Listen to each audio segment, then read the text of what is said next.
Josh, we're ready to go. Good afternoon. This is the Oakland Unified School District Board of Education. Today is Wednesday, October 14th, 2020. Can we have an attendance roll call, please?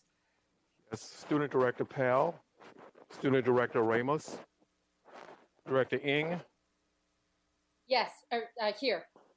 Director Hinton Hodge, Present. Director Yee, Director Yee, Director Torres, thank you. Director Torres, Director Harris, Here. Vice President Gonzalez, Here. and President London. I'm here.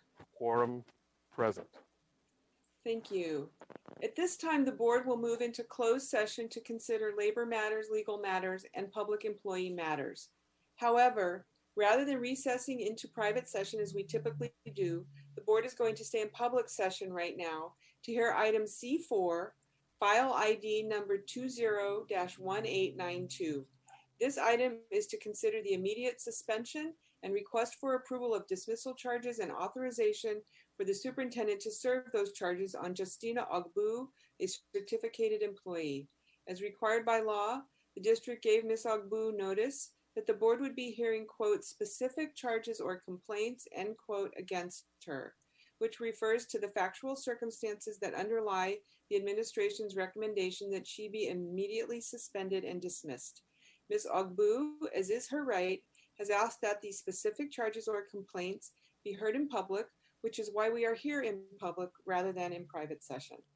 For this item, the question before the board is whether to approve a resolution that would, 1, immediately suspend Ms. Ogbu based on one or more causes set out in section 44932 of the Education Code, 2, approve dismissal charges against her, and 3, authorize the superintendent to serve those charges on the employee. If the board approves the resolution, Ms. Ogbu would have the opportunity for a hearing pursuant to the Education Code and the Administrative Procedures Act, Government Code Section 11500 et sec, before her dismissal becomes final. That hearing would not be before this Board of Education. The format that we're going to follow right now will be as follows. The district's representatives will have a total of up to 10 minutes to address the board. Ms. Ogbu and or her representatives will have a total of 10 minutes, up to 10 minutes to address the board. Members of the public wishing to speak will then be allotted up to a number of minutes to be determined each. The board will then recess into closed session to deliberate on this item and also consider the other closed session items on today's board meeting agenda. At approximately 5:20 p.m., the board will return to open session and conduct a vote in open session regarding whether to approve the draft charges and authorize the superintendent to serve those charges on Justina Ogbu. At this point, I'm going to pause so that the superintendent can promote the other people who need to be admitted to this meeting. Okay. Ms. Ogbu, could we do a test of your video and audio? Would you mind unmuting yourself and making sure that you can be seen and heard?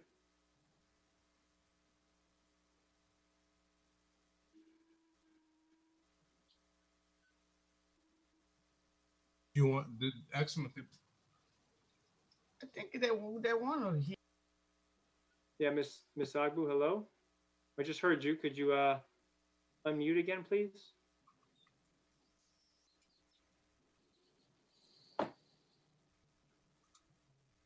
Yeah, can you hear me? Yes, I can. Thank you. Can you hear us okay? Yes, Okay. This So before we hear from before the district has allocated its 10 minutes, would you indicate who you would like me to promote for your 10 minutes? Because I haven't gotten confirmation about who you would like me to promote. And this is distinct from public comment. Others, they'll be allowed to speak during public comment. This is just for the 10 minutes that you are allotted after the district speaks. So obviously you're here, but is there anybody else that you would like me to promote? How about Either Mr. Simmons or Mr. Green. Okay, I will promote both Mr. Simmons and Mr. Green. Is there anybody else at this time that you'd like me to promote? Yes, I would like to promote Mr. Simpson, Mr. Roma Simpson. Okay, so I'm promoting Mr. Simmons, Clifford Simmons. I'm promoting Mr. Green, John Green. I'm promoting Mr. Simpson, Ramos Simpson. Is there anybody else that you'd like me to promote? Yes, Mr. Keith Brown. Keith. Okay. And these are all individuals who will be speaking during your 10 minutes, is that correct? Oh man, that's too many. Yeah, they could do so. Yes. Okay, well, I promoted Mr. Brown as well. Mr. Simpson, hello. Mr. Brown, hello. Hello. So I believe we have everyone here. Ms. Agbu, during the 10 minutes that the district is speaking, if you would like to promote anybody else, please let me know. But at this time, I will turn it back over to the president to continue with the item. Thank you. At this point, the district's attorney, Joanna Powell, and our director for human relations, Tara Gard, you may begin. You and any other district representatives have the floor for a period of time not to exceed 10 minutes. And I'm going to ask, okay, if you want to do, I think I would prefer if we not, can you just, well, okay, go ahead. Let's start. Thank you. Okay, thank you. My name is Joanna Powell. I'm a staff attorney at the district, and here with me virtually, I have Tara Gard, Deputy Chief of Talent, and Naku Pogue, who is a special education coordinator, and Ms. Agbu, supervisor. We are recommending that the board immediately suspend and authorize dismissal of Ms. Agbu from employment on the grounds of immoral conduct, evident unfitness for service, and persistent violation of or refusal to obey laws and regulations. Because we are seeking dismissal on the basis of immoral conduct and asking you to immediately suspend without pay, we previously gave Ms. Agbu the opportunity to participate in a Skelly conference before a Skelly officer. Ms. Agbu declined to do so, but her attorney provided a written submission to the Skelly officer and the district responded. The Skelly officer reviewed those materials and recommended that the board move forward with these charges that you have before you now. You have received the draft charges, including the exhibits to the charges. But to summarize, I will give some factual background here. Prior to being placed on administrative leave, Ms. Agbu was a special education teacher at Castlemont High School. The dismissal charges stem from a highly disturbing incident that took place on January 16th.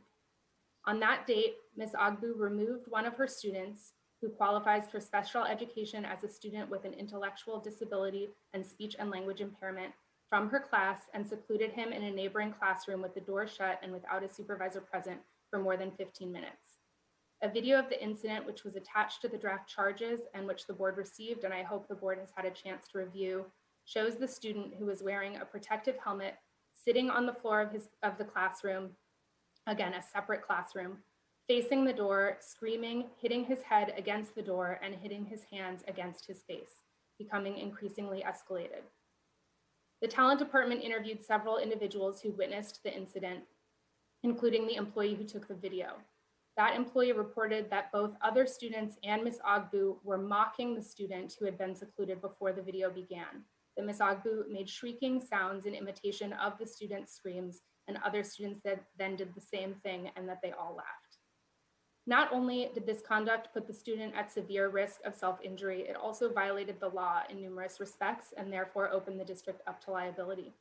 Education Code Section 49005.8 prohibits teachers from using seclusion for the purpose of coercion, discipline, convenience, or retaliation.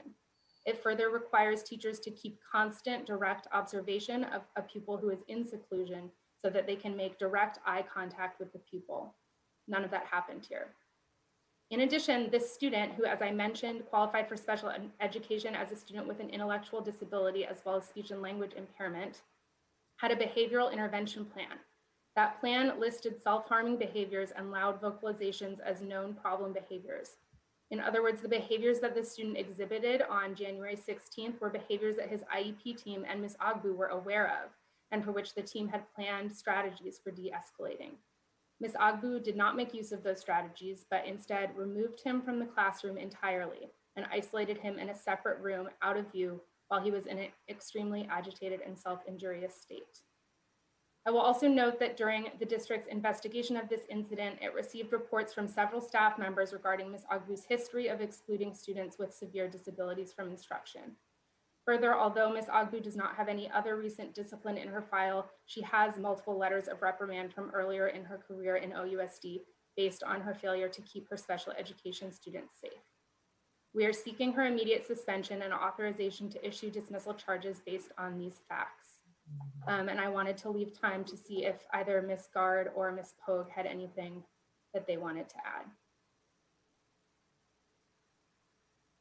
Good evening, board. No, I don't have anything to add. Staff Attorney Joanna Powell covered all points. Hello, everyone. I did want to add that the student did have a one-to-one assigned for additional support, as this was behavior that he needed support with regularly. And that one-to-one was not present in the room next to him either, nor another support staff assigned to be present with that student as well. Thank you.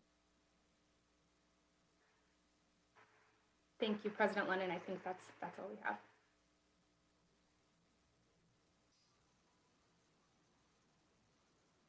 Thank you. Ms. Ogbu, you now have the floor for up to 10 minutes. As previously mentioned, in the event that any person is present for the purpose of speaking on your behalf, they may also be heard, but within the 10-minute time period that is allotted to you. You may begin. Okay. Good afternoon, everyone. My name is Justine Ogbu. I thank you for the opportunity to be heard. I have been teaching in OUSD for 26 years. I have multiple subject credential, special credential, master's in education / administration. I love and care for all my children, my students. I never receive any negative evaluation for teaching my student or working with their parents for the 26 years. The student with this matter came from Sacramento 4 years ago to my classroom. I love and care for him, and his behavior has improved a lot under my care. This is a student that is social, emotional, interactive, aggressive, variant behavior.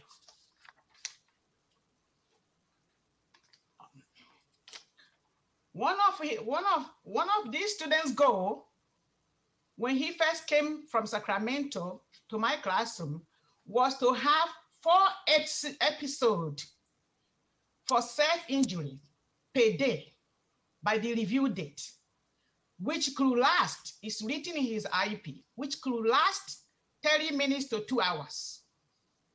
I got him improved now. He could have 1 to 2 episodes per week. Okay. His IEP stated, according to his behavior intervention plan, giving constant attention to him during this episode, according to his behavior intervention plan, we make him suffer longer minutes to hours of self-injury. So one of his goals too is to sit down 2 minutes, okay? When he first came to me, he could not sit down past 2 minutes, but I got him sitting down 1 hour to 2 hours. I spent a lot of my own money in buying things for positive reinforcement. Okay. His behavior has improved a lot since he came to me. I want you to be aware about what the person who took the picture of this student, okay? She was in my classroom. The person was in my classroom on January 14th. He witnessed the initial episode. The student was sitting nicely. He witnessed the initial episode, how it started. It took us over 30 minutes to 1 hour. All my staff trying to get him down, to calm down. All the person that took the picture was just walking around, monitoring. This is January 14th. The picture was taken on the 16th. Okay?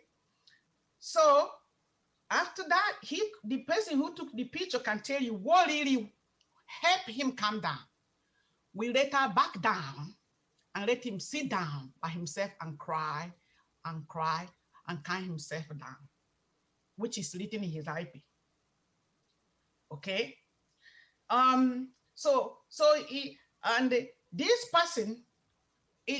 This person that took the picture, you guys need to be aware that she just returned back after 1 month. After 1 month of burying her mother, right? 2 parents from another autistic classroom went to the OUSD and reported her for child abuse during this time. 2 parents went, and she was banned from entering that classroom. She was not even allowed to stand close to that classroom. She was reported in writing. So she approached me and said, Mr. Boo, I'm stressing, and I'm behind because I just came back from burying my mom. I told her, don't worry, it will be okay. Everybody is stressing out. So you need to know that she's frustrated. She took her anger on me. So on January 16th, the 101 for this student took the student out from the class because we offer positive reinforcement. He couldn't help. She took him on the corner. It's the same classroom. And his intervention plan suggested that. He put him down. She went to the restroom to use the restroom. She was standing there watching him. Then the person who took the picture sneaked through the other door, start videoing while the lady was in the bathroom. I'm already started teaching, and this is during the period. You know, the students are coming out during the transitional period. So I do not know why she had to take the picture. And you mentioned, Powell mentioned that we were laughing and giggling. I had to let you know that what happened. When he's crying, I will start crying. He will say, no, oh no, don't do it. Then if he start hitting his head, I start hitting mine, then he stop. He will not want to, if you're trying to copy him, he will not want to do it anymore, right? So, I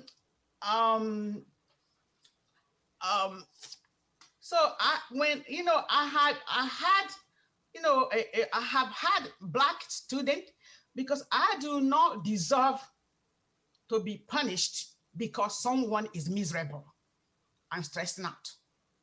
I have been one of the best special education teachers in the school. And people, that even the OUS is sending people, even on January, they're sending someone to come observe my classroom for structured classroom. Any problem in Castlemont, both my principal now and my past one is calling me if they have problem in the office. I'm the one that they call to come to help. I have been a master teacher for so many special education getting their credential. I have been so many master teachers. So, and the PEC have been sending people to come and observe me. So I have so many students that graduated from me, was moved to young adult, and they could not handle them. And they turn around and place them in spectrum. These are Black, white, Latino. I have students that are home now, sitting at home. because they went to OUS, the PEC, for them to stay with me. And they say, no, they're staying home. If you need their names and their address and everything, I'll give it to you. Asian, Black, white, and Latinos right now, staying at home because they love me and they went forward. They say that they say that they couldn't, that they're teasing them. So I do not deserve the insult. I do not deserve this insult. So I do not deserve to be punished because someone is miserable. As Martin Luther King said, injustice at anywhere is a threat to justice everywhere, in quote. That's it. There's about a minute and a half left. Would any of the other people who are here on behalf of Ms. Ogbu like to speak? Yeah, I'm Mr. Simmons. I'd like to say something really quick. Please proceed. So I was a teacher for 7 years at Castlemont High School, working with Ms. Ogbu. I interacted with her closely every day. I interacted with the student in question closely every day. One of the things that shocked me about the lack of thoroughness with the district investigation was I was never once interviewed in regards to the allegations presented. I was never once questioned. I was never asked a single question. I could also say that the assistant principal in charge of special education at Castlemont was never asked a single question in regards to these allegations, even though we have worked with Ms. Ogbu for many years. And so that really shocked me. I've also just want to correct one factual thing is when we say a separate room, it's not a separate room. There's one room, but they are connected with a door. So just the allegations presented this picture that he was taken off somewhere, and I wasn't there at the time, but he was taken off somewhere into a separate room. It's the same room. It's two rooms that are connected. And so I think that is different.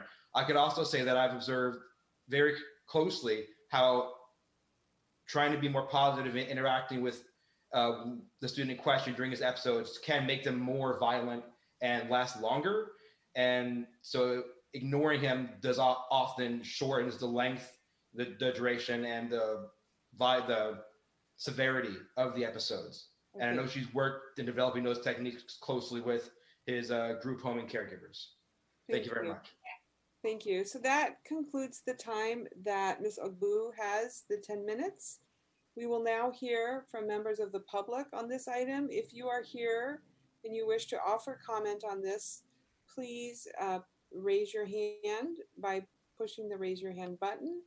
I need to see how many people are raising their hands in order to determine how much time each speaker will have. And Madam President, while folks raising their hand, Mr. Green, Mr. Brown, Mr. Simpson, given would it make sense for me, if it's okay, I'm going to put you back in as attendees, and that way you can raise your hands and sort of go through the normal public comment process. So I'm not kicking you off. I'm just allowing you to speak in a different mechanism. So once you go off, if you want to speak, please raise your hand through clicking on the button at the bottom. Okay, so while that is happening, we're going to ask Ms. Floyd to begin to call the public speakers. Each speaker will have 2 minutes. Ms. Floyd, can you call the first speaker, please? Yes. The first speaker is Sawari Valencia. Welcome. Hello, my name is Sayuri Sakamoto Valenza. I am a moderate severe teacher at Bret Harte Middle School, and I have been in Oakland for 8 years now. This is my 17th year teaching. I was a para for 5 years before that, so I've been doing this a long time. And I've known Miss Ogbu for 8 years, and I've always sent a lot of my students from Bret Harte to her class. So I can just speak to what I've seen as a colleague of how she interacts with her students, how she is as a professional. So we actually were able to form sort of like a feeder school pattern so that we collaborated, so that I communicated with her about students that she would be receiving from me. We actually visited her at her classroom. We did like a field trip and our students got to go visit the high school site. She would then also send her students back to Bret Harte to visit us, which was just amazing because they were learning how to take public transportation and things like that. So I can just speak to her character and to her professionalism based on what I've seen as her colleague. And I fully support her and really feel like if a thorough investigation had been done, you know, more people would have been interviewed like the previous speaker stated. Thank you very much. Next speaker is Mark Airgood. Yes, hi. Mark Airgood. I'm a special education teacher at Edna Brewer. I've known Ms. Ogbu for over 20 years. She worked there at Brewer for a while years ago. In my whole experience with Ms. Ogbu, she has been very professional. She has had one of the hardest jobs in the district in terms of the level of disabilities that she works with, the students with the level of disability she works with in families, and throughout the whole time with really minimal support has been praised by both the administration and the families. And to me, the fact that the families are very much in support of Ms. Ogbu tells me that what she's doing is appreciated by the families, and she's really been serving a very underserved population. I do agree with both the previous speakers, and I do think that the situation of that it isn't 2 rooms. I think it's really worth looking concretely at what the setup is of her classroom, and she, to my understanding, there was an aide at the door. There's glass in the door, and so I think it's misleading to just say the student was in a separate room. So I do think the investigation did not look into Ms. Ogbu's, the people who were actually there witnessing, and I think that these charges should not be made against her. Thank you. Can we call the next speaker, please? The next speaker is Keith Brown. Hello, I'm Keith Brown, a Bret Harte Middle School teacher and also president of the Oakland Education Association, speaking on behalf of Ms. Ogbu. Ms. Ogbu is a well-regarded, experienced African-American educator in Oakland. Ms. Ogbu has been a source of stability and mentorship in the RSVP program at Castlemont High School for 2 decades. This step today it's unnecessary. It does nothing to improve the quality of education for any child or to respect the process we have in place to resolve personnel matters. Please allow Ms. Ogbu the opportunity to defend herself in front of an impartial judge rather than financially ruining her before any decisions have been made. This process is unnecessary. And again, I am speaking in full support of Ms. Ogbu. Thank you. Thank you. Can we call the next speaker, please? Next speaker is John Green.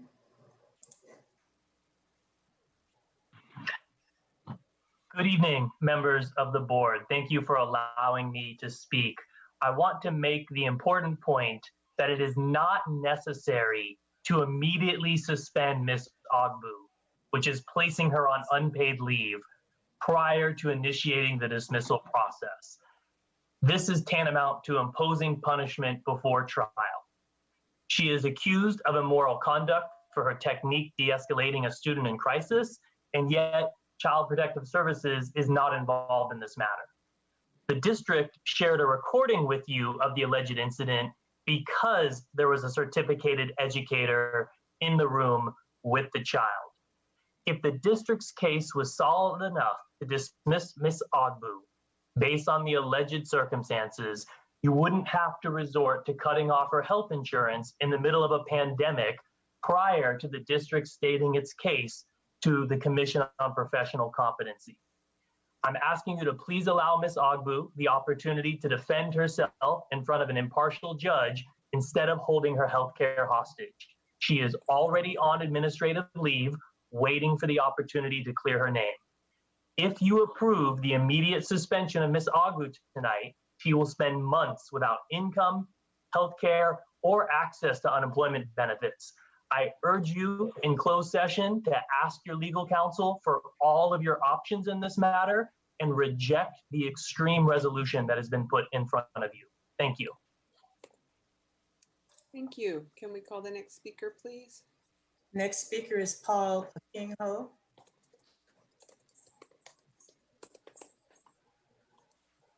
Yes. Can you hear me? Yes, please continue. Okay. My name is Paula Kinjo. I'm a pastor with the Redeemed Christian Church of God, and I'm pastor for Mrs. Ogbu. I'm also a council member in the city of Lathrop, and I'm also running for the State Assembly in California, District 12. So I have an idea a little bit of what is going on here, and I'm not an attorney, so I cannot really chime in. I can only speak to character and what I've seen, observed, even from the staff member that gave the report. Immoral.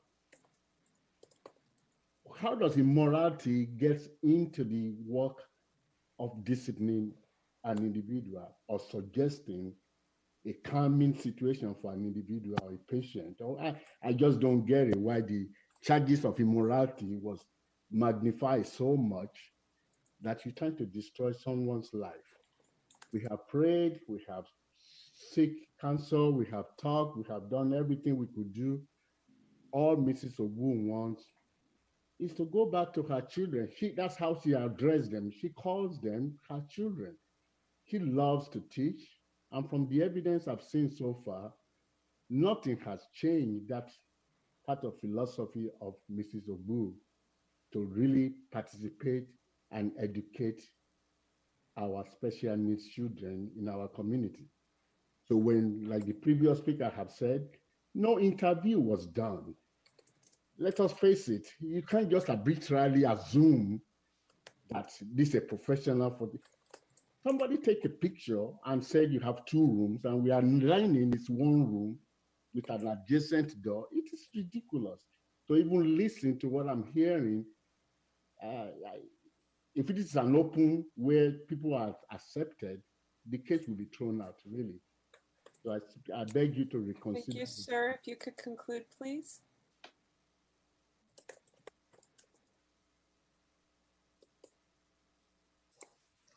Next speaker is Roma Simpson. Hello, can you hear me? Yes, please continue. As one of this student's primary caretakers at St. John Boys Home, I see his progressions and regressions firsthand and candidly. When he regresses, it becomes very volatile. It is us at St. John who are charged with working him back into being palatable enough to attend school or have some semblance of life outside of St. John's walls. At Castlemont High, where he attended, Ms. Ogbu was pivotal in the student developing the ability to last the whole school day. The student is not a very verbal teenager. His lack of communication skills, astride his other deficits, can make him an intimidating client. He does not do well in crowds and acts out egregiously for attention. Somehow, Ms. Ogbu, in her limited time with him each week, reached him. She got him to move calmly through the day, and he was eventually able to ride the bus home. For a long time, this was impossible. First, student bus drivers couldn't handle his outbursts, and we were often called at St. John's to come and assist the bus drivers. Ms. Ogbu changed all that, especially at the school site. Ms. Ogbu's burgeoning rapport with him has become the basis for him acquiring new words, beginning to count, and labeling the new things in the world.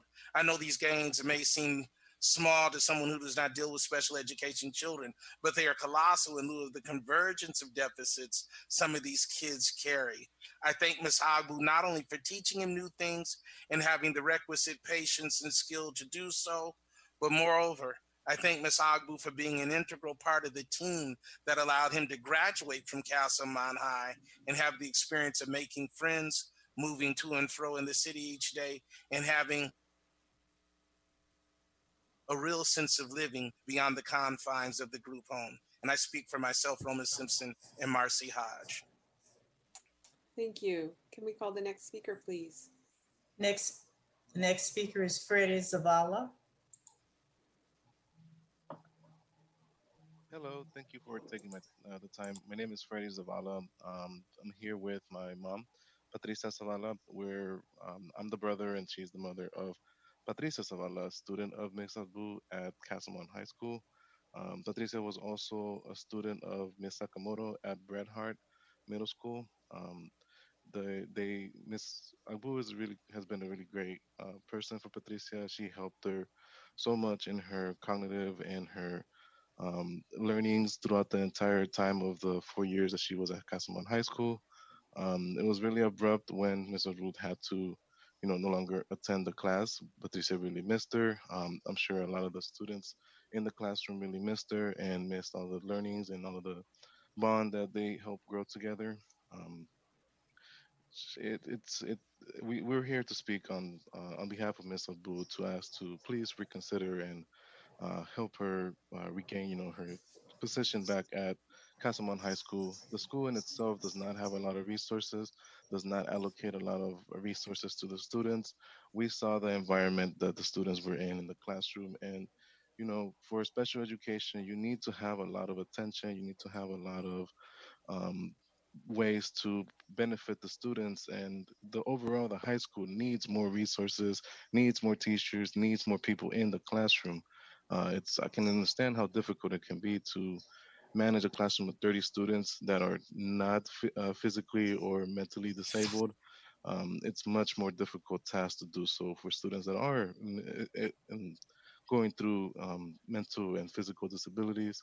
The work that they do is amazing, and I honestly don't think it's fair how things are happening, and hope that you can reconsider and further investigate the issue. Thank you. Thank you. I would like to thank Ms. Agbu, her representatives, district staff, and the members of the public who spoke on this item. The board will now recess into closed session to deliberate on this item and also consider the other closed session items on today's board meeting agenda. These include labor matters, legal matters, and public employee. Madam President, I'm sorry, I believe there's one more person who has their hand up. Oh, there is one more person. This person arrived late. We'll give this person 1 minute, please. Ms. Floyd? Sharon Rhymes.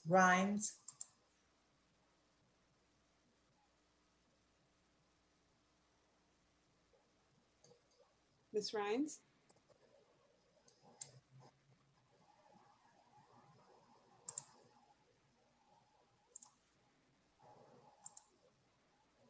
Ms. Rhines, did you wish to address the board? It appears that her system does not allow her to use this version of Zoom to speak. So she's not able to speak via Zoom at this time. Okay, I'm sorry. Hopefully she can send us a written communication. So we are now going to recess into closed session, where we will be considering labor matters, legal matters, and public employee matters. We will return around 5:20 or as soon thereafter as possible. We are now in recess. Thank you. There's one more speaker. Miss Patient is not. Okay, ready. Good evening. This is the Board of Education. I'm Jody London, the school board president for the Oakland Unified School District. We are still technically in closed session, but we are in public to consider item C4, file ID number 201892. As previously noted, this item is to consider the request for approval of dismissal and immediate suspension charges and authorization for the superintendent to serve those charges on Justina Ogbu, a certificated employee. Madam President, we need to establish a quorum in Oh, public thank you. session. Could you please do a roll call, Mr. Rickstraw? Yes, Student Director Samantha Powell, Student Director Jessica Pal, and Director Ng. Present? Are you present? Present. Okay. Mr. Richter, you did not call Ms. Ramos's name. I'm sorry. Madam President and Mr. Rickstra, since this is technically still in closed session and a personnel item, it's not appropriate for the two student board members. But as soon as this item is over, moving to closed open session, then you can do another roll call, and the student board members can be marked as present. Let's continue with the roll On the call. roll call, Director Ng, you said you were present. Director Hinton Hodge. Director Hinton Hodge. Not present. Okay, Director Yee. Here. Director Torres. Director Harris. Here. Vice President Gonzalez. Here. And President London. Present. And Mr. Rickstra, I just promoted Director Torres. I'm checking to see whether. Yes, Director Hinton and Director Torres are now here. Okay, all right. As I was- all 7 board members are present. As I was saying previously, where it's technically still in closed session, excuse me.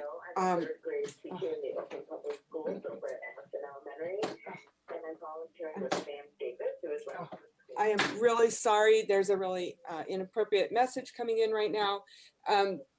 We are still in closed session. We are here to consider the immediate approval of dismissal, immediate suspension charges, and authorization for the superintendent to serve those charges on a Justina Ogbu, a certificated employee.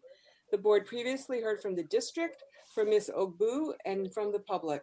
The board deliberated in private, but is now in public to consider proposed resolution number 20-0025. If approved, this action would result in 1, the immediate suspension of Ms. Ogbu based on 1 or more causes set out in section 44932 of the Education Code, 2, approval of dismissal charges against her, and 3, authorization of the superintendent to serve those charges on the employee. Colleagues, is there a motion related to this resolution?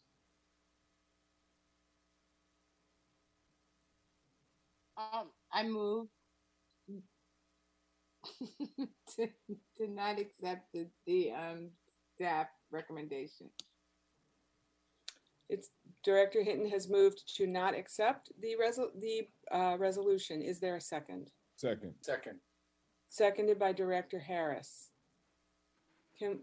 Do we need to discuss this, or can we just call the roll? President London, Yes. I shared in closed, but want to share publicly that I still have some questions that haven't been answered, and I understand my colleagues want to proceed, so that's fine. I will be abstaining. Thank you, Vice President Gonzalez. Can we call the roll, please? On the motion as stated to not accept the charges, Director Ng, Yes. Director Hinton Hodge, I'm sorry, with my motion, I do not Yes. accept. No. So wait, your motion was to not accept the charges. Do you want to Oh, vote yes yes. on that or no? Yes. Yes. To not Direct- accept. Yes. Director Yee, Yes. Director Torres, Yes. Director Harris, Yes. Vice President Gonzalez, Abstain. President London. I will also abstain. The motion to not accept, which I believe is a dismissal, is approved. Thank you. So, okay, so that now will conclude closed session. At this time, I'm going to open the public session. I'm going to invite our student directors to join us. They may now turn on their cameras if they're present. And I will ask Mr. Rakestraw to please establish quorum for the public session. Okay, on the roll call to establish quorum in public session.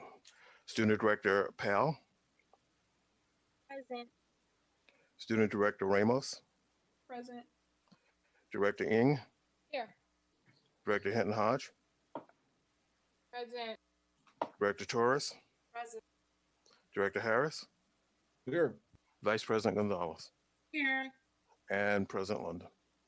Here. Quorum present. Thank you. We are going to start this evening with our normal check on interpretation needs. To do that, I'd like to ask the Zoom administrator to automatically lower everyone's hands. So if there are hands raised, they should be lowered. Thank you. And at this point, I am going to ask Rebecca Walker Marquez to ask in Spanish if interpretation is needed for the start of the meeting. Buenas tardes. Esta reunión cuenta con interpretación simultánea. Para escuchar en vivo la interpretación, vaya a los controles en la parte inferior de su pantalla.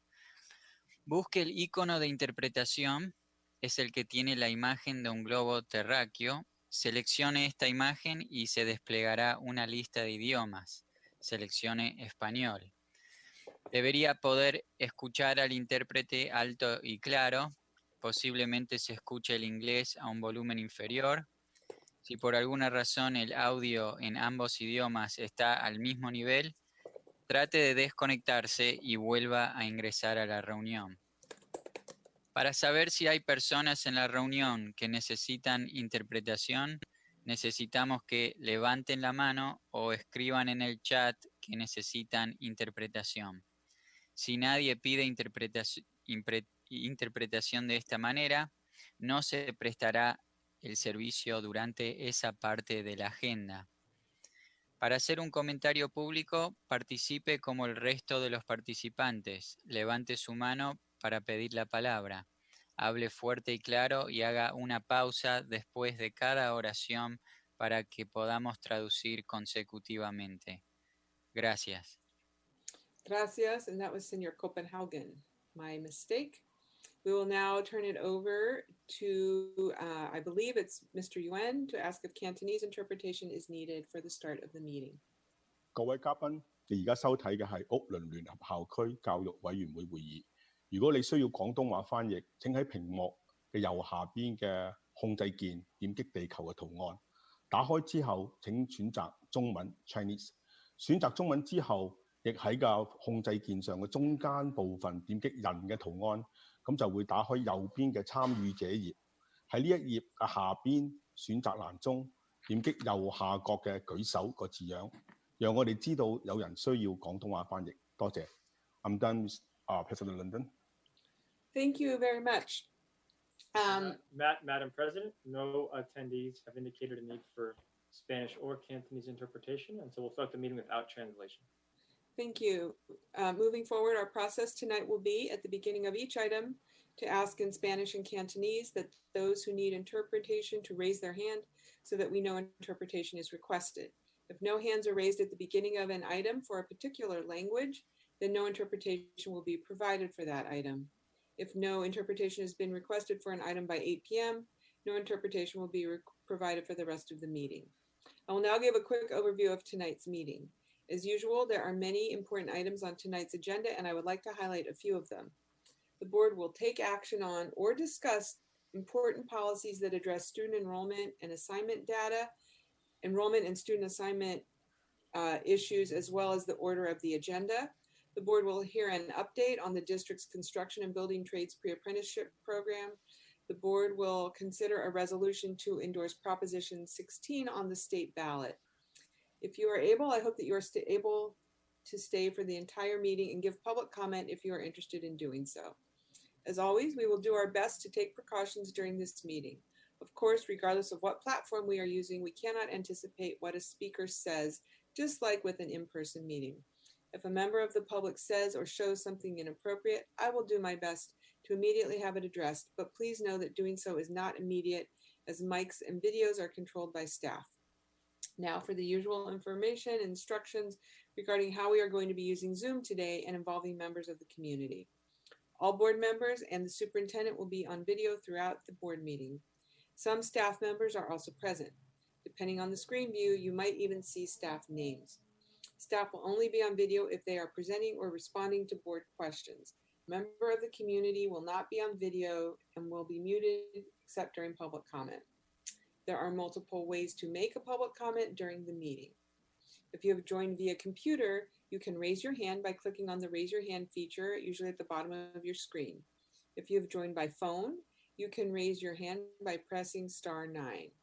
Ms. Floyd will call each member of the public who has raised their hand, either by name or, for those who have called in, by the last 3 digits of the phone number. Ms. Floyd, who is a member of our staff, will then unmute the person and that person may give public comment. After the time has elapsed, Ms. Floyd will remute and move on to the next person. E-comments are also available during the meeting. To make an e-comment, please go to ousd.org and scroll down at the main page to the Legislative Information Center, upcoming events and live meeting video, and click on the e-comment link to submit comments on an agenda item for a meeting in progress. To make public comment in Spanish or Cantonese, please follow the instructions as well. Before starting your public comment, however, please state in Spanish or Cantonese that you would like translation. We'll then need to get the translator ready for consecutive translation. Please say one sentence or phrase at a time and then wait for it to be translated into English. The speaker will, of course, be given extra time. I am now going to report out on the deliberations that we conducted in closed session. Labor matters on item C1, number 201448, conference with labor negotiators. The board did not take up this matter. Legal matters. On item C2, 18-1853, conference with legal counsel, existing litigation. The board approved a settlement in this matter. Motion Director Gonzalez, second Director Harris, vote 7-0. The same was true for item C3, number 201934, around existing litigation. Public employee matters. On item C4, okay, we just resolved that one. And then on item C5, number 201895, resolution 2021-0024, the board passed this resolution. It was a motion from Director Gonzalez, second from Director Yee, unanimous vote 7-0. That concludes the report out from closed session. And so we are now on item H, which is a review of our oath of office and meeting norms. Our oath of office is that we solemnly affirm that we will support the Constitution of the United States, the Constitution of the State of California, and the Charter of the City of Oakland, and will perform the duties of a school board director to the best of our ability. We are now on item I, special orders of the day.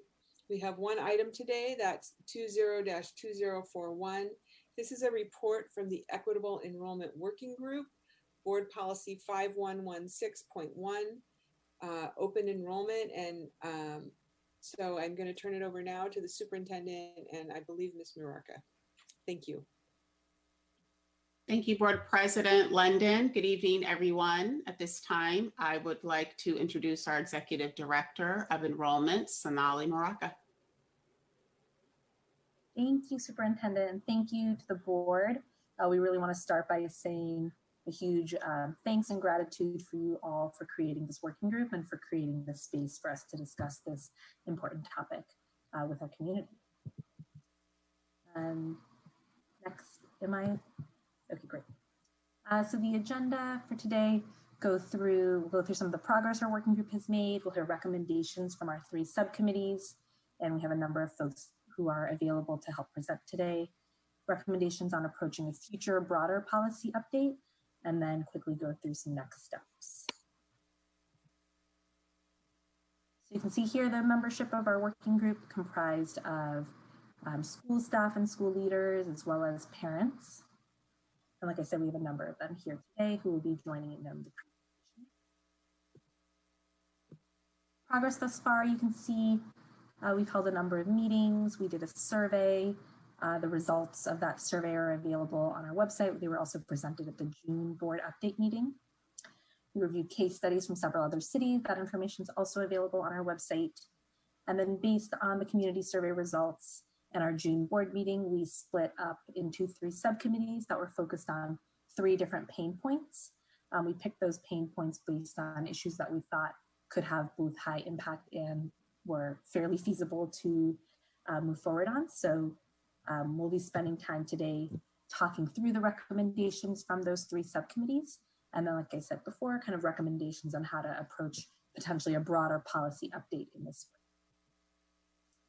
So we're going to dive into the recommendations from those 3 groups. As I mentioned, we split into these committees based on pain points that we had heard coming out of the survey, coming out of discussions with the community, and coming out of board feedback. So the first group is on enrollment marketing, and I will hand it over to Jonathan Stewart to kick us off. And if you could just make sure to introduce yourself before you dive in. Hi, I'm Jonathan Stewart. I'm on the enrollment team with Sonali and participating as a staff member on the Equitable Enrollment Working Group. So I supported the subgroup around enrollment marketing. As Sonali mentioned, we used the Equitable Enrollment Survey that was administered last year to identify some issues that community members felt were a challenge. And one of those challenges was combating a perception of schooling. And we dived into some research to identify how we could better communicate, inform the public around some of the programs throughout the district. So we wanted to look at some of the research. We wanted to figure out what are some effective strategies to help spread the word and develop some marketing tools for schools and also for staff members as well. So that research included, as we mentioned, the Equitable Enrollment Survey. We also had a glimpse into some research down in Los Angeles around their schools of choice zones.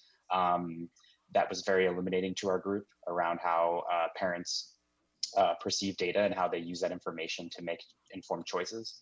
Additionally, we met with several staff members within the OESD community, including Chrissy Herrera from the ECE department, Jeff Vu, who's been helping with some marketing strategies for middle school, and then also with some of the Fremont High School staff members to see how they've been able to increase their enrollment recently. Some of the key findings we had were we need to ensure there's intentionality behind some of the information we share.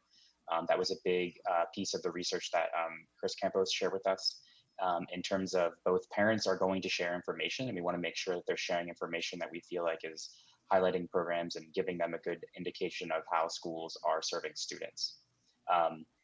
And then lastly, one of the things that came up specifically in Chris's research was around highlighting different data points that are not necessarily available widely. So for example, growth or other information that might not be readily available, such as new academic programs or maybe even alumni information as well.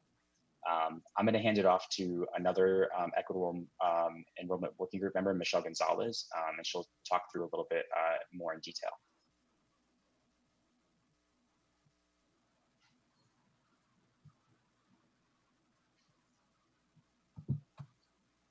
Michelle, you there?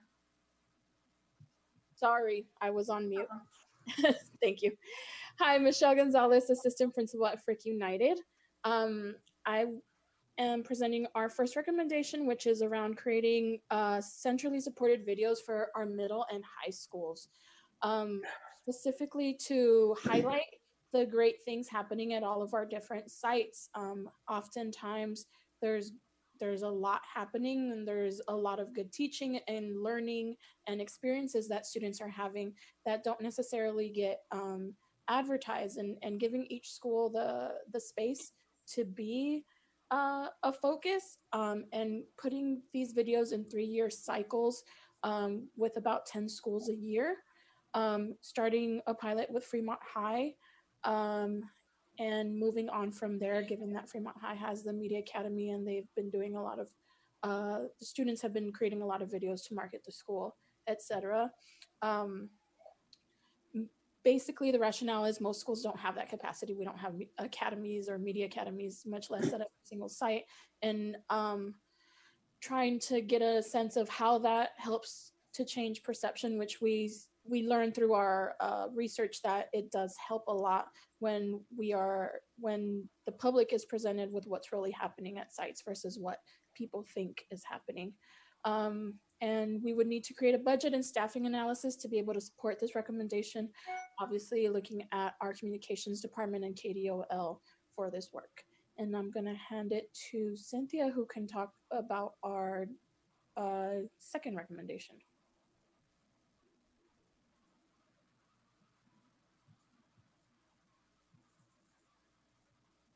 Cynthia, we can't hear you. Good afternoon, everybody. Hi, so for recommendation number 2.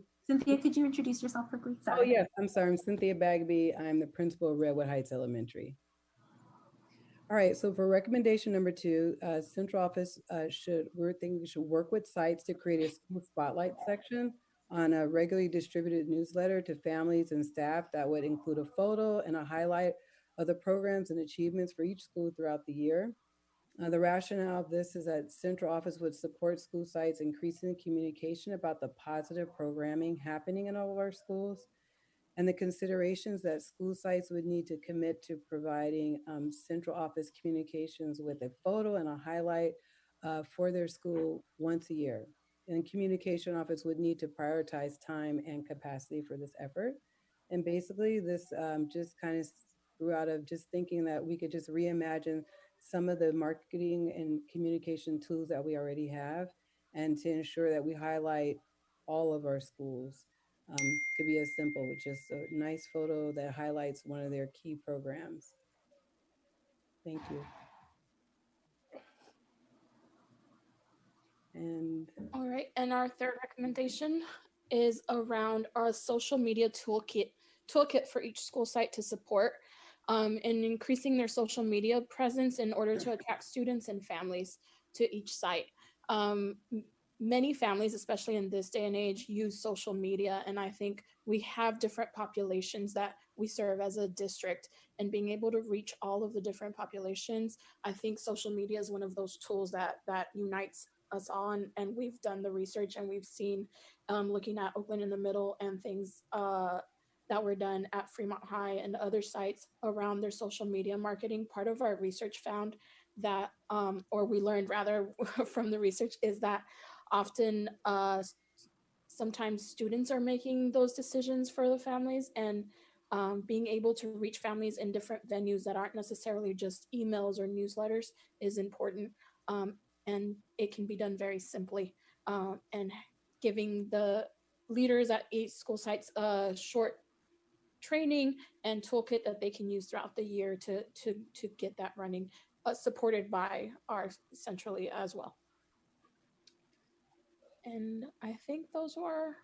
Yeah, great.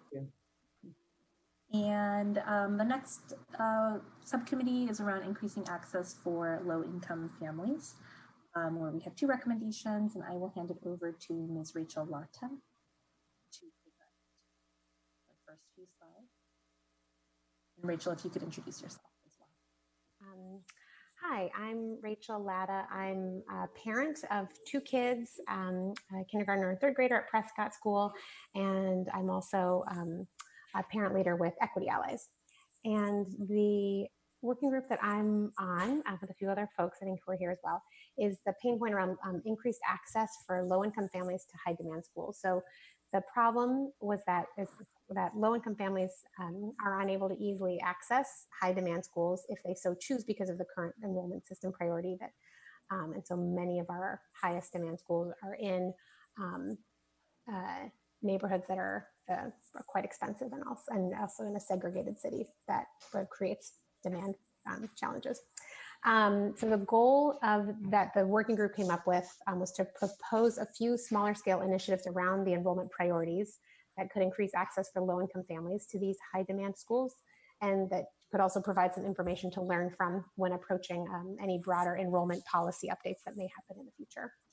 So some of the background was that, of course, the survey that other folks have mentioned, learnings from the Denver school pilots around creating a priority for students who qualified for the National School Lunch Program, either by giving them priority above other students applying, or creating a minimum percentage at a school. So, for example, 25% of the school's incoming students would qualify for for free or reduced lunch.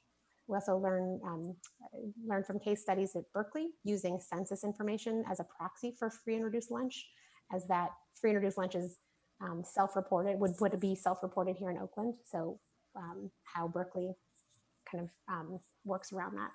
We also had conversations with a handful of high demand schools, and then they had conversations with their own school communities about changing priorities for their campuses, and then also modeled some different enrollment priority scenarios at a few of those high demand schools. So the first recommendation was to add an equitable enrollment priority pilot at 3 to 4 3 to 4 schools to create more access to those high demand schools.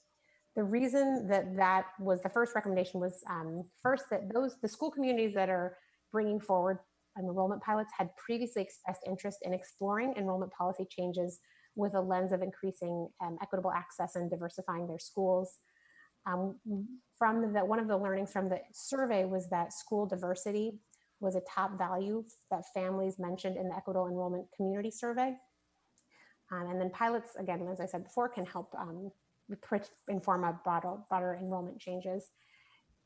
And also hopefully help resolve some of the tension that exists between neighborhood schools and integration.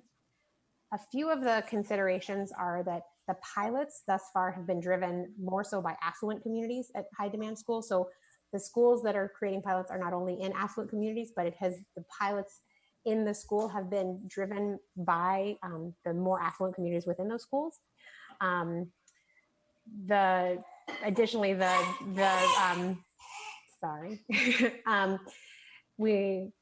enrollment office also has modeled some potential impact on surrounding schools, but of course, what families choose to do could differ next year. That also doesn't sort of acknowledge the issue of COVID impacting this. The district also doesn't have a stance yet on the importance of school integration. And so that will be something that will, help make clear what the board's priorities are. And then the last consideration is that our non-neighborhood families at high demand schools, or who are displaced from high demand schools, willing to attend other OUSD schools, and how can the district support this? And then it's possible that there's one other thing missing, which is that in terms of the other piece from the learnings around the survey was that it was more affluent, more likely to be white families within the survey who were interested in integration. So I think that's also something that is important to acknowledge around kind of whose interests are served by some of these pilots. And I'll hand it back to Sonali. Thank you, Rachel. So our second recommendation in this subcommittee is around adding an enrollment priority after neighborhood for pre-K students to continue at their nearest elementary school, which is typically on the same campus. So we've been working with early childhood on this. Some of the rationale is that vast majority of pre-K families are low-income families because the admissions process for pre-K does prioritize looking at income eligibility and prioritizes lower income families. And then this would provide continuity for those families at their school site and help them to stick together. It'll continue the goal kind of broadly of the district of creating a more seamless PK-12 system. And we're hopeful that it could encourage more pre-K families to apply on time. Right now, we see just about half of families who are in OUSD pre-K sites apply on time, and we'd love to bump that up. And so we're hoping this could kind of create that incentive and also maybe help elementary schools be interested in trying to support pre-K families with their applications. And the only consideration here really is that it's a priority, not a guarantee, which we think could be confusing for families in pre-K. And then our last group is the supports for non-native English speakers. Luis are you going to pick up I'm this? starting first. Yeah, thanks, Sonali. Hi, my name is Luis Rodriguez. I'm the founder of Oakland Enrolls and an advocate for the Latinx community. I want to talk a little bit about our proposed supports for non-native English speakers. You may recall from the survey data, about 24% of our survey respondents mentioned they were non-native English speakers. And our problem statement is really seeing that non-native English speaking families participate a lot less in on-time application compared to their English speaking peers. And we really wanted to dig into the factors and the why behind it and see if that's impacting the schools they actually apply to. So for our background and research, we have a lot of the survey data that you've seen. Some other folks have talked about the case studies. We use that information as well. We also conducted 5 focus groups with some Spanish speaking and Arabic speaking families and looked at some various research articles and even just talked to staff members about their experience and some of the families they help. And I did want to note, we're actually even sharing some of our findings with some mom-speaking families and even some high school students from non-native English-speaking families to validate some of our recommendations and or see if there are other opportunities. With that, I'll jump into the first recommendation. So our first recommendations around materials and supports, and I think the first subgroup talked about this a little bit. I think this came up a little bit more for our Arabic speaking families.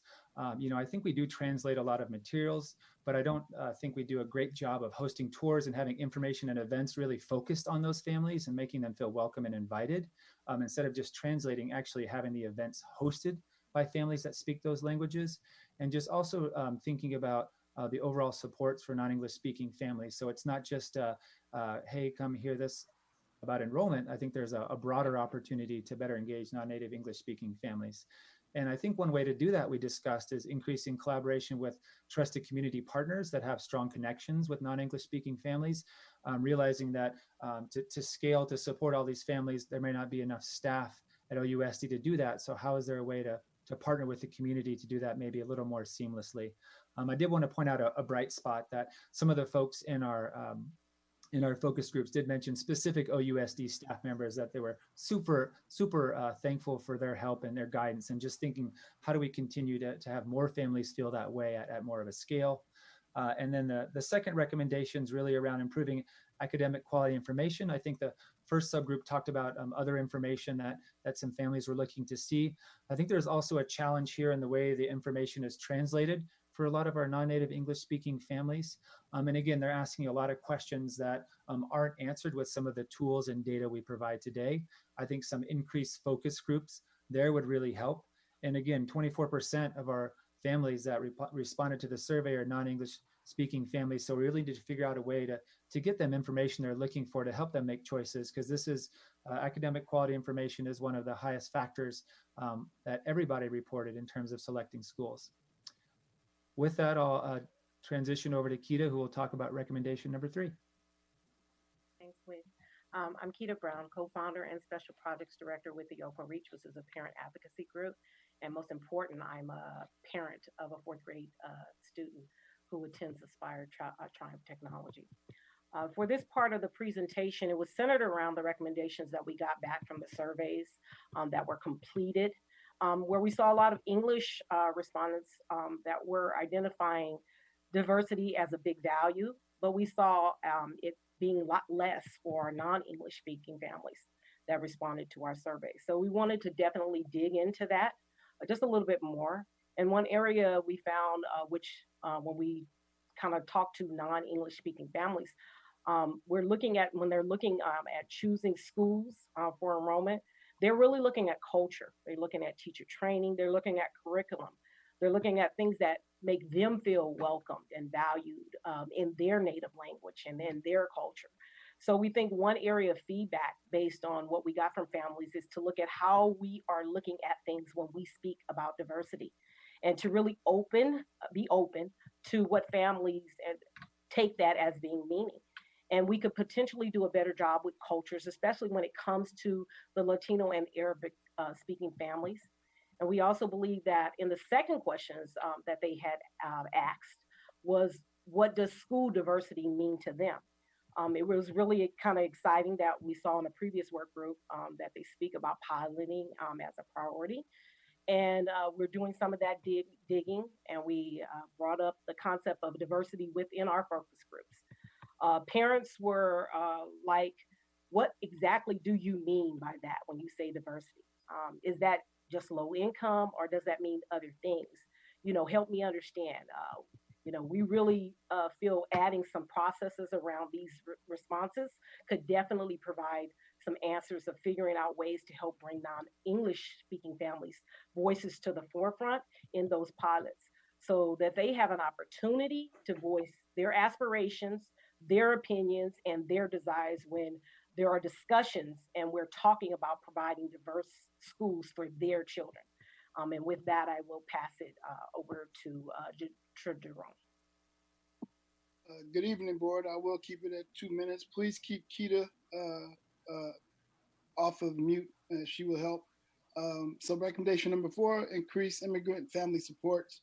It's really just connecting the key OUSD services with the community partners to support our families with the full scope enrollment, from educational challenges to, food, housing, healthcare, and really making an integral process, part of the process and not separate. Sonali already said that's something that her department is working on and want to continue, will be part of the responsibilities moving forward. And then also simplifying the application process for all families. As you can see from the rationale, frequently identified pain points for non-English speaking respondents is the time needed to research and apply, or the difficulty of technology. So going back to families by limiting the proof of residency, Keita? You know, when you talk about that, of course, all parents, they want a quality school in their neighborhood, and there should be one. But, you know, when you talk about equity for enrollment, what families really want is to make sure things happen by creating family partnerships.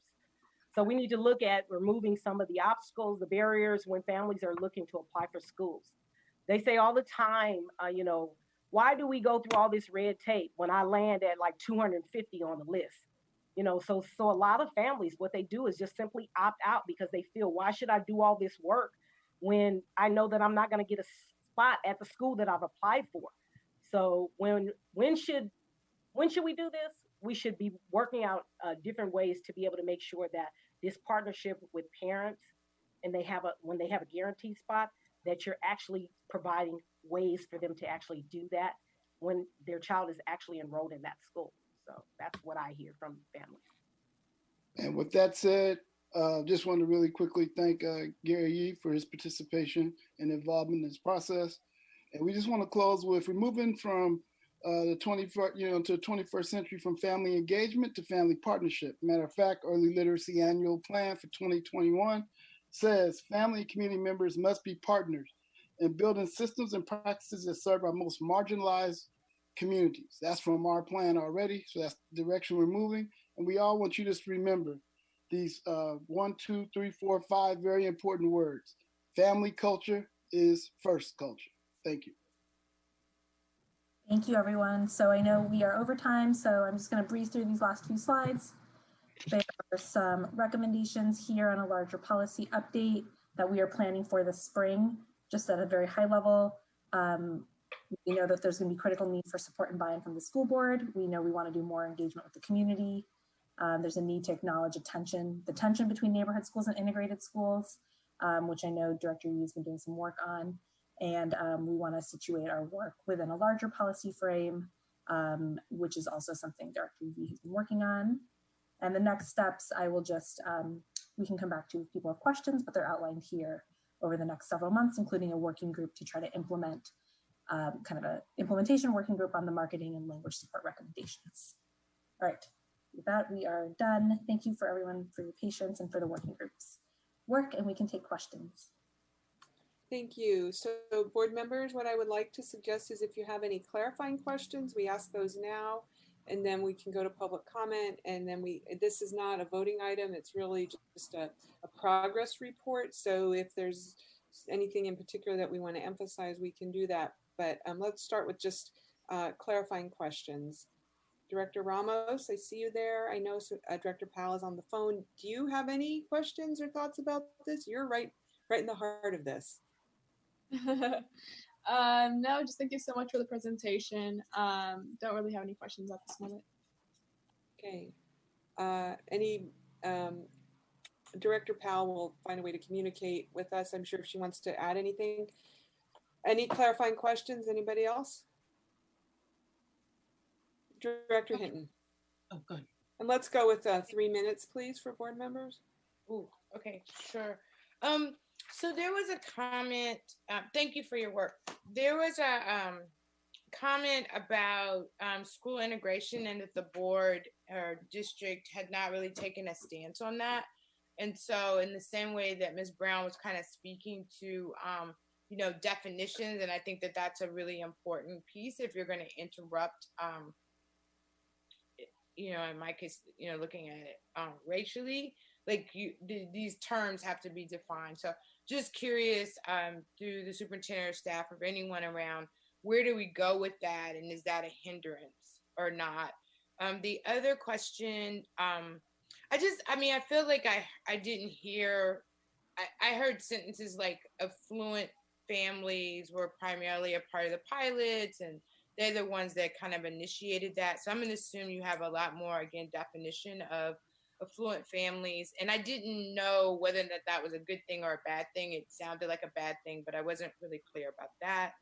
I too would been one of those people of like defining what diversity is. Is it diversity that I have curly black hair? Is it diversity that I wear glasses? Is it diversity of what income I have? And also I felt like just I don't know that I mean the proxy kind of for access to quality sounds like, you know, low income students, that's what we're looking towards, but I didn't hear anything about race at all.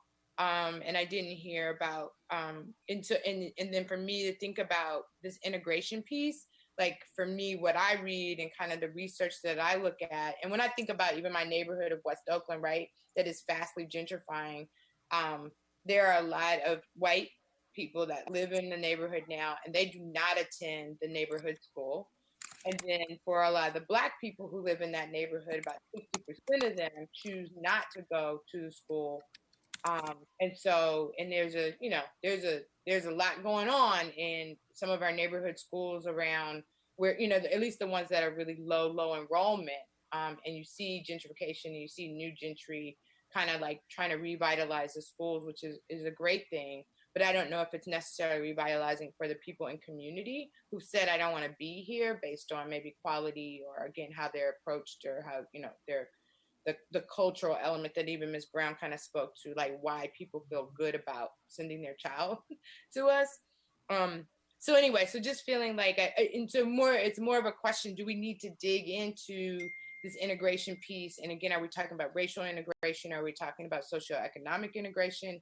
Exactly. And knowing that there's a tension in that and sometimes a complication and a difficulty to even speak to race in America, not just OUSD. And so just wondering where you guys are at with landing with that. Thank you for the work.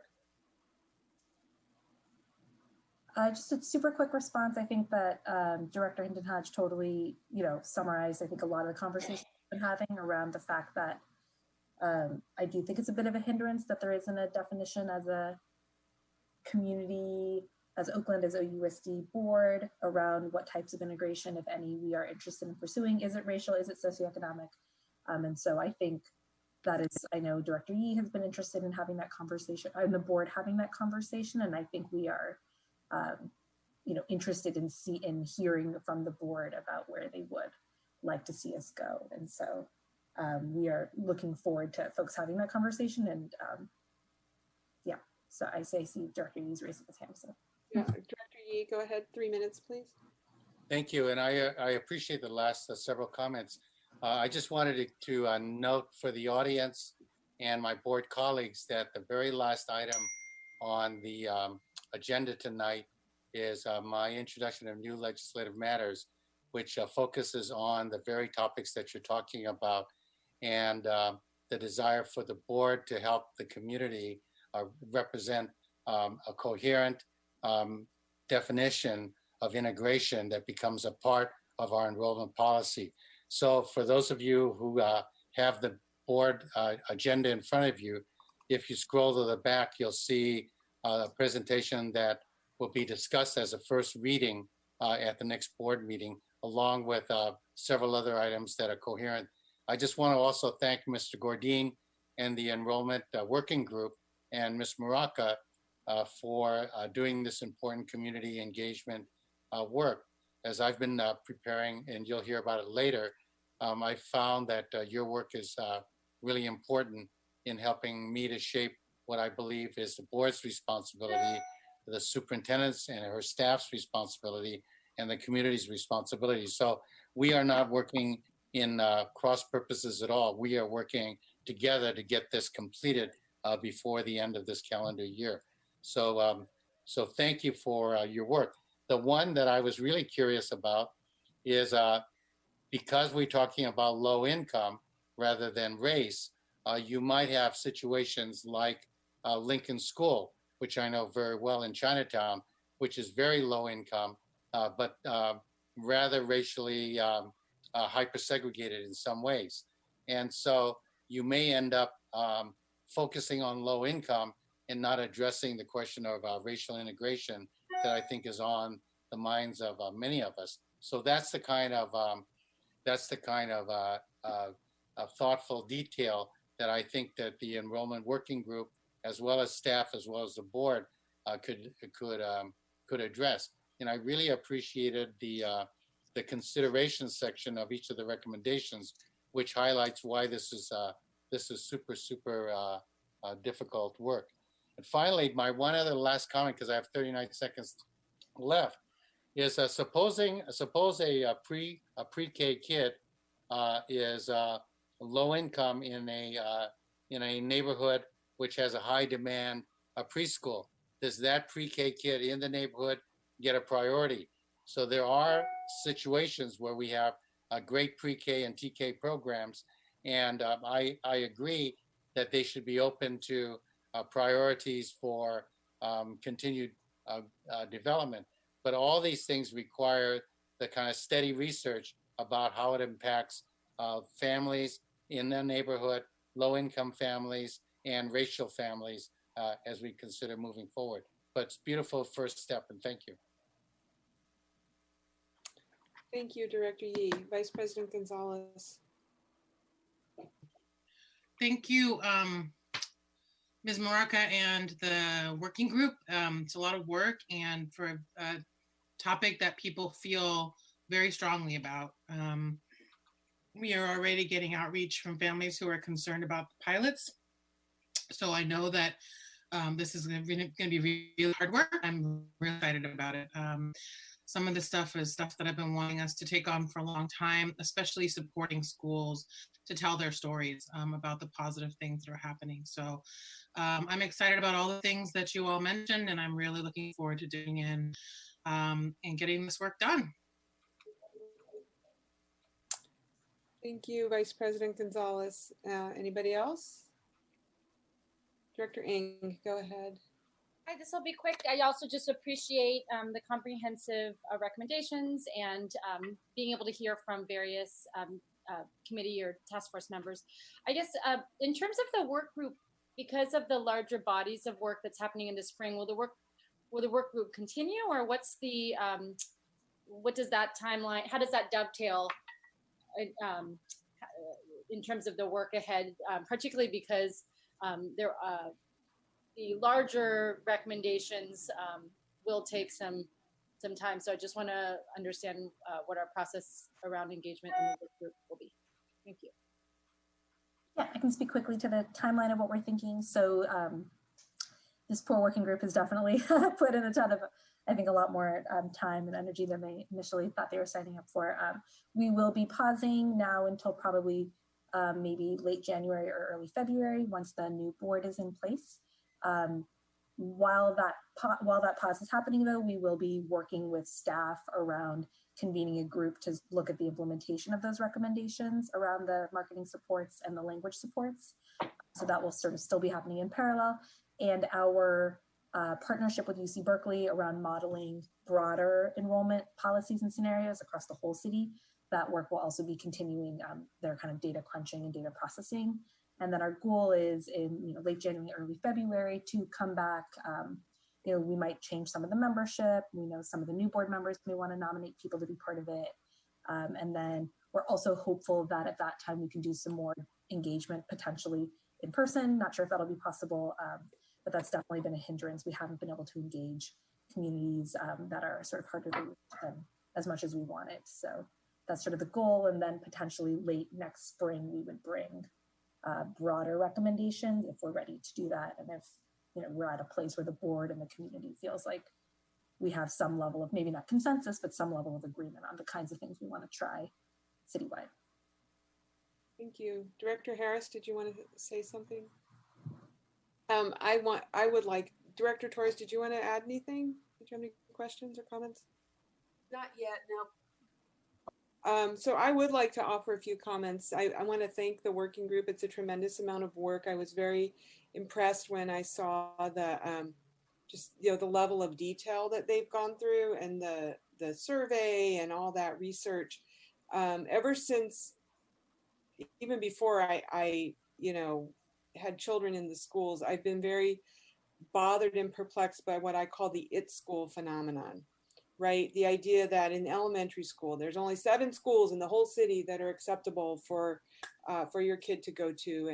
And there's only 1 high school and maybe 1 or 2 middle schools. And that makes me crazy. So I love the idea of the marketing. I remember many years ago when Troy Flint was our public information officer, he had a project called Hidden Gems, where he was trying to talk about all the great neighborhood schools that people are overlooking in their, you know, rush to get to whatever the IT school is that year. And I know part of that is human nature, but I really think this intentionality around highlighting each school is important.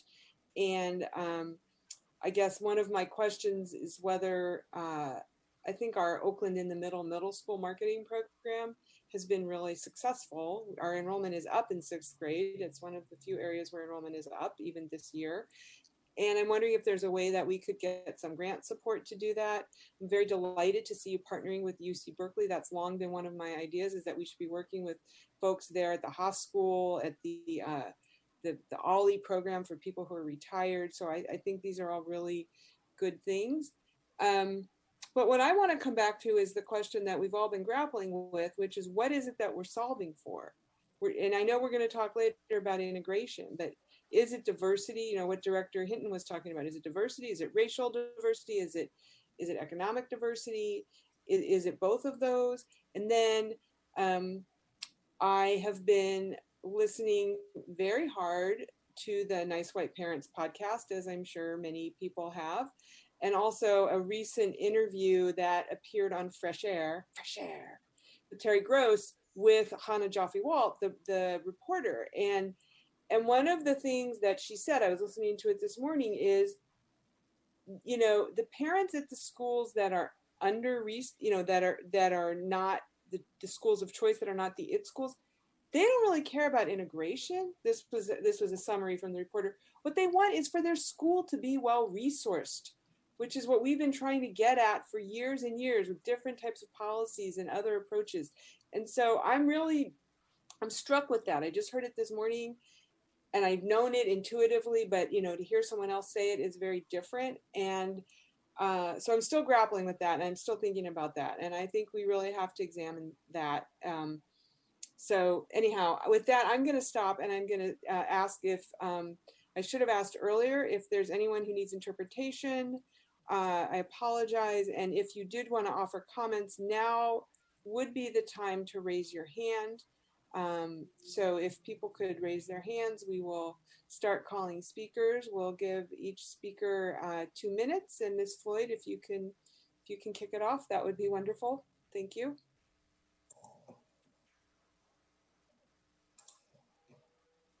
Our first speaker is Jim Mordecai.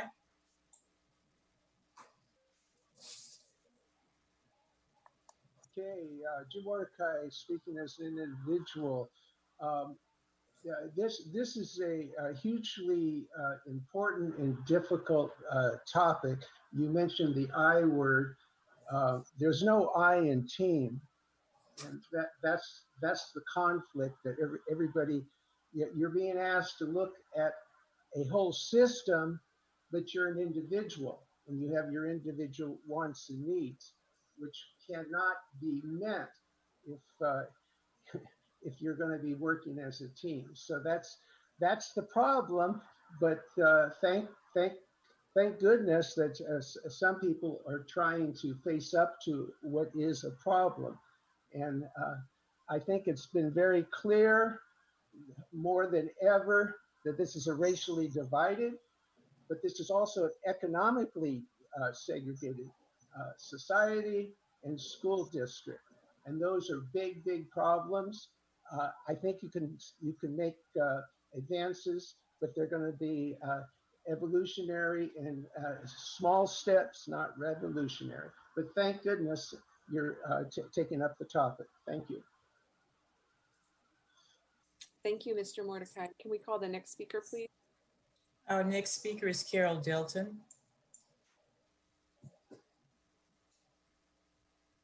Good evening, everyone. Hi. Hi. I am speaking there are a lot of points that I could address, but as an elected member of the CAC, the Special Education Community Advisory Committee, I did want to address the needs of students with disabilities. Not so much that there should be changes, but that their needs must be taken into account in that any changes that are made need to respect the needs of the special education programs. So I do wonder, because that wasn't addressed explicitly, whether parents of students with disabilities were included in this process, and also whether there was discussion that's happened a little bit over time about how programs for students with disabilities need to be consciously located in the different areas of the city so that students can have access to them. And this is where sibling preference comes up to be very important, because it's common that a family might have some children with disabilities and some students who are exclusively general education students, and to have them be able to attend the same school and be part of the same community is very important.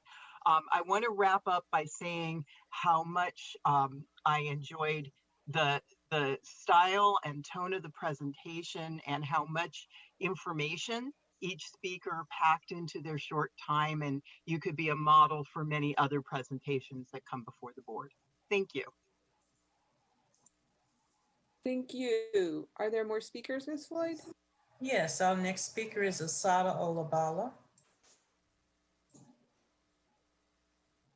Yes, thank you.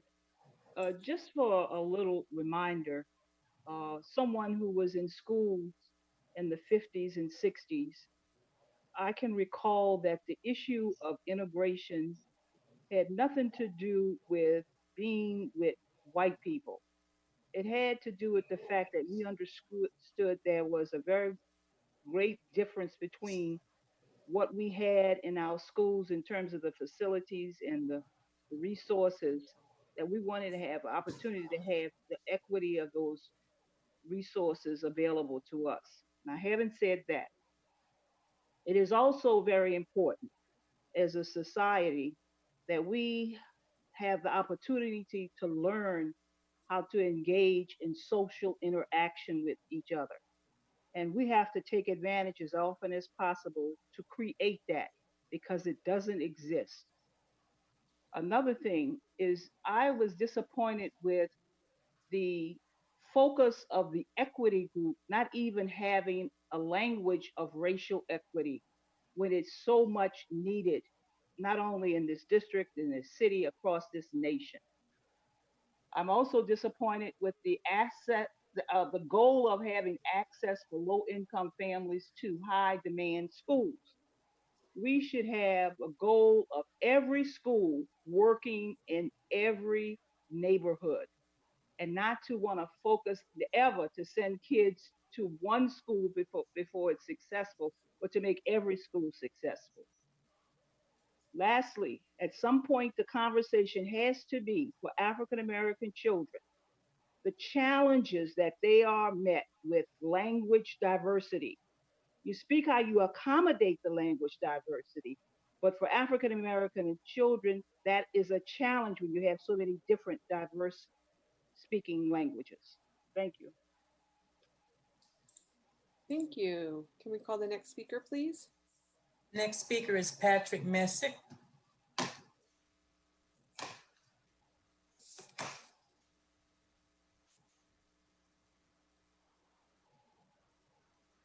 Hi, thank you for taking the time to discuss this important issue. I'm teaching right now in one of the most segregated parts of the city, one of the hardest hit zip codes in the Fruit Vale. And as a Black educator, I feel like I'm acutely experiencing the dual pandemics of COVID and anti-Black racism. I'm nothing short of horrified to hear this idea that we should no longer, that we should be resigned to accept our separate schools. That we're under some illusion that the schools can somehow become more equal without becoming less separate. When you have Piedmont Unified entirely engulfed in OUSD, they secede from OUSD, and what do? They pass a parcel tax so that they can spend $17,000 per student compared to OUSD's $12,000 per student. Now we can talk about bringing in retirees and partnering with marketing firms. But at the end of the day, as long as my students in the Fruitvale are breathing toxic air with first and second year teachers that are constantly being spiraled through, with concentrated poverty, with concentrated trauma, that somehow we're going to find some magic curriculum or after school program that is going to make up for the confluence of oppression that my students are experiencing as we speak. We have lines wrapped around the corner to get food. We have kids who are hungry every night going to sleep. And our conversation right now is it's just about making the schools more equal.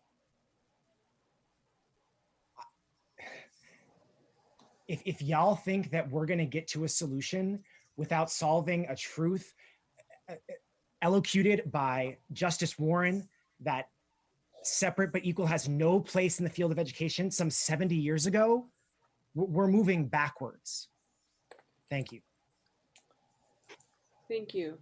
Can we call the next speaker? That was our last speaker, President London. Thank you. I'm going to bring it back to the board and the superintendent. Are there any further comments that anybody wants to offer right now? Any further thoughts? I know we're going to have go ahead, Director Ng.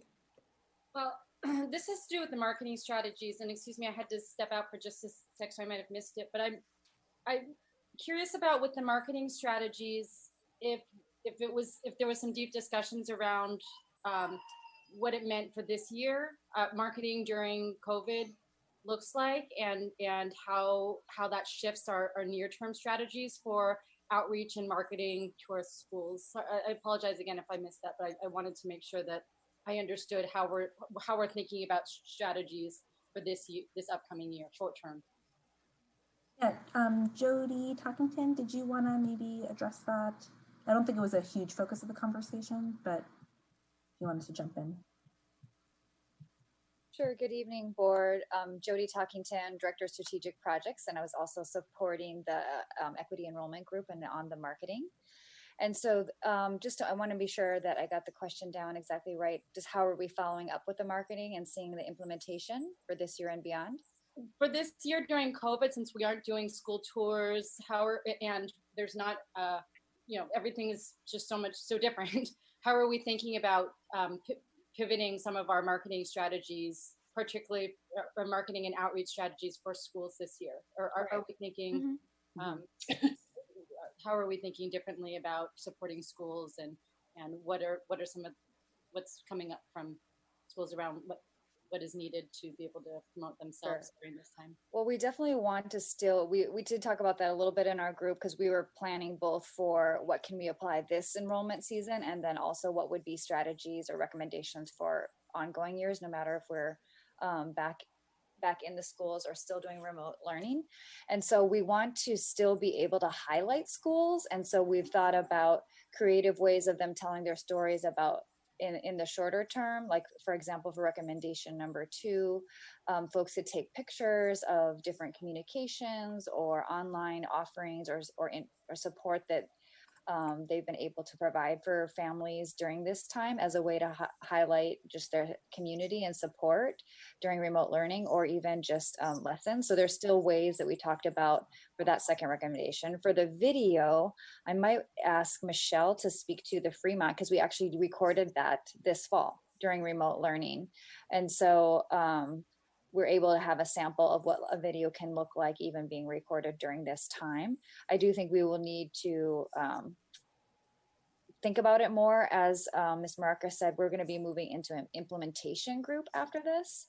And so with those recommendations, hearing that everybody's excited about, we want to move forward and involve the communications team and other other folks in implementing this. And so I think that's a key question that we're going to look at. We talked about it a little bit, but as we move forward in the implementation, we're going to have to spell that out even more. Well, I would just encourage us to think about, sorry, just because I see my time's up. I just, particularly for kindergartners, and even those that were decided to opt out of kindergartners and going into first grade, not having the school visits, I know is difficult. I supported a cousin through that whole process last year. And so I hope that we can think about ways that we can have connection points or identify connection points at schools for families who are interested to be able to have some interface, because I've already gotten outreach from folks around what that process is going to look like. And a lot of it is more just, do you know anybody that's at this school, or, just more informal, but wanting to, I think we should create some sort of system, because otherwise it's going to be, it's just hard for folks to be able to assess a school culture and school, a school through digital. So any ways that we can make it easier for parents to have access to information and to connect to one another, I think would be beneficial during this COVID era.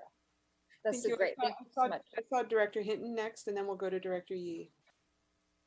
Yeah, I think I definitely wanted to align myself with the teacher in the Fruitvale, and into this conversation about marketing. So I'm actually unclear who you're marketing to. Are we talking about increasing the pie? Are we trying to market to the 15,000 people and students that don't even touch our system?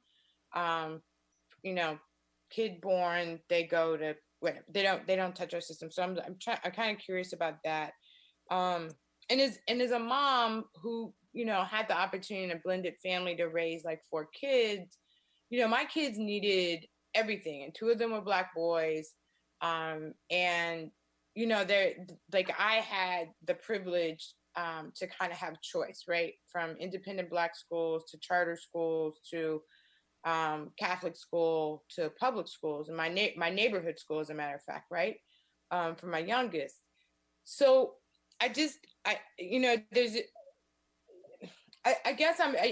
who are you marketing to? Because to market to me as a middle-class Black person and, mama, and, you know what I mean? That looks very different. And so again, when we don't talk about race or don't kind of drill into who or how we're trying to build, where we're targeting, where do you want to, increase this pie? I don't know exactly if I want to see a marketing strategy that doesn't necessarily identify who it is that we're trying to actually, in my thinking, bring into the district. And then the second piece is, and this is just where I sit with my bias, right? I don't really care how much marketing you do to a school that doesn't serve me. I want us to be very genuine about that process. As President London spoke to, right?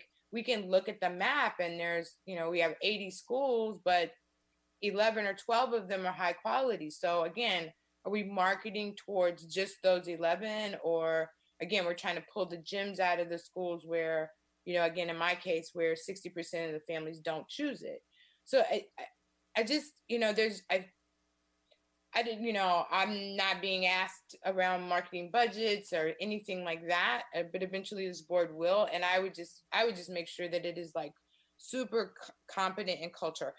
And the other person spoke to the integration piece. And I was wondering about the teacher integration, right? Because teachers can make real choices about where they are teaching at, right? Veteran teachers. And I don't believe that veteran teachers are necessarily always going to be the best with every child or whatever. But we talk about moving our children around a lot, but we don't always talk about, what's happening around quality teachers that do stick and don't move. And again, still the question of quality is really, really important. But again, I think that you want families to do a lot of moving, but I'm wondering what barriers sit inside of our own system that don't even allow for, look at the fight of Kaiser and Sankofa, right? Part of that was can we make a quality shift in that way? So anyway, just, these are great conversations, right, to be having. And so I hope people continue to be courageous in doing it. Thank you. Director Yee, we'll go back to you. Thank you. And I wasn't going to say anything about this, but Director Ng and Director Hidden Hodge were very eloquent, and it prompted me to get in the queue. The question about who to market to is really interesting, because if I'm a high demand school, we've already explicitly said we want to have a low income enrollment priority. So it seems that you would be talking about marketing to either low income families, or maybe racially diverse families, or families further away from your school. But those are maybe a different kind of marketing, because it's not marketing necessarily to your neighborhood, because you actually don't want any more neighborhood demand. But if you're at a school where you're drawing very few neighborhood kids, and the enrollment working group looked at the same data I did, and some of our schools draw less than 10% of their neighborhood students. So you ask yourself, is that school's goal to market widely, or to actually market to the kids in their neighborhood? Because that, to me, is the standard that the kids, the families, actually want to go to that school. Maybe they don't know what's going on at the school, and that's a good marketing, that's a good information model. But it's a different model than the school which has high demand and is looking for those very same families. In fact, I would argue that a high demand school is looking for the very same kid that the low demand school is looking at. That is that family that not happy with their local school and wondering where they can go. That family, which is motivated to make choices, is exactly the same family that the high demand and the low demand school is marketing to. So that's a competitive market between those two. That's just an observation, and I can't wait to talk more about this with the enrollment working group. Oh, maybe let me ask, did they talk about this problem with that both schools are looking for the very same family? Miss Talkington or Miss Maraca, or anybody on that group? We definitely did talk about our audience, and some of the issues that you're raising came up. We also we learned a lot in doing our research with the middle school campaign, and actually found out the audience was students for the work that Jeff Wu was doing. So we thought that was interesting for the older grades. And then we also learned through the research at Berkeley, the types of information was shared, and it was more about how information was shared. And so that was even an interest with someone of our group of how parents access information. And then we also learned a little bit about Fremont's campaign of social media and how they saw success when they moved more to social media rather than just newsletters or flyers. So we talked more about how to get the information to families, and a little bit about who the families are, and also about which schools we would be advertising to which parents. And that kind of led us to the bigger questions around policy, like, are we going for neighborhood schools? Are we looking for integrated schools?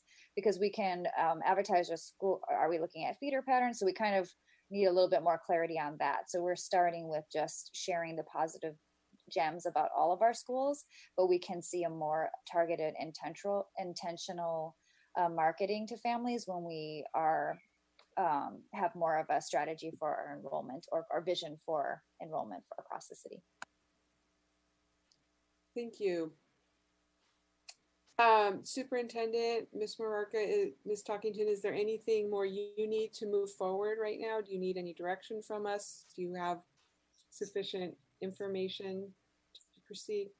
I think we feel like we're in a good place. It's great to hear a lot of the feedback. I wanted to mention the memo that accompanies this includes the different measures of success that we plan on using to kind of hold ourselves accountable around, assuming these recommendations get put into place. What that looks like, we have a agenda item later today that will contemplate 2 of the recommendations in here that require changes to the actual board policy 5116.1. So we'll be talking about that later today. And then I think, we look forward to figuring out, probably with Vice President Gonzalez, how to get on the agenda of the new board members in terms of orientation and bringing them up to speed so that we can continue this work once they're in place. Great. So we will be moving on now from this item. We are now at item J, which is modifications to the agenda. Are there any modifications to the agenda this evening? All right. So now we're at item K, report of our student board members. And before we go to you, Director Ramos and Director Paul, we're going to stop and ask if there's a need for translation. If the translators could make their announcement, please.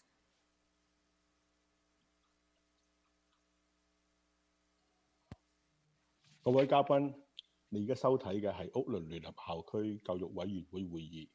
如果你需要廣東話翻譯，請喺屏幕右下面嘅控制鍵點擊地球嘅圖案，打開之後請選擇 Chinese 中文。選擇中文之後，亦喺個控制鍵上嘅中間部分點擊人嘅圖案，便會打開右邊嘅參與者頁。喺呢一頁下邊選擇欄中，點擊右下角舉手嘅字樣，讓我哋知道有人需要廣東話翻譯。多謝。I'm done, President Linden. Thank you. And if we could hear from our Spanish translator as well, please. Buenas noches. Esta reunión cuenta con interpretación simultánea. Para escuchar en vivo la interpretación, vaya a los controles en la parte inferior de su pantalla. Busque el icono de interpretación, es el que tiene la imagen de un globo terráqueo. Seleccione esta imagen y se desplegará una lista de idiomas. Seleccione español. Para saber si hay personas que necesitan interpretación, necesitamos que levanten la mano o escriban en el chat que necesitan interpretación. Si nadie pide interpretación en este momento, no se prestará el servicio durante esta parte de la agenda. Muchas gracias. Thank you. Is Madam there a need? President, no translation is needed for this item. No translation needed right now. Great. Thank you. Student Director Ramos, please, it's your moment. Welcome. Thank you.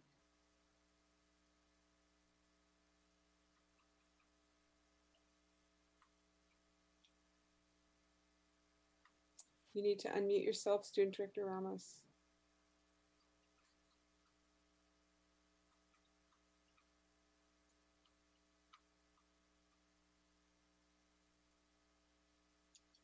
There we go. I don't know why it erased my mute and unmute. Good morning, community, board members. Good morning. Good afternoon, board members, community, superintendent, and students. As you can see right now, the stress levels on the seniors are pretty high. I'm gonna go ahead. Oh. That one. I think presentation, is everything okay? You can ask the staff to advance the slides for you. Okay. To the staff, can we set up her report in slide view, please, and presentation view? And great. Thank you. All right, there we go. Unfortunately, my other student director is going to join us through phone. Do want to recognize that we have a power outage around OUSD, and it's affecting a lot of students and a lot of families. So fortunately, I'm not one of those families, but I know there's a lot of people that are going to be struggling with not connecting to school and to distance learning and jobs and etc. So we're going to start off today with listening to our families and our family resources. We're going to continue on to listening to the student voices with senior and junior support and how we can support as a community. Also, student leadership and events, which is the ACC high school meeting and the ACC middle school meeting. So family resources, familycentral.ousc.org. There's a the food distribution that happens every Monday and Thursday from 8 a.m. to 1 p.m. All children are under 18 years old and younger are eligible to get food. For more information, you can go to ousc.org/nutrition or call 510-879-1700. The technology, if you have not completed the survey yet, please complete the survey for the Oakland Undivided Tech Check to receive a free computer and a free hotspot. Listening to student voice. I actually conducted a senior poll, or just a poll in general, on my Instagram, and asked seniors from all over, from high school, from Skyline to Oakland Tech, charter schools, were able to answer. And one of the things that really stood out to me was this quote, which was, "I need a one-on-one, but it's very hard to schedule since there's hella kids." This is one of the things that is happening in each school, that we just don't have enough support for each senior, or just have support in general for seniors to be able to fill out their financial aid, be able to talk to somebody, or just spaces to learn or spaces to complete their college applications. This is definitely one of the things that I have been noticing in my school and noticing in different schools, that students just don't have enough support, either in junior year or senior year, or even freshman year, to even be able to talk to students or talk to other friends, to talk to any people, just to have the emotional support from other people. I'm gonna pass it on to my other student director, Sam, who will be talking about the junior. Director Ramos, Director Pell is having some trouble with the phone unmuting. It doesn't seem to be working, so we're trying to get that to work for her, but you may need to continue to go on, and we'll keep working on it so she can present towards the end if we can get it to work. Sounds good. So, student leadership events. 2 weeks ago, we had the most amazing high school meeting that we could have over virtual. The high school meeting was a success. We had over students from 10 different high schools: Oakland Tech, Skyline, Oakland High, CCPA, Life Academy, Dewey Academy, Oakland Military Institute, Oakland International High School, and Urban Promise Academy. Students got to talk about Oakland Youth Ago and the reimagining student wellness in the digital space. Also, students were able to talk about their own schools and how they felt as their school year is going on. We just finished, I guess, the first, is it 8? No, it's the first quarter for many students, or the first mini semester, which was, we finally did one step closer to the end of our year. Our new LCAP director for 2020-21 for the All City Council is Anave Cruz. She's a 9th grader at Oakland High School. Now, the All City Council is hosting the first middle school meeting for the year. It's going to be on Tuesday, October 20th, 2020, from 4 to 6:30 p.m. via Zoom. We would love to have our community there, and especially their students, to be able to talk about their schools and be able to have some type of leadership combined together. The registration link is on the flyer. We would love to see everybody there and every school represented. And if Director Paul is connected, hope she can share.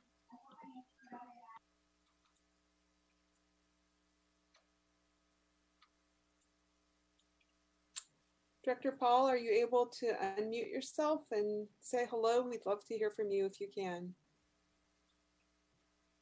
She is texting saying, "Can you hear me?" Which we can't. So I think for some reason, if anyone knows how to unmute the phone line, love suggestions, but the traditional ways are not working. Floyd needs to do. Ms. Floyd, is it possible to unmute the phone for Student Director Paul? Madam President, we cannot force anyone to be unmuted who's an attendee. And it looks like it appears as if Director Paul dropped off at this time, perhaps to try to rejoin. So when she comes back on, we will try to support that. Okay, board members, do you have any questions for Director Ramos?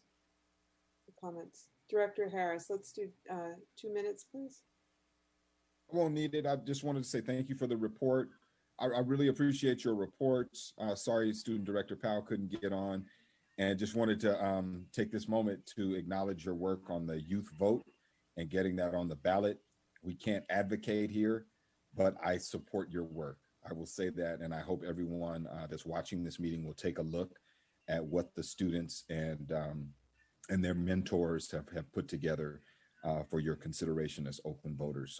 So thank you, Student Director Ramos, for doing an outstanding job on the report. And as just wanted to highlight your work and your colleagues' work on the student vote. So thank you. Anybody else? I do have a question for you, Director Ramos. Looking at the areas that students have identified where they need support, do you feel like there are community groups that, if they had more adult volunteers, could be doing more to help students? I know that, helping students with the financial aid and college applications is something that the Oakland Promise has done through the East Bay College Fund. I'm wondering if there's more that we could be doing in those areas, because I do know there are people in community who keep saying, how can I help? Absolutely. I just think, just because I'm a senior and I can tell you about the senior experience and what I've been hearing from different schools, it's just, how can I get help on editing and just doing the whole college application process?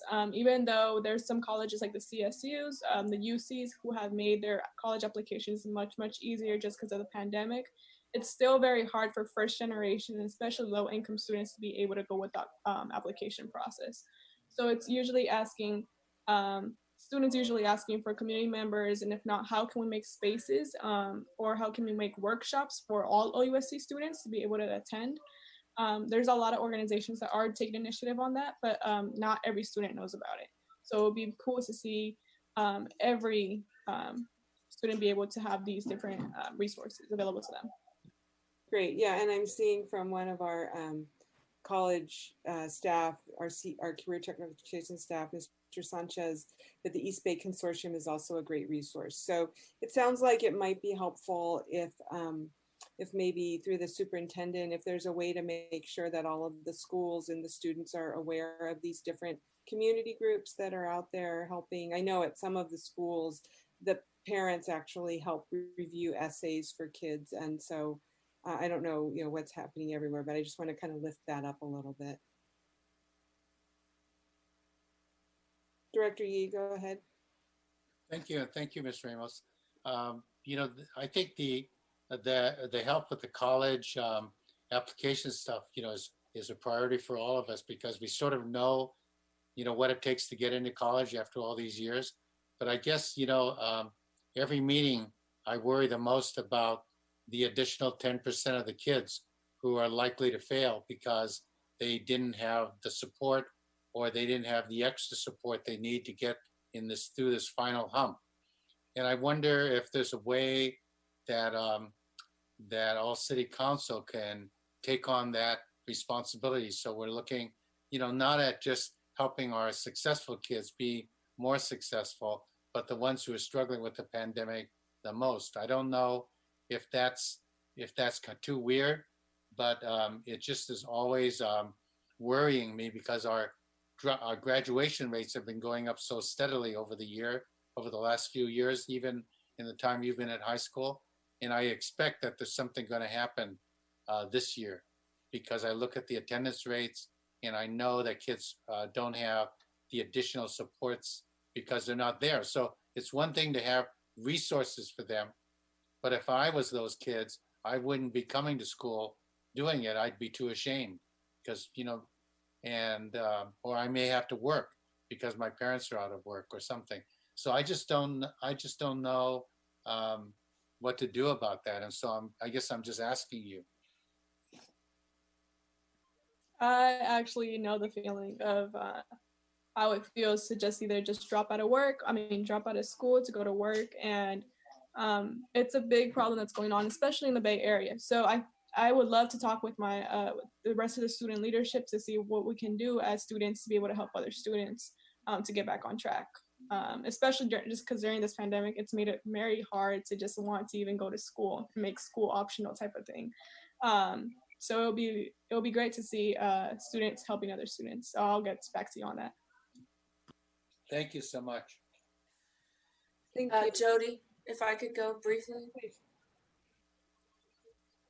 So thank you for the report as well. And I wanted to just make a quick comment in regard to the sentiment around, students that might be struggling to finish school under these unusual circumstances, and bring your attention a little bit to something that is from before your time on the board, possibly, or you haven't been exposed to regarding the property at 2nd avenue, what used to be the place for board meetings and superintendent staff and so on. For many years, it's just been sitting idle, but there is somewhat of a direction of trying to utilize that for students that are about 1,000 students that are needing an alternative education hub. And that demand could grow to 1,500 or 2,000 or who knows. But ultimately, the pandemic isn't making it easier, it's making it harder for students who were already struggling to carry 2 jobs, 3 jobs, their homework, help care for their siblings, pay the rent and bills with their families. So that alternative ed project is something for you to potentially get involved in and know more about. So we can talk offline. I can introduce you to people who are talking about that. But I just think that with everything happening, Jessica, Director Ramos, you should know about that as well, because 1,000 students is 1,000 students too many that haven't made it through our system in the traditional trajectory of graduating on time or with their, cohort of students when they started high school and whatnot.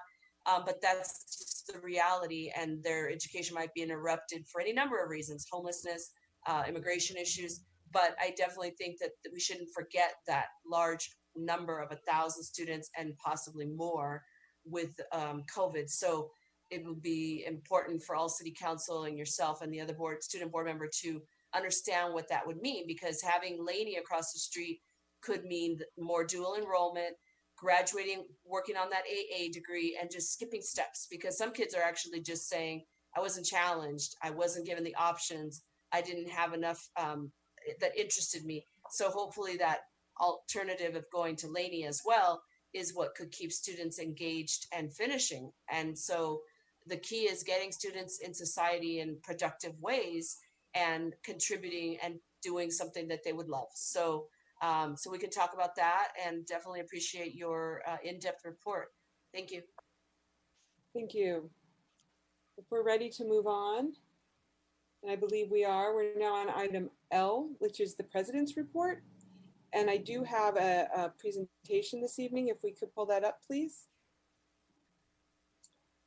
While the deck is being pulled up, I want to just tell folks I'm going to be just doing a very quick overview on, and if we could go into slide mode, on some press conferences that we've been holding recently to celebrate.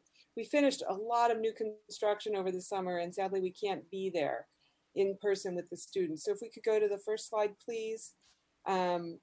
Next slide, please. Thank you. So what you see here are, we're doing a series of press conferences in lieu of ribbon cuttings with just small groups of staff and community members and leaders to celebrate. And what you see at the top is the new high school at Madison Park and Glenview, and you're gonna see more in a minute. As we go to the next slide, I want to remind everybody that all of our schools are built to the green building standards of the Collaborative for High Performance Schools, and these are great projects that are using our local business utilization. And you can see here that we're taking all of the precautions around COVID awareness and making sure people are appropriately distanced from one another and are wearing masks and temperature checks and all that. If we could go to the next slide, please. And I want to recognize Mr. Bermudez, who you saw there with the temperature, the thermometer. He's been amazing through all of this. So Madison Park, that press conference was on the 29th, and you can see at the podium and facing us in this slide on the left, Principal Dr. Lucinda Taylor, who has had a vision for this school for years and years. And also in the bottom corner, we see one of the math teachers who is actually teaching in his classroom. His students are remote, but he's using the classroom. We had Mr. Brown there from the OEA, and it's a beautiful school. The labs are amazing. It's really great and really cool office space with big atrium, really nice. If we can go to the next slide, please. This is a little more of Madison, and you can see inside, you can see all that natural daylight coming in, and the way we have a lot of vegetation in there, and they're ginkgo trees. Director Yee made sure we all knew that ginkgo trees signify long life. Is really great. And the terraced seating, like it's already set up. Who knew that we would need outdoor classroom space? Dr. Taylor, as she was working with the architect, envisioned all of that. So that was really lovely to see. If we can go to the next slide, please. Oh, and here's some of the more about the high performance schools features. And this deck is posted online with the president's report, so people can go back and look at it more carefully. But it's really great. And these are features that we're introducing at all of our schools. And what they didn't put on the slide is the bike racks, because there's really good bike racks at every school. Let's go to the next one, please. Glenview, we had this press conference just last week, and Councilmember Gallo came back because he was on the school board with me on the facilities committee when the Glenview parents first started coming down and saying, hey, we really have a building that is not very sound. And you can see here some of the tours in walking through the hallways. If we could go to the next slide. So it was the only thing we retained at Glenview was the facade, the Art Deco facade, which had some historic significance, but they did a lot to repurpose things. So all of the wood that had been in the multi-purpose room and in other places is now being used as lobby seating, bench seating in the lobby and in the library. And that's something that we did years and years ago at Chabot. They reused that stage wood for other purposes. It helps us with our green building features. And you can see here, this is the multi-purpose room on the bottom, and that's the lobby there with the seating. If we can go to the next slide, please. And here's some of, again, the green building aspects of this project. And I think all the projects are being built to be ready to accommodate solar when we find that we have the funds to install solar on the roofs. If we can go to the next slide, please. Fremont, we're going to be having our press conference there next week on the 21st. And you can see here all the things that we've done: a new school entry and parking lot, admin office, school classroom, and a new gym and multi-purpose room and labs. It's a beautiful redo. I'm excited to see it in person, up close. Can we go to the next slide, please? And here's the new gym and the football field. This was one of the things that the Fremont parents, when Director Gallo and I were on the facilities committee with Director Spearman, may she rest in peace, they came down and were like, hey, we don't have anywhere to watch our kids play football. So now they'll be able to take 2,000 spectators. If we can go to the next slide. And here's some of the green building features at Fremont. You see some of the same things coming up over and over again. Acoustics. Oh, we're going to have electric vehicle charging at Fremont, which is very nice. I'm glad to see that. Let's go to the next slide, please. Emerson, some of you may recall the Temescal playing field corridor project. So we're finally bringing, for our boys have a really lovely baseball field at the Oakland International campus. And so now we're building a softball field for the girls at Emerson Elementary, which has quite a large yard. I've been by there and it's been really fascinating to watch it come up. If we can go to the next slide, please. Oh, that was it. Okay, so Emerson, the press conference will be probably in November. And I want to thank our team, pictured here with the superintendent. There's many more people behind them, but we really appreciate the voters for their support for making these beautiful projects possible. And we really appreciate our staff and the local contractors and other contractors who really bring all this to life and build beautiful spaces for our kids. And I'm very excited for the day when we can welcome everyone back into the schools to appreciate all that. So that concludes the president's report. Is there any comments from anybody? Sure, Director Ramos and Director Hinton and then Director Harris. I just want to say how beautiful it looks. Most of our schools usually always look like jails, we're being honest. And like this just gives me like that college type of vision. Like I can be, have the friends and like play around, and it just gives me that motivation to stay in school. So those colors are great. And I also want to add that just having so much environment, so much trees and all of that, it just makes more the place much more beautiful. And also like with the whole local helping build it, especially my uncle got to build Fremont, which was great. And he would tell me how like he would we do every single day, like you'll see like how kids would look at him, and it's just that local community helping the community's education system and the school. So I'm very happy and happy to see that students from the future generations are going to be able to stay in those schools and hopefully have a better time than I had at school. So yeah. Thank you. Director Hinton.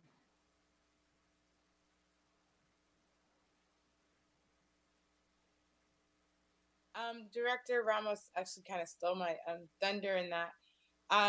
Yeah, I think it would be nice if these reports actually reflected the small local business contribution.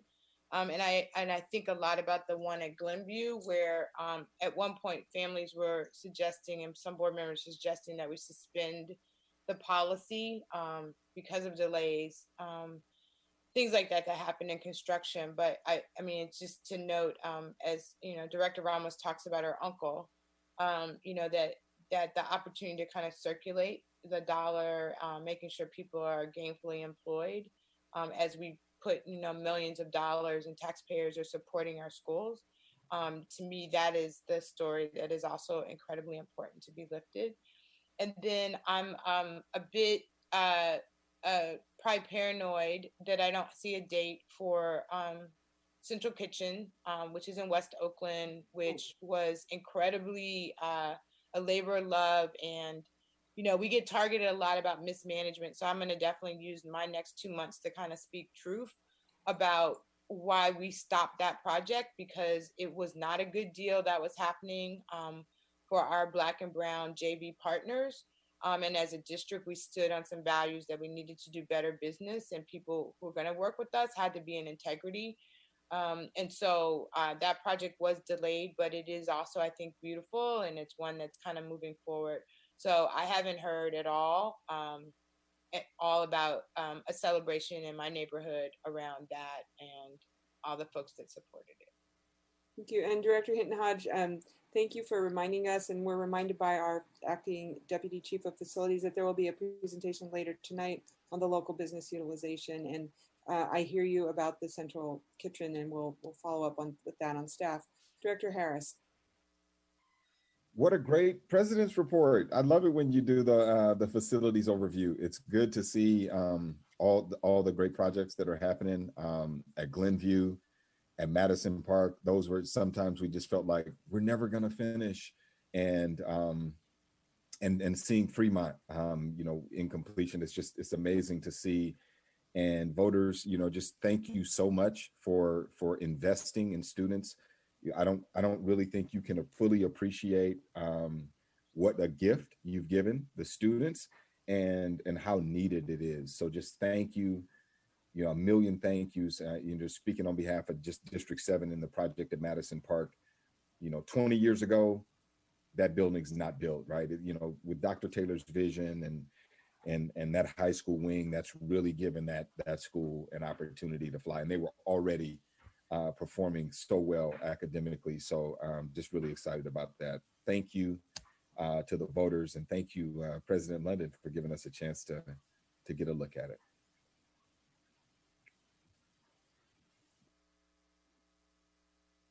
I am muted, and I'm trying to figure out, Mr. Rakestraw, our General Counsel, can you help me out here? We're like 3 minutes away from 7:30. I would really like to go to public comment right now. Can we do that?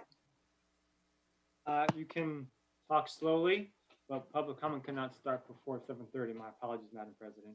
You can take a stretch break.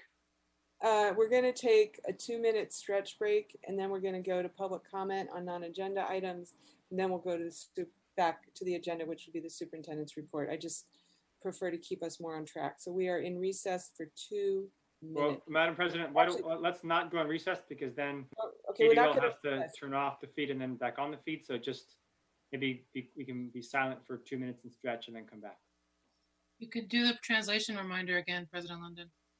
That's a great idea. While we're doing this, let's have a reminder about translation for public comment on items that are not on the agenda. If we could move ahead with that, please. 各位嘉賓，你而家收睇嘅係屋崙聯合校區教育委員會會議。如果你需要廣東話翻譯，請喺屏幕嘅右下邊嘅控制鍵點擊地球圖案，打開之後請選擇 Chinese 中文。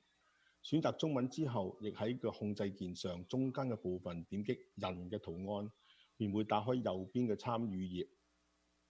喺呢一頁嘅下面選擇欄中，點擊右下角嘅舉手嘅字樣，讓我哋知道有需要廣東話翻譯嘅人，讓我哋知道。多謝。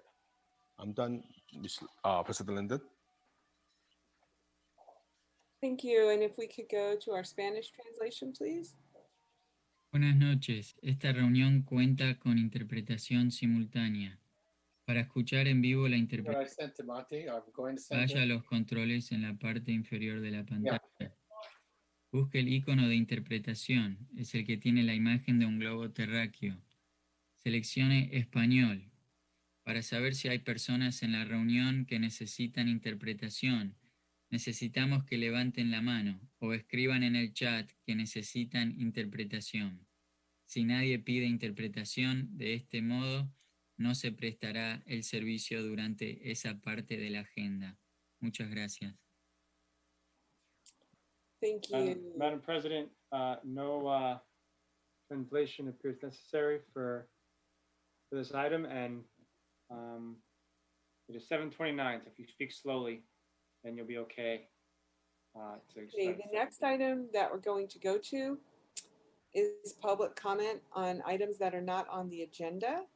I'm not officially calling that item yet, but if you think you're going to want to... You can now, Madam President, it's 7:30. Now I can. If you want to offer comments on something that's not on the agenda tonight, please raise your hand and Ms. Floyd will let you know when it's your turn. So I'm waiting to see if we're going to have some hands raised to offer public comments. We'll give each person 2 minutes, and let's go ahead, please, Ms. Floyd. Yes, our first speaker is Asada Olabala.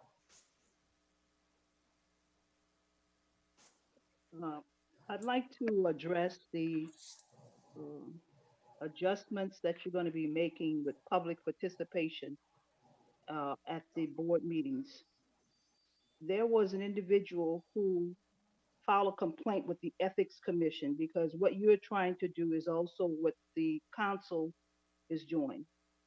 The Ethics Commission recommended in a letter on August the 13th that the City Council cease the suspension of the Sunshine Ordinance and that the city return to its usual practice of allowing public comment after each item for which there is a vote. The Ethics Commission found that it's important for public participation not be limited. Individuals with their ability to participate meaningfully in the process. I'm quoting exactly from the letter. And so I'm asking you, my time is up. Go with what the recommendation of the Ethics Commission around public comment. Thank you. Can we call the next speaker, please? Next speaker is Patrick Messick. Hi, I'd like to comment on something that's not on the agenda because I've never seen it on the agenda, and that's a comprehensive plan for interdistrict and intra-district desegregation. And that is both economic and racial, because let's not pretend ourselves. It is not solely an economic issue. I've emailed the superintendent multiple times. I've contacted multiple people at OUSD district office. And the reason I'm not getting a plan is because there is no plan.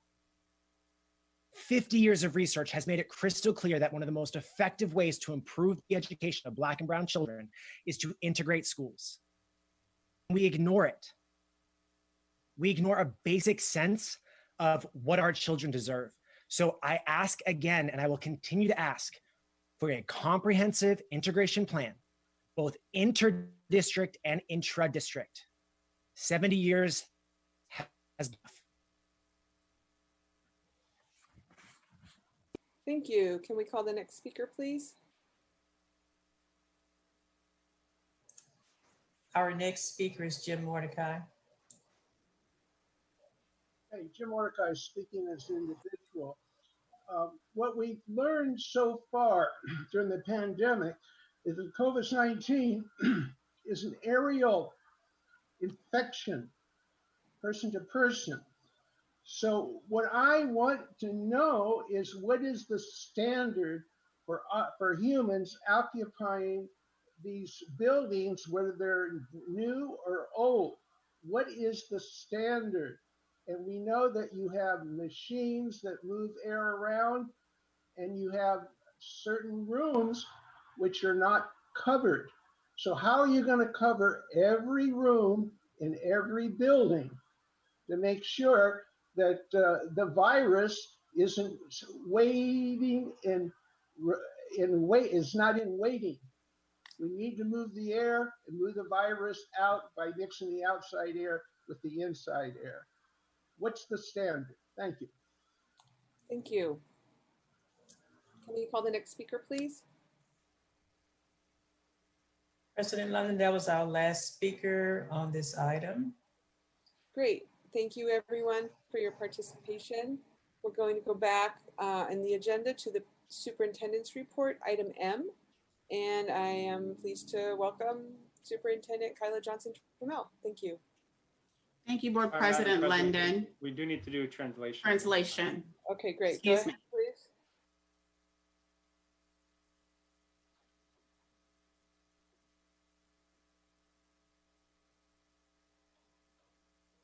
各位嘉賓，你而家收睇嘅係屋崙聯合校區教育委員會會議。如果你需要廣東話翻譯，請喺屏幕右下面嘅控制鍵點擊地球圖案，打開之後請選擇 Chinese 中文。選擇中文之後，亦喺控制鍵上中間嘅部分點擊人嘅圖案，便會打開右邊嘅參與者頁。喺呢一頁下面選擇欄中，點擊右下角嘅舉手嘅字樣，讓我哋知道有人需要廣東話翻譯。多謝。I'm done, President London. Buenas noches. Esta reunión cuenta con interpretación simultánea. Para escuchar en vivo la interpretación, vaya a los controles en la parte inferior de su pantalla. Busque el icono de interpretación, es el que tiene la imagen de un globo terráqueo. Seleccione esta imagen y se desplegará una lista de idiomas. Seleccione español. Para saber si hay personas en esta reunión que necesitan interpretación, por favor, levanten la mano o escriban en el chat que necesitan interpretación. Si nadie pide interpretación en este momento, no se prestará el servicio durante esa parte de la agenda. Muchas gracias. Thank you. Do we need interpretation, General Counsel? We do not, Madam President. All right, Superintendent, back to you. Thank you. Thank you, Board President. Good evening, everyone, community, student board directors, and everyone else. Thank you for joining us tonight. As always, in these grueling and challenging times, I continue to hope and pray that everyone is doing the very best that they can, that they're staying safe, that you are making time to support family, to support your community members as we continue to learn to cope in these quite unusual circumstances. So I always want to lead with that, just given everything that everyone is holding and continuing to hold during these challenging times. Next slide, please. The main update for tonight is going to be our safety plan. Our normal distance learning updates are now in the appendices of this presentation for all the public to see. I encourage you to read the information. It still gives a lot of information, but I wanted to prioritize the time tonight to provide an update on where we are in the planning process, which we will do so. But I first just want to make it publicly known that it is National Principal Month. And so I just want to take time tonight for any principal out there to just say thank you, thank you, thank you for all that you do, particularly during this time.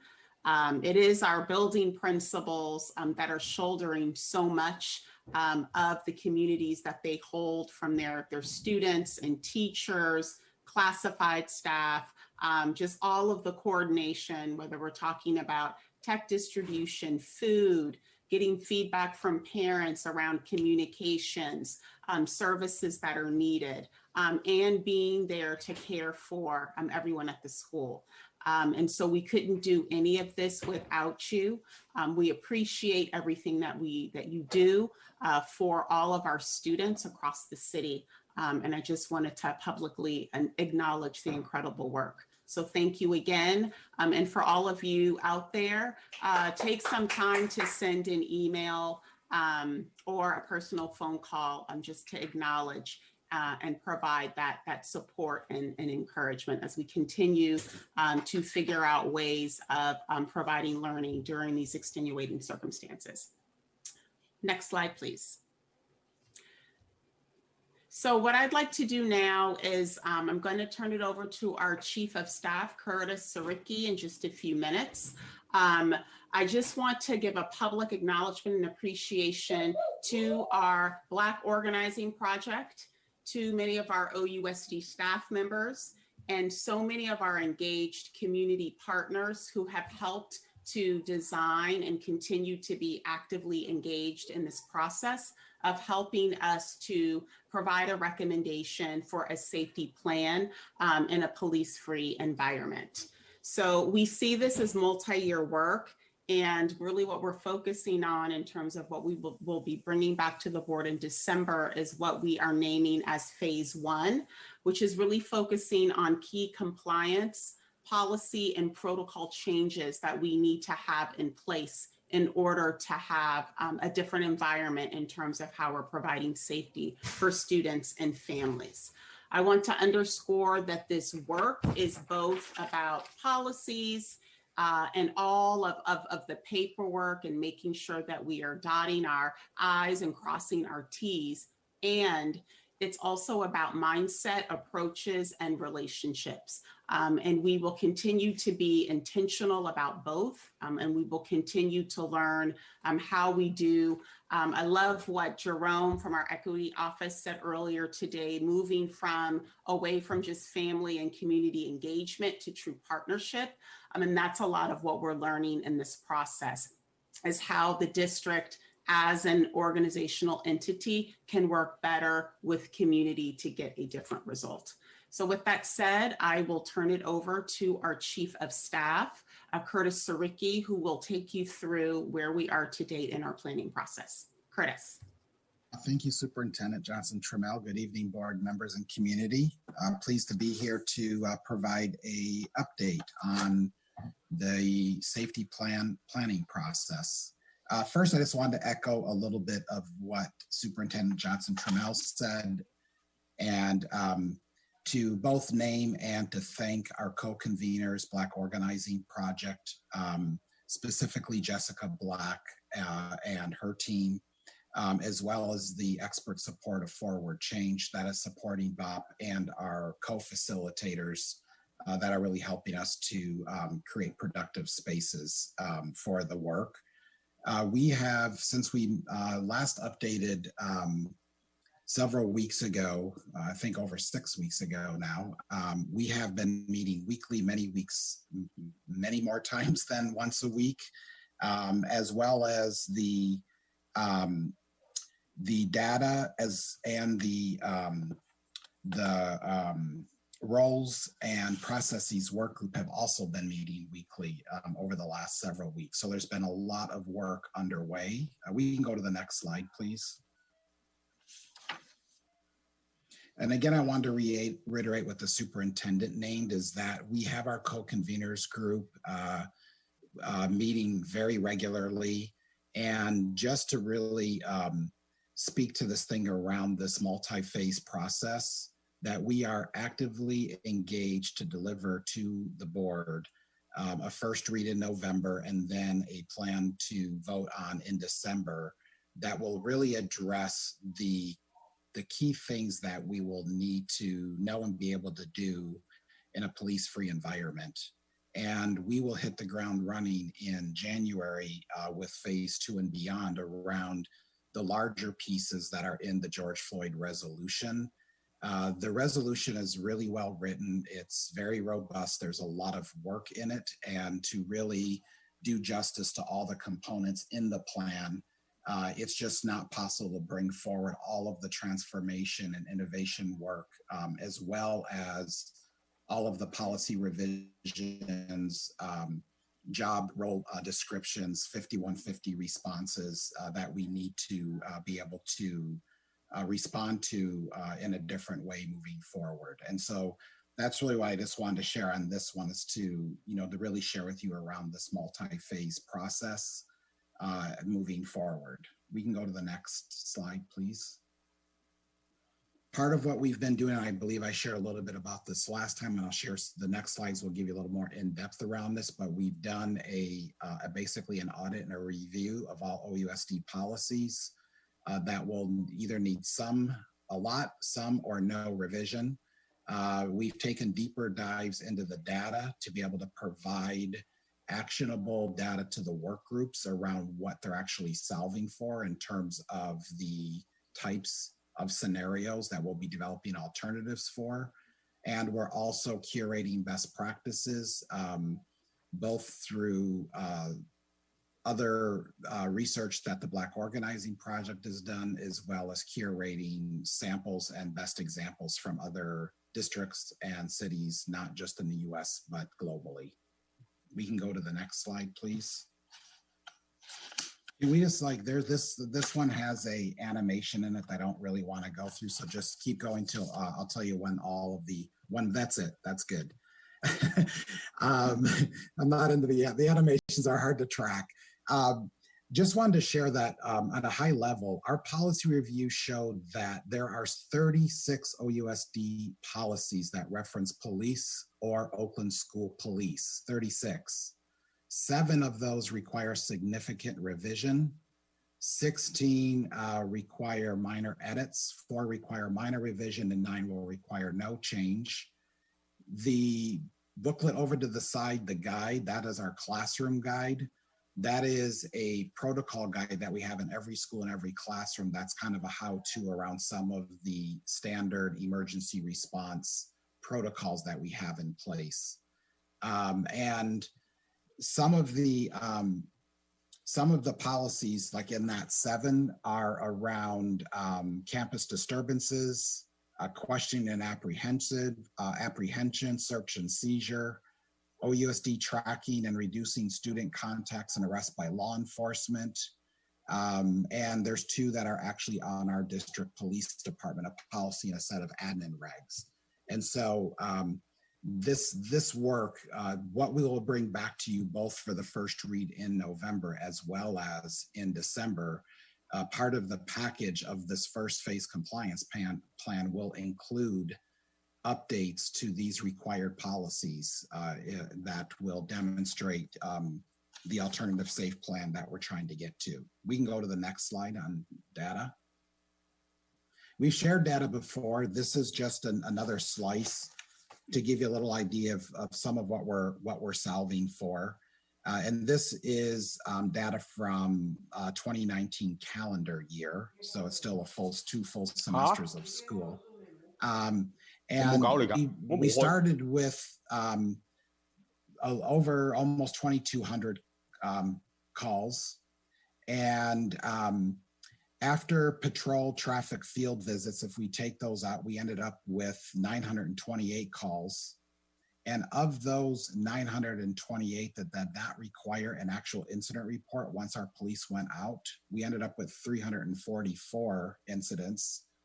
And if we reduce that by the number of calls that were not compliant with our own board policy 5145.13, we end up with 176 serious calls, of which 20 of those 176 ended up in an arrest, and only 5 of those arrests were of our students. And so, there's a lot. We're going to be providing in writing a much more detailed analysis of some of the data that I think the community and the board will find of interest. But this is another slice. I mean, for me, part of the story is that of over 2,100 calls, we ended up with only 5 student arrests. We're really, for the work that we're about right now around some of those policies and pieces, we're really solving around a combination of that, really that 176 number are really the top serious calls, and then some in that 344 number. And so just wanted to share that breakdown of the data with you this evening as well. We can go to the next slide, please. This is design, phase 1 design team work. We actually are convening the full design team tomorrow, and we already have a number of community organization representatives and a host of OUSD staff that are signed on to these key work groups around 5150 responses for mental health crisis, continued work, expanded work of the group I named earlier that's looking at job description revisions, around some of the culture ambassador positions, policy slide that I showed you, all those policies that need tweaking. What are those policies going to look like? What are respective training that need to happen with staff to be able to take up those new policies? And then the last one is that there will be both in this phase, but mostly in the next phase, we will be looking at resource and budget planning in terms of our reinvestment strategy to ensure that we're able to continue to provide high quality service to school sites, maintain safe and positive school environments come January 1. As we get into these work groups and see what investments might need to be made to around some of these areas, we'll be bringing that forward as well. And that, we can go to the next slide, please. Just to reiterate the timeline, all these work groups are already scheduled out for the next several weeks. We're not just convening the whole team tomorrow. Everyone is signed down for the next several weeks of multiple meetings with facilitation, with documentation that will be culminated into the draft plan for the November 12th reading. We'll continue to work diligently after that to adjust based on feedback at that meeting. And come back in December 9th with the plan for your approval for the phase 1 part of the plan.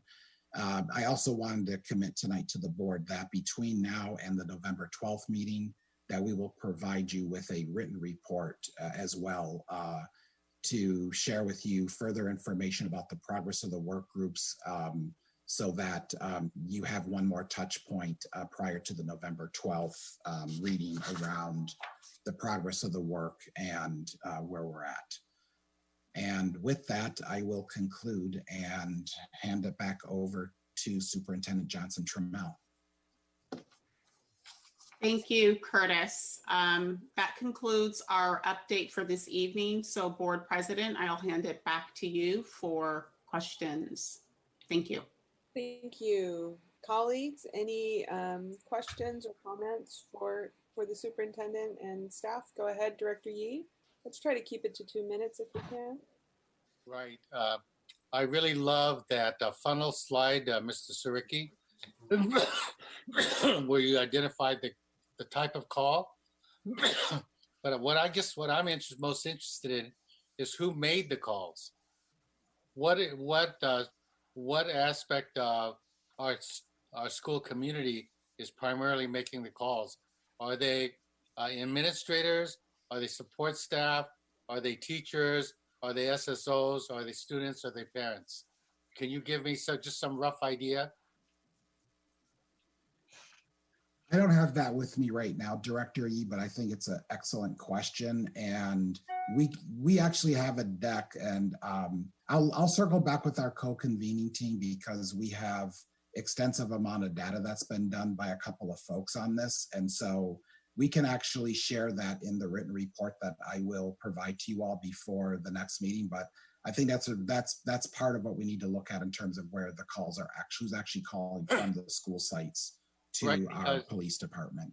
That is the most interesting part to me, in addition to the kind of call, is who's making the call, because there may be some professional development or training needs that are focused on that.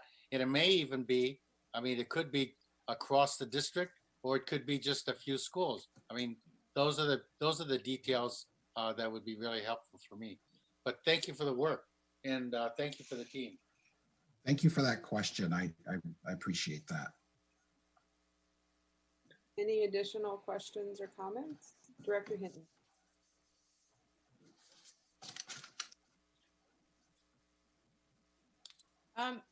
Thanks very much for the work and the report and the collaboration within community and staff. My Director Yee, that's also my question as well, because I think that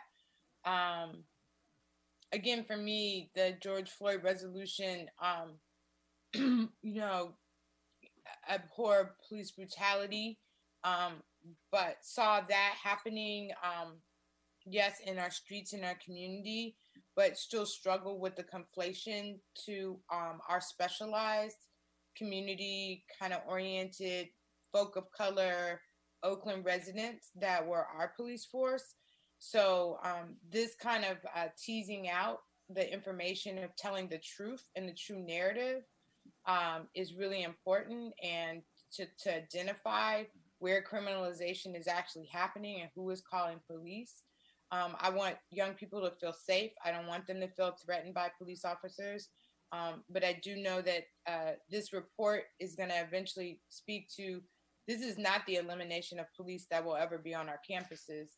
It's going to be elimination of our specialized police force that's on our campuses. So that's the reporting piece, or that truth, I'm hoping will come out very clear, because everyone's still talking about no police on school sites, but we know that there are going to be places where that is actually going to happen.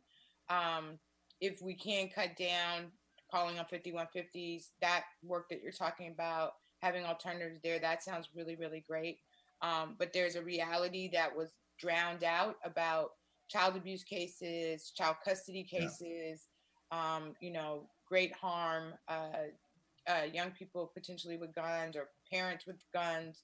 So there are real things that happen on campuses. And so I hope that there is also further education within the youth community, one, addressing whatever that fear is and those concerns.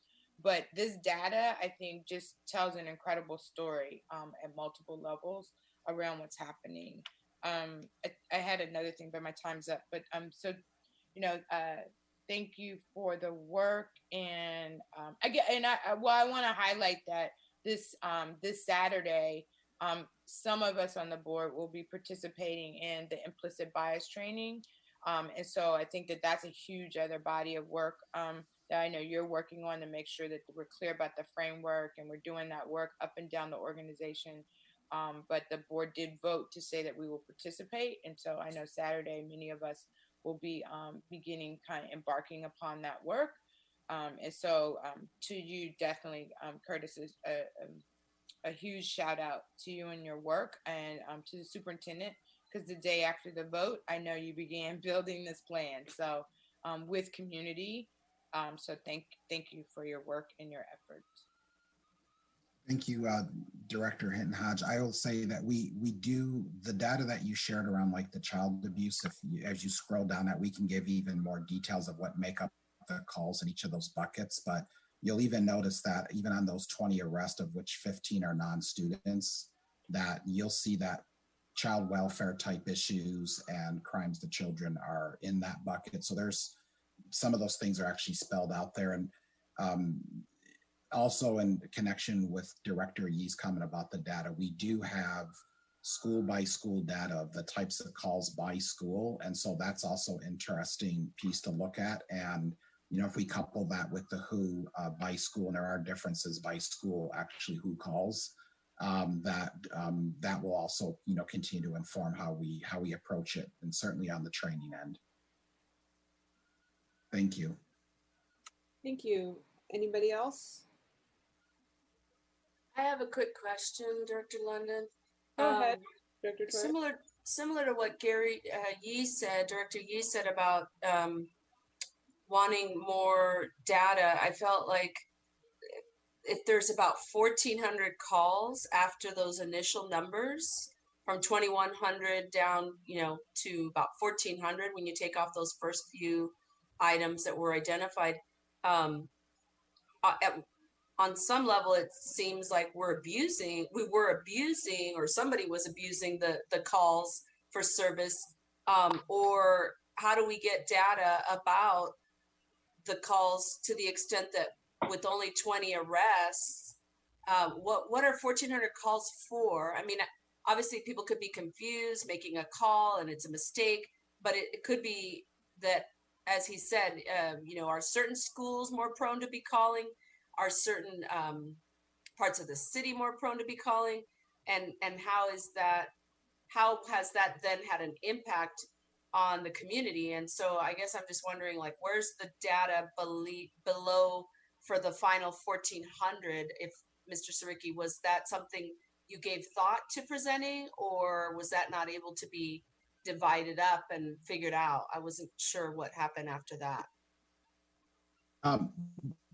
Yeah, Director Torres, we do have some data on some of those field calls and service calls. And as you see, as we subtract it out to get to the really the high level pieces. And I think what you'll discover as we start to even look at the policies is there's a range of things that our police officers responded to that do not necessarily require an armed officer to do. I'll give one example, which is issuing a stay away order. So we do have scenarios come up. We have to issue a stay away. That does not require an armed officer to deliver, but often our officers did it, and so that wouldn't float down into the into the 344, the 176 number. And there's other types of things like that. So your point is well taken. That those are the things we're looking at now, because it is a service that have been provided to schools. It doesn't have to be done by a sworn officer. Yeah. But there still are going to be need for some of the kind of the, I guess for lack of a better word, some of the customer service types of calls that our police officers took and provided to school sites that don't necessarily require a sworn officer to do. Yeah, and I actually obtain restraining orders for clients, and then the children are often included if they had a visual on the domestic violence at home, and so they get included as protected parties, and then schools have to know about that, because if the party who's abusive shows up to get the kids, the school could make a very big mistake and lead to a kidnapping. So that's a really good point, what you bring up, that how is that coming along as far as, we didn't need officers for that. I mean, a civilian, I could serve a restraining order, anybody can serve a restraining order, but how do we make our schools feel good about the fact that they can rely on someone to carry out those kinds of sensitive things, right, that put them in an awkward position? Yeah, that's going to be taken up both in how we look at some of the adjustments to policy, and also definitely some of the work around role clarification and some of the job to the school ambassador position, for example, and what types of things might they be stepping into to provide some services that don't require an officer, can have a different approach. And so I think the roles and the policies together, we're going to have to look at, not just the high end things, because, if it is in fact a true 911 call, then we will call 911. It's really these other types of things where we're going to have to get a lot more clarity around what the alternative response will be. Yeah. So thank you for raising that. Thank you. Thank you. Anybody else? I want to thank you for the report, Mr. Siricki, and I also want to thank all of the people who've been participating with you. This is a tremendous body of work. It's a very big commitment, and it's really important. And another example to me of how Oakland is once again leading the country on a extremely timely and important issue. I also just want to highlight the superintendent referred to the appendix in her report, and that there's a lot of information in there. And I do encourage everyone who's watching, or if you're watching this on the recording, to refer to that. Just one fact from the report. We heard last time about how we're now doing in-home delivery of food and other supplies to families. On October 3rd, we delivered 27,000 meals to 1,400 students. We are moving ahead with the learning hubs. the report highlights a driver who I want to meet. This guy, Mario Mendoza, who's the volunteer delivering food to families. We've got the learning hubs and the pods and the virtual tutoring going. I wish Director Ramos hadn't had to step away because we're matching students up with tutors. This is just a tremendous body of work, continuing with the data and all of that. And attendance, like for all districts, continues to be a challenge. That's what I'm reading in that appendix. So anyway, I just want to thank you, Superintendent, and everyone who works with you for just this amazing body of work that you're holding right now during a period of extreme uncertainty. And with that, we will move on from the superintendent's report. Unless, Superintendent, was there anything more that you wanted to add? No, just thank you for the opportunity to share, for the feedback, and we'll continue to bring more updates at our next meeting. Thank you. Great. Director Yee, you get the final word. I hope it's short. You need to unmute yourself. We can't hear you. I just wanted to thank and acknowledge Director Torres for initiating this process. I know you worked with a couple of other people that deserve credit too, but your name sticks with me when I think about this resolution and how far we've come. And I thank you for that, for bringing that forward to us as support. We struggle around it a lot, but I think this is the evidence of a board working together. Yeah, I appreciate that. And I appreciate that there was a unanimous vote, that the superintendent was working on it, talking to the chief. I think that data tonight just brings home what the chief always said every year, which is that the calls for service were not our kids doing bad things. It was often adults around our schools. And that's why I felt this fell so squarely on the city's own police. If our schools were not to blame, our kids are not to blame, and the bad perception of our kids has to stop. And this is one way it stops, because we don't have a police department because our kids are bad. We had one to protect our kids from all these outside influences in our city that struggles. And so I'm really happy that everyone voted for it, and all hands on deck. Thank you. Thank you. We're going to move on now to item N. This is comment by our collective bargaining units. I probably need to stop before we move into this to see if there's a need for translation. And Madam President, if there's no need for translation, then we will excuse the interpreters for the evening. Okay. 各位嘉賓，你而家係收睇屋倫聯合校區教育委員會會議。如果你需要廣東話翻譯，請喺你嘅屏幕右下面嘅控制鍵點擊地球圖案，打開之後請選擇 Chinese 中文。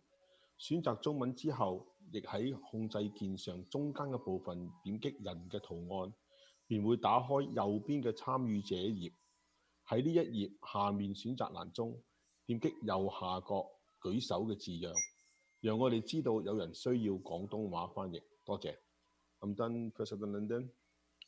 Thank you. Buenas noches. Esta será su última oportunidad de solicitar interpretación esta noche. Para escuchar en vivo la interpretación, vaya a los controles en la parte inferior de su pantalla. Busque el icono de interpretación, es el que tiene la imagen de un globo terráqueo. Seleccione esta imagen y se desplegará una lista de idiomas. Seleccione español. Para saber si hay personas en esta reunión que necesitan interpretación, necesitamos que levanten la mano o escriban en el chat que necesitan interpretación. Si nadie pide interpretación de esta manera, no se prestará el servicio durante esta parte de la agenda. Muchas gracias. Madam President, there are 4 hands, but I believe that is not in response since they're up before the interpreters asked for interpreting need, and so there will be no need to interpret for this next item, and we will excuse the interpreters with our thanks for the evening. Thank you. Madam President? Yes, go ahead. I'm sorry, I had tried to jump in on the last issue, and it's just did Mr. Surecki say that there would be a budget aligned to this work? So I would just throw that as a question, like whatever report, I guess we get in November or whatever. It'd be really great to know what the costs are, because I remember a lot of the amendments that I was trying to bring forward, people said there needed to be a cost analysis. And also I know Mr. Surecki, may not publicly say it, but I mean, he's been driving these efforts for the entire time he's been in this school district, and he knows the experience of like stopping funding for RJ, or changing, we change our direction, or again it becomes a budget piece that we can't support. And so I think if we're going to talk about our values, and this is the work we're about to do, the money piece. So anyway, I'm hoping he'll bring an analysis alongside of his report. Thanks. Great, thank you. We're going to go now. Did you want to say something, Mr. Surecki? No, I was just going to respond to Director Hinton-Hodge that part of what I believe we can be a trendsetter and actually an example for is that when we said we were going to reinvest what we were paying into sworn officers into strategies to support our students and create the alternative safety plan, we do exactly that. And so we will be bringing forward, what that budget looks like, both this year because it'll look different given the dynamics of this year, and then what it'll look like moving forward. So that, we are actually putting some resources into these alternative responses to support our kids. Be part of the overall plan. We named that for including the budget piece. Thanks for raising that. Thank you. At this time, we're going to go to item N, which is comments by our collective bargaining units. So if any of our collective bargaining unit leaders are present and would like to offer up to 5 minutes of comment, now would be the time to raise your hand. I know that the OEA had a request for a few people. So anyhow, now would be the time to raise your hand. And Ms. Flood, I'll ask you to call the first speaker. Speaker, if you can identify the union with which you are affiliated, and we'll go from there. Thank you. The first speaker is Tumani Drew. I am Tumani Drew, a member of BOP Black Organizing Project.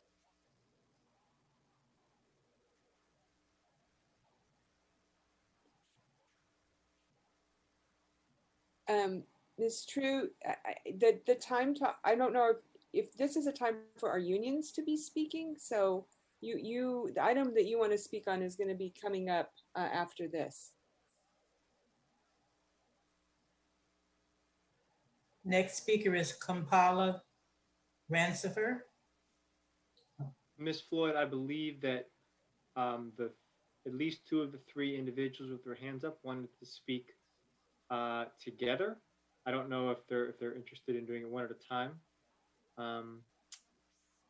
Ms. Thais Rancifer, is that maybe you could allow Kampala Thais Rancifer to unmute, and she can indicate whether or not all three at the same time or one at a time.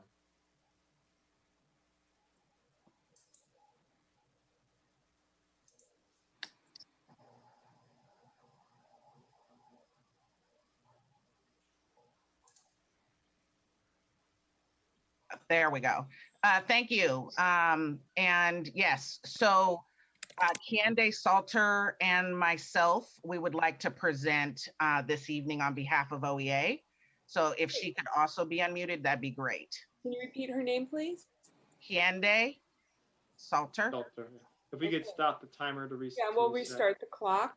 Salter is unmuted, and then you can start. Ms. Floyd, are they both unmuted? They're both unmuted. Great. If you want to go ahead, Ms. Rancifer, we're all right. Great. Thank you so much. Again, my name is Kampala Thais Rancifer. I am on the executive board of the Oakland Education Association. I'm also a teacher and parent in the district. Tonight, we want to speak a little bit about the Black Sanctuary proposal, reparations for Black students. And I'm going to let my colleague Kiende start us off, and then I will have a few more comments at the end. Thank you. I'm Mrs. Kehinde Salter. I'm also a teacher and a parent of children within the district. I'm going to begin by defining racism as the system that embeds the myth of white supremacy into the 10 areas of human life: economics, education, entertainment, family, labor, law, politics, religion, sex, and war. Black people have endured over 500 years of racism in this country. The nationwide uprisings against racial violence have led to a significant shift in conversations and attitudes about racial inequities in America. The killings of Ahmaud Arbery, Breonna Taylor, George Floyd, Rayshard Brooks, and others have galvanized cause and increased support for dramatic changes to the legal, political, economic, and educational systems. Racism is rooted in its proximity to Blackness. Over the past 16 years, OUSD has lost nearly 20,000 African American students as a result of racism in the educational system, as well as gentrification causing a mass exodus of African Americans from Oakland. Now, while we recognize the fact that not one individual here is responsible for racism, as we have all inherited this continuous affront to our humanity, we would be remiss not to acknowledge and address it. Therefore, African American families, communities, and students need a targeted plan to address the effects of centuries-long racist practices and racial violence. And I'm going to turn it over to Kampala. Thank you, Kiende. So with the 8,000 or so Black students that we have left, we would like to address the challenges our students face by really tackling the culture and climate for Black students, but also educators and families as well. There is significant harm that's being done daily to our students, and we have several proposed solutions. We also need to address the Black student success. As many of you already know, 18.57% of our Black students are reading at grade level. Our students are at underfunded, under-resourced schools with rapidly changing curriculum, little investment in professional development, and minimal planning time. Schools with large populations of Black students are closed. Those students are then displaced and their education is disrupted. And we just need to change that. We aren't simply telling you the problem or even only suggesting solutions. We also have proposed ways to target funding to schools with large populations of Black students by redirecting LCFF funds and more, many more funding opportunities. Today is George Floyd's birthday, and in his memory, we'd like to propose these solutions to the systemic racism that's plaguing OUSD. We will be back at our next school board meeting on the 28th, and we will have some additional requests for you at this time. Thank you so much for your time and your willingness to listen to us tonight. Thank you.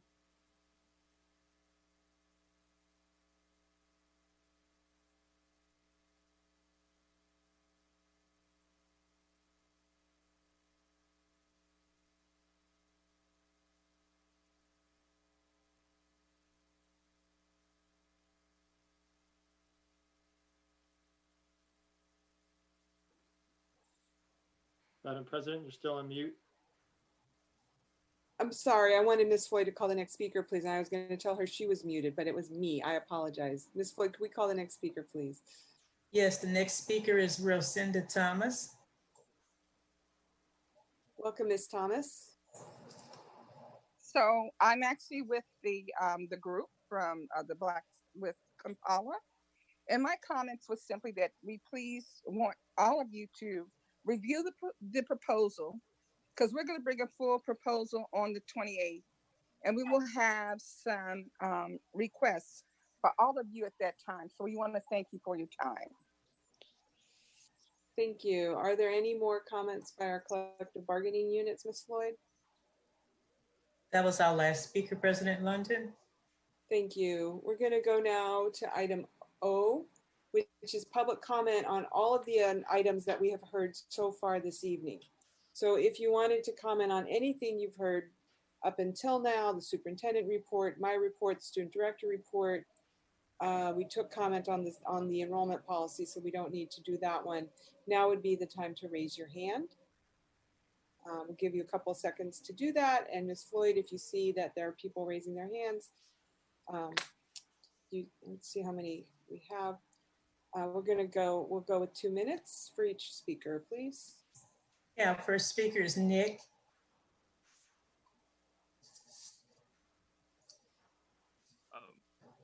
Hi there, my name is Nick Azevedo, and I'm speaking on behalf of myself and the OUSD students I serve as a mental health counselor.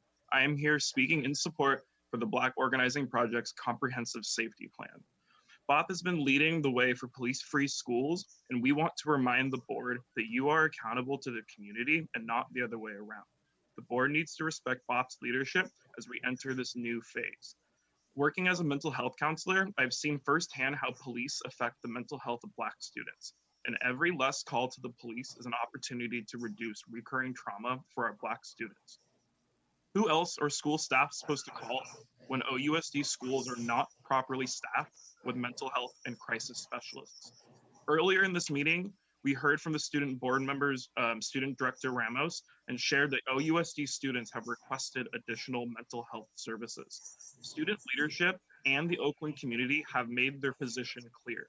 If there are not funds available to hire qualified folks to help address these needs, we will continue to see recurring behaviors within our OUSD schools.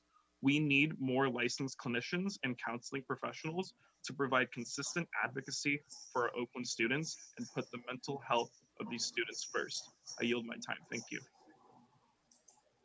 Thank you. Can we call the next speaker, please? Yes, the next speaker is Tumani Drew. Hello again. So I am Tumani Drew, standing with BOP in their collective community-driven process. BOP has been leading the way for police-free schools, and I want to remind the board that it is your responsibility and you are accountable to the community and not the other way around. The board needs to respect BOP's leadership as we enter this never done before phase of transformation. Thank you. Please approve the safety plan. Thank you. Can we call the next speaker, please? Next speaker is Carol Delton.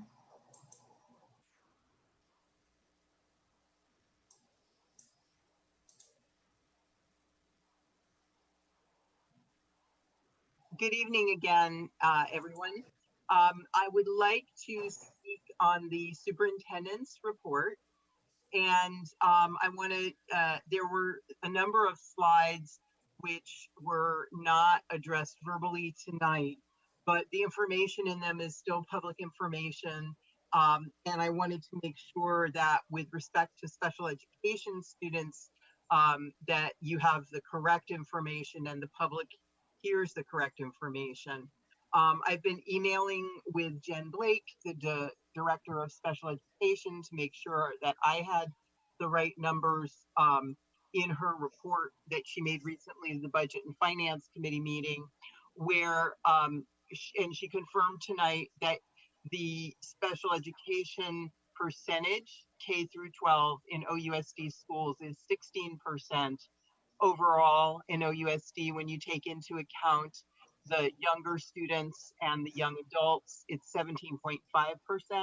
And I know that there was outreach to her and she emailed back, and I understand that these things can get lost, but I do want to make sure that the correct number is brought forward publicly. Also, with respect to special education students, the tradition that OUSD has not projected enrollment for students in NPS, non-public schools, for example, is not a reason not to do it. Other districts do it and include those students and all students in their enrollment projections. And I'd like to see OUSD using the language of inclusion rather than exclusion when the enrollment numbers are projected. Thank you. The next speaker is Jim Mordecai. Okay, Jim Mordecai speaking as an individual. Let's see, there was March, then there was April, May, June, July, August, September, and now we're into October. And nobody at the schools, maybe, what was the those police calls and stuff like that? What does the budget look like when you don't have any students? What's the budget for safety, security like? So like to see some type of report. Is did you save money? Is it more costly not to have students in school? Those types of questions. Thank you. The next speaker is Asada Olabala. Yes, thank you. Yesterday at the Public Safety Committee of the City Council, they voted to end and sever the relationship with the Joint Terrorism Task Force under the United States Department of Justice. The reason was because they engage in racial profiling of many of our immigrant communities. We have had in the city of Oakland for 17 years a negotiated settlement agreement that said it was necessary to end racial profiling and excessive force with the Oakland Police Department, and nothing has happened to end that. I'm saying that to say there is no policy, there's no plan, there's no ordinance, there is no proposal that deals with the needs and struggles of African American children. And I want to applaud the young people who spoke just now about the Black sanctuary. We are a sanctuary city that says we protect the well-being of people who come into this community, but we do not protect African Americans in this city, be it children or adults. And that needs to change. So I hope you take serious any plan or proposal that will be coming to you to uplift the needs of African American children. Secondly, and lastly, I heard Officer Armstrong, Deputy Chief of the Police Department, speak about the shootings to date and his concern about children being in the homes and not having safety. There were 3 people who were shot, 2 were killed in East Oakland. And that was one of his concerns. And we have to be concerned about certain neighborhoods where our children being at home are not being in safe environments. Thank you. Thank you, Ms. Olubala. Can you call the next speaker, Ms. Floyd? Next speaker is Holly. Welcome. Hi, I'm Holly Wilson. I am a behavior specialist in Oakland Unified, and I'm speaking today in support and appreciation of the Black Organizing Project for their work in helping to make police-free schools a reality. It's important to remember that their work towards this has been a decade in the making, but it took the murder of yet another Black person's life at the hands of cops, the subsequent murders of several more Black people's lives by even more cops, and then the country being lit up following warranted protests for this to finally get this far. And so I stand with BOP and their mission to bring radical creativity in protecting Black lives and thereby all other lives. And as has been said earlier, you are accountable to the community and our students and not the other way around. Thank you, and I yield my time. Thank you. Ms. Floyd, can you call the next speaker? Next speaker is Patrick Messick. Welcome. OUSD hired police overseers when the Black and brown kids arrived, and it's long time to do better by our kids, and for this I commend BOP's 10-year effort. I also commend the first step of rewriting policy. This is a crucial first step. But how many of the calls to the police were made in violation of the previous policy? Let's get real for a second. Right now, more than 3/4 of my students don't know if they're gonna have dinner at the table tonight. More than 60% of our families have reported losing a job. More than 3/4 of our students require tier 3 interventions in either math or reading, or more often both. Our teaching staff life is incredible, but we are stretched thin, and it's only a matter of time before we burn out. Like most schools, our schools life lacks adequate resources to build a positive school culture, to resolve conflict in a restorative way, and even provide a semblance of an equitable, rigorous education. Now looking at the district, without a comprehensive plan to desegregate our schools, OUSD has the audacity to say that we support equity? Equity? We don't even have equality. We're spending $5,000 fewer dollars to educate our Black and brown babies as we are the white kids up in Piedmont Public Schools. Let me be clear. There is nothing superior about whiteness, but dollars and opportunity have and will continue for the foreseeable future to follow whiteness. If we will not bus kids, bus the dollars. It is time for a comprehensive plan to end interdistrict and intradistrict desegregation and end criminalization of Black and brown bodies. Getting police overseers out of our school is an important first step, but calls will keep coming in as long as we are okay with providing less for children who have darker skin. We have to do better. It's time to desegregate. Thank you. Thank you. Ms. Floyd, can you call the next speaker? Next speaker is Kim Davis. Welcome. Thank you.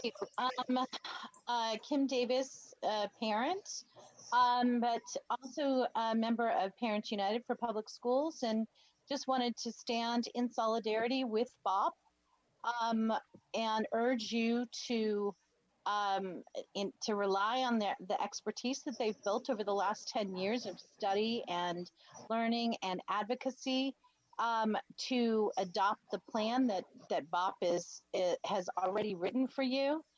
We stand with BOP in their collective community-driven process. They have been leading the way. You are accountable to the community. So I urge you to please do what is necessary to implement phase 1, 2, and 3 of the plan as they have laid out.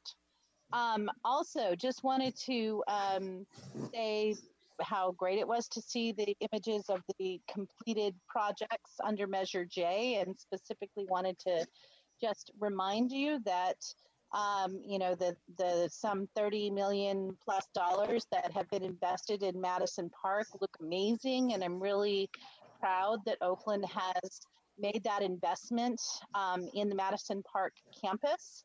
I also want to remind you that as a K-12 school, that investment is going to be touching a lot of children, and you have in front of you tonight or soon an opportunity to ensure that investment is not jeopardized by having another K-12 school a half a mile down the road that is not serving kids. So thank you very much for your time. Thank you, Ms. Davis. Is that all of our speakers, Ms. Floyd? Yes, we have called all the speakers, Vice President Gonzalez. Okay. Okay, I'm back. So okay, welcome. It was one of those weird Zoom things where all of a sudden I was not in the meeting. Thank you everyone for your comments. We appreciate your participation. We're going to go now to item P, which is adoption of the general consent report. Do we have a motion to approve the general consent report? I will move adoption of the general consent report. Can I get a second? Seconded by Director Yee. Are there any comments, public speakers on the general consent report? Ms. Floyd. Yes. First speaker is Asada Olabala. Yes. First, 2 minutes, please. Go ahead, please. Yes, ma'am. It's quite outrageous that we are going to be collectively approving 67 items tonight, and I don't know how you do this. But item P20 is an agreement that started November 29, 2017 and ended November 29, 2020, a memorandum of understanding. There's no cost involved, but you're approving it tonight, and it started in 2017. It's over with. The other items that I have concerned about and appreciate more than concern, P26, which will be giving education to parents around human trafficking, sexual exploitation. If you look at item P28, pre-K appropriate activities, pre-K children are very much at a disadvantage with this COVID-19 issue. Early education developments is suffering heavily. P31, mental health services. P32, literacy tutoring. P36, family outreach and counseling for families. P38, concern anything that you have on the agenda that addresses construction, because there is a disproportionately unfair practice of not including African Americans in the construction trades. I hope at some point you address that. P42, design is another issue of a facility. And lastly, P58, early education expansion project program grant, which is great because anything with early education, I'm 100% behind it. Thank you. Thank you. Can we call the next speaker, please? Our next speaker is Carol Delton.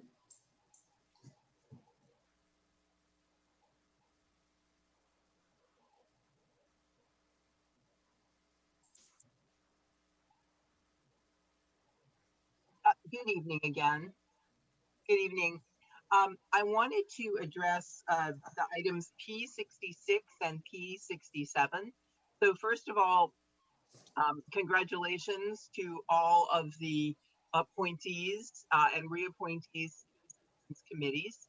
And I want to talk about the importance of the board and district supporting the work of those committees. You have a policy in place which says that you shall have a board liaison to the committee who will find out the needs of the committee and arrange supports. And you also have a policy within that that says that the superintendent shall have a senior staff assigned to the committee and shall make staff support available to the committees. We have heard too often at the podium, whether it's a Zoom podium or an in-person podium at the board meetings, and I have seen too often myself in attending committee meetings that is not always the case.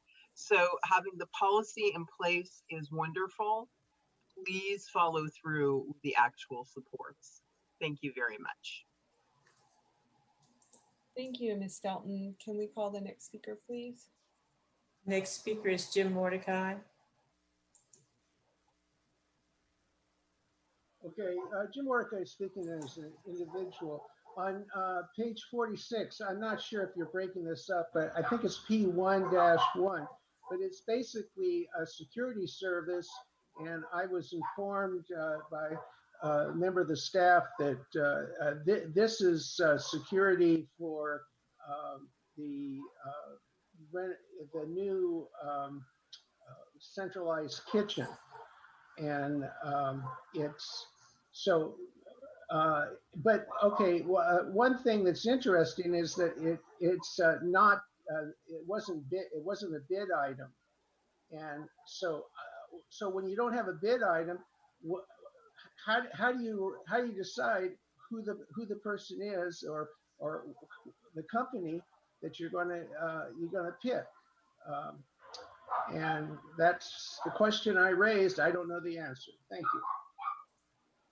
Thank you, Mr. Mordecai. Do we have more speakers, Ms. Floyd?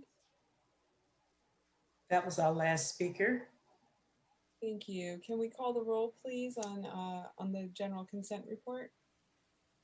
Yes, on the first general consent report, Student Director Powell, Student Director Ramos, Director Harris, Yes. Director Ng, Yes. Director Yee, Director Yee, Yes. Director Hinton Hodge. I'm sorry, I didn't hear you. You're muted. Yes. Thank you. Director Torres, Yes. Vice President Gonzalez, Yes. and President London. Yes. Motion's adopted.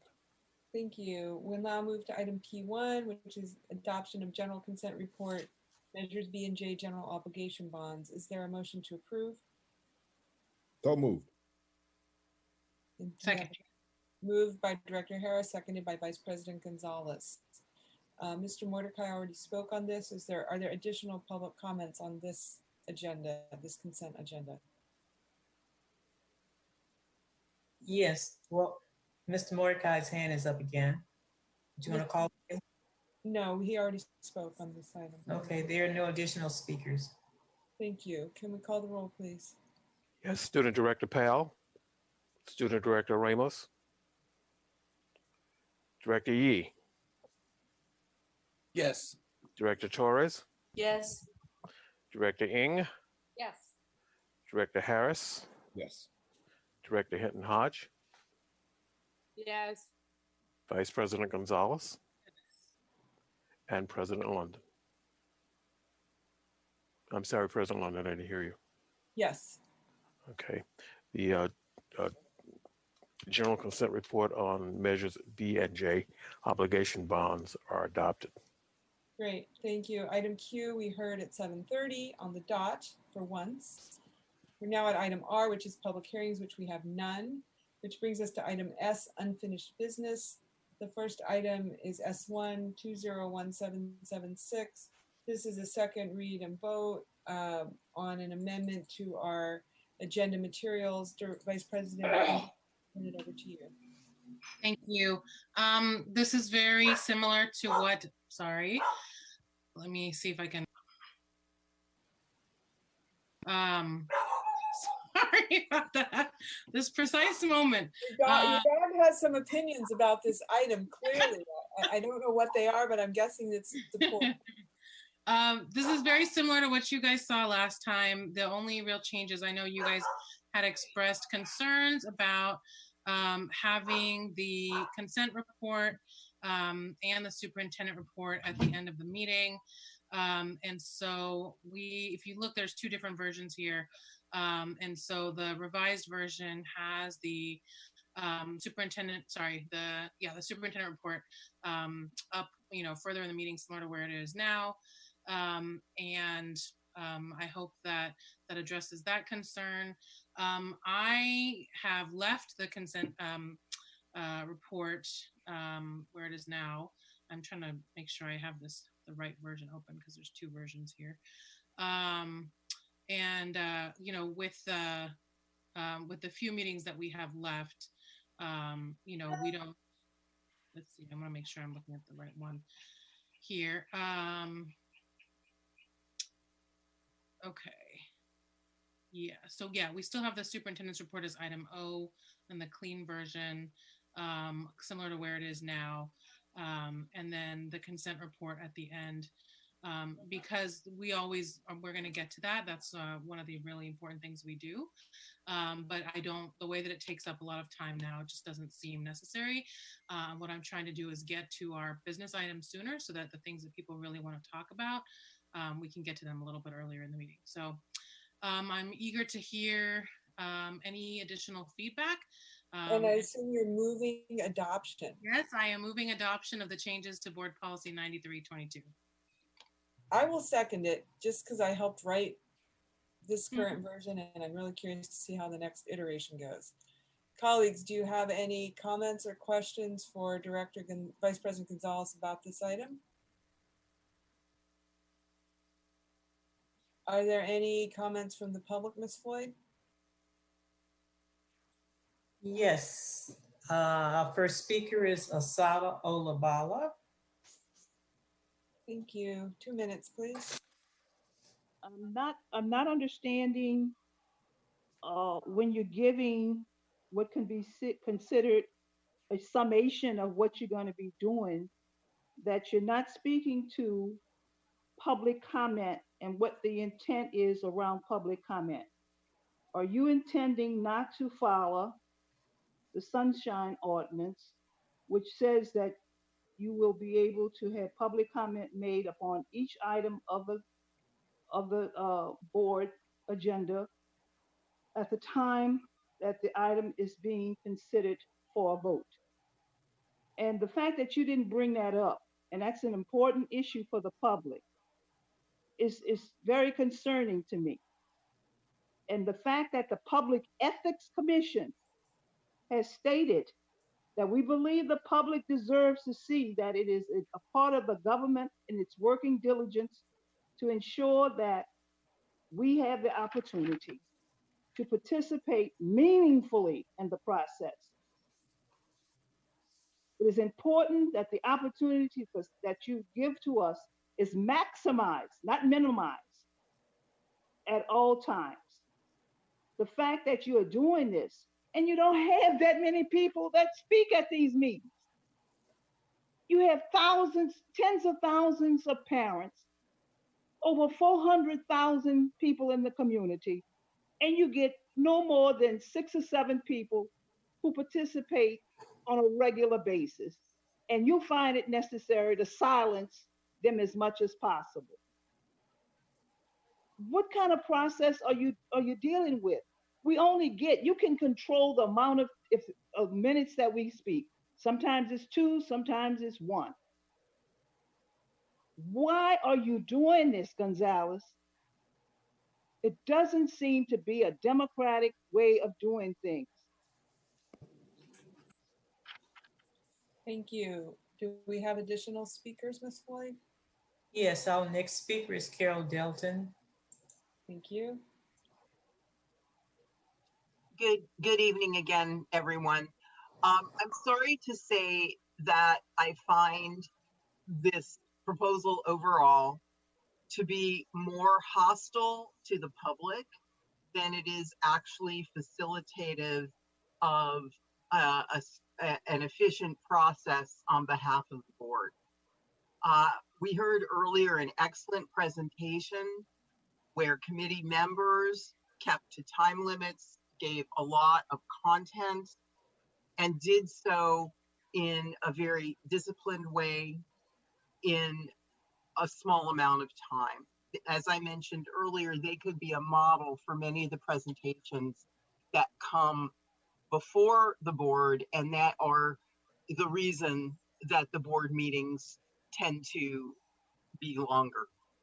It's also offensive that at the same time that the public comment to the board is further being limited, that board members themselves don't completely fulfill their duties, as I mentioned earlier, to the citizens committees and to making other parts of the system work. For me personally, I found that my board member did not return my emails until I started coming to board meetings. When I was merely a PTA parent at the same school, I didn't get an answer. These are all reasons that sometimes people come to the board because nothing else has worked. I believe that meaningful comment means comment for each item after the presentation has been heard. Thank you. Thank you, Ms. Delton. Do we have additional comments, Ms. Floyd? Yes, our next speaker is Jim Mordecai. Jim Mordecai, speaking as an individual, there are only a few people that spend enormous amounts of time at school board meetings and try to participate. And this change will ghettoize public speaking, and you will now have a split in the school. The governance for the city will have a governance that is more democratic than the school board. My question is, are you intending this change to be less democratic? Now, there is a good aspect of it, and I would hope that you would maintain it, is that people that want to speak and leave be given that opportunity. but I just don't think you should freeze out somebody that has a particular item or all the items or whatever that wants to speak to it, and it's not really fully actualized unless they can hear the conversation and try to add to the conversation and participation. So you're going to have less participation the way you're structuring this, and I would hope you voted it down. Thank you. Thank you. Are there additional comments? President Lynn, I would love to respond to some of what we just heard. Please, go ahead. Thank you. So I think I tried to say this the last couple of times we talked about this, but just to reiterate, you know, some of the things that I'm trying to accomplish here, there are often times when people have come to speak to a specific issue and it doesn't come up until 10 or 11 o'clock at night. And so it's very frustrating for them, especially if they have young children, they have to work the next day. So part of the idea of adding one comment period at the beginning of the meeting for non-agenda items and one comment for all agenda items is to allow, as Mr. Mordecai just said, people who would like to participate, but they have other obligations to be able to participate and then go home and not have to be in the meeting until 10 or 11 at night. Also trying to encourage people to take advantage of the other opportunities that we have to engage. That's why we're adding an agenda item on opportunities for future engagement. We have, several of us do office hours. Several of us hold town halls. We have our board committee meetings. We have our working groups. We heard from one of them tonight. We have our advisory committees. So there are lots of ways for folks to engage, and I want people to know about and take advantage of those opportunities. And often those opportunities, you have more time to speak and you actually can get your questions answered as opposed to just sort of like receiving information. Because these are our meetings where we have to make critical decisions on behalf of the district. And I don't know about you all, but I don't do my best work at midnight. And we often don't get to the budget decisions until midnight or 1 a.m. And that is just not, it's not working well. And the public should still be awake when we're making these critical decisions as well. And so I'm trying to get to our business things faster so that people can actually witness those decisions and we can be awake and, you know, semi-coherent when we're making those decisions. To the piece about the Brown Act, we have checked with our general counsel. This is perfectly acceptable to offer several periods of public comment as opposed to every item. Under this system, there'll be at least 6 opportunities for public comment and more. On nights when we don't have 7 business items like we do tonight, we can take public comment on more things. But under this system, there'll be at least 6 opportunities for public comment each meeting. And the city council right now only offers 1 period of public comment at the beginning of the meeting. So I do not think it's fair to say that their meetings are somehow more democratic than ours are. So that is just a little bit about what I'm trying to accomplish. I understand that people are used to being able to speak on every item, and we're going to try it. If my colleagues support this, we're going to try it. And we have made changes before. We can make changes again in the future if it doesn't work. So this is not some sort of engraved in stone. We're just going to try it and see if it works. Do we get to our business items sooner? Are people able to speak on the items they care about and not have to wait until 10 or 11 or 12 o'clock at night? So that is what I will say about that. And colleagues, I look forward to any additional feedback.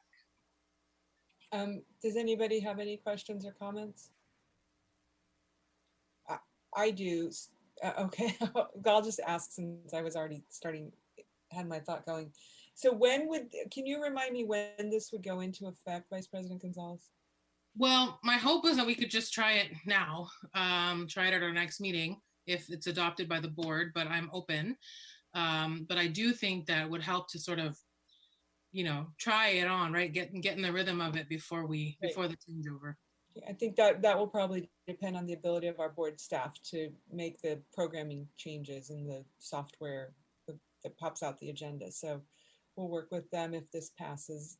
Director Yee, I saw your hand, and then Director Hinton. One of the things that came up in the public comment on this item was that public comment is on items to be action items or something like that effect. Is that actually the case? And is that one of the considerations in this discussion? I'm just not sure, but maybe I could get that idea from you. Yeah, so what the way that we have it, if you all adopt this, is that public hearings, which is typically things like budget, LCAP, like that, those would be, there would be a public comment on that. There'd be public comment on new business, and there'd be comment on unfinished business. And then there'll be consolidated blocks at the beginning and the end of the meeting. So at least, and then one for non-agenda items as well. So at least 6 opportunities, including the things that we're going to be voting on.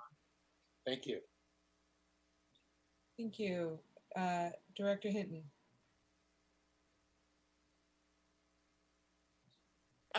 Thank you. So I think what has just been curious for me throughout this whole process is that I'm not quite sure. I hear it's so that we can get to the business. I hear that it's catering to some community special, there's some body of people, if it's students or whatever, that you want them to have access earlier. And I think what is just profoundly like out of order across the nation, but definitely with our board, is like there's not a focus on student achievement. I mean, we have very clear business items and contracts and things that we have to do. When we take a lot of time with charter schools, it's because of our obligation as an authorizer. So I'm not quite sure. I'm not supporting it. And in part, it's because I don't even know if it's focusing for me on the right things. And I definitely wouldn't want to support it. Since I've been lame ducked so much, I would suggest that it's something that you do with newer colleagues on the board in the new year.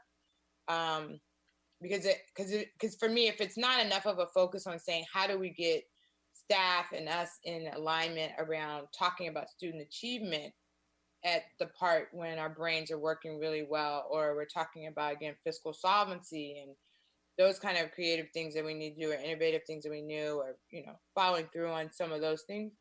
But I'm not, I'm feeling like it's some target group that you're speaking to. And yet for me, it doesn't speak enough to the business of student achievement. So, but thanks for the efforts. And I'm definitely not supportive of it starting this year, not until 2021. Thank you, Director Hodge. Just to be clear, I have moved the LCAP and budget matters to special orders, which means that LCAP would be the very first thing taken up, as opposed to taken up at 11 o'clock the way we do it now. Okay, anything further? Can we call the roll, please, Mr. Rakestraw?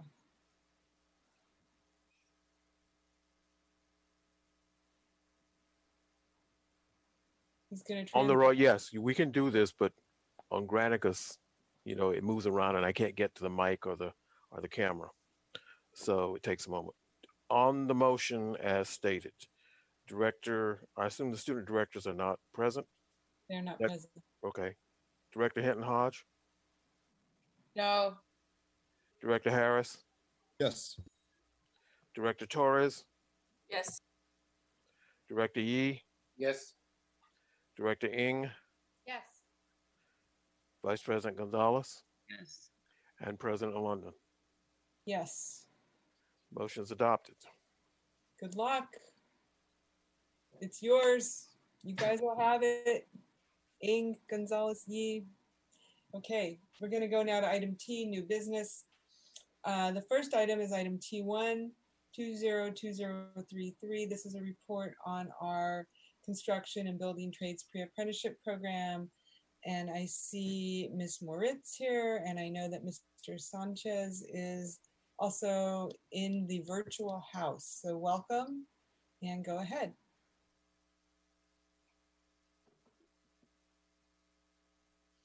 Good evening. Hope everybody can hear me. This is Emiliano Sanchez. I'm the coordinator of CT Trades and Apprenticeship. Hold on. Let me click on here. First of all, good evening, Superintendent Jonathan Trammell and President Jody London, and of course, all the board members. I want to thank you for allowing me to present this evening on the work that our office is doing to meet the requirements of Board Policy 7116. Next slide, please. So here quickly are the 4 items that are on board policy 7116. One is a summer pre-apprenticeship program. The other one is to partner with Alameda County to offer 2 skilled trades fairs a year. Number 3 is, and they all say 1, I'm sorry, establish a workforce development fund. And number 4 is establish an industry partnership council.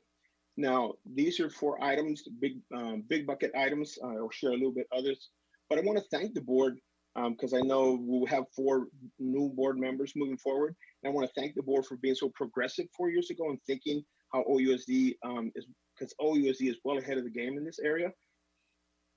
And it's due to your vision and actually investing in this. So I want to take this time to thank all of you on this. So now I'm going to talk about the why, okay? And I'm sure most of you have heard this, but this is the why. The why is we talk about college, graduating students, college and career ready. And so these are employment projections for the United States from 2018 to 2028. And I'm just going to focus on the bottom line because that's what we focus on. We're looking at 1.3 million new jobs in skilled trades in the next now 8 years.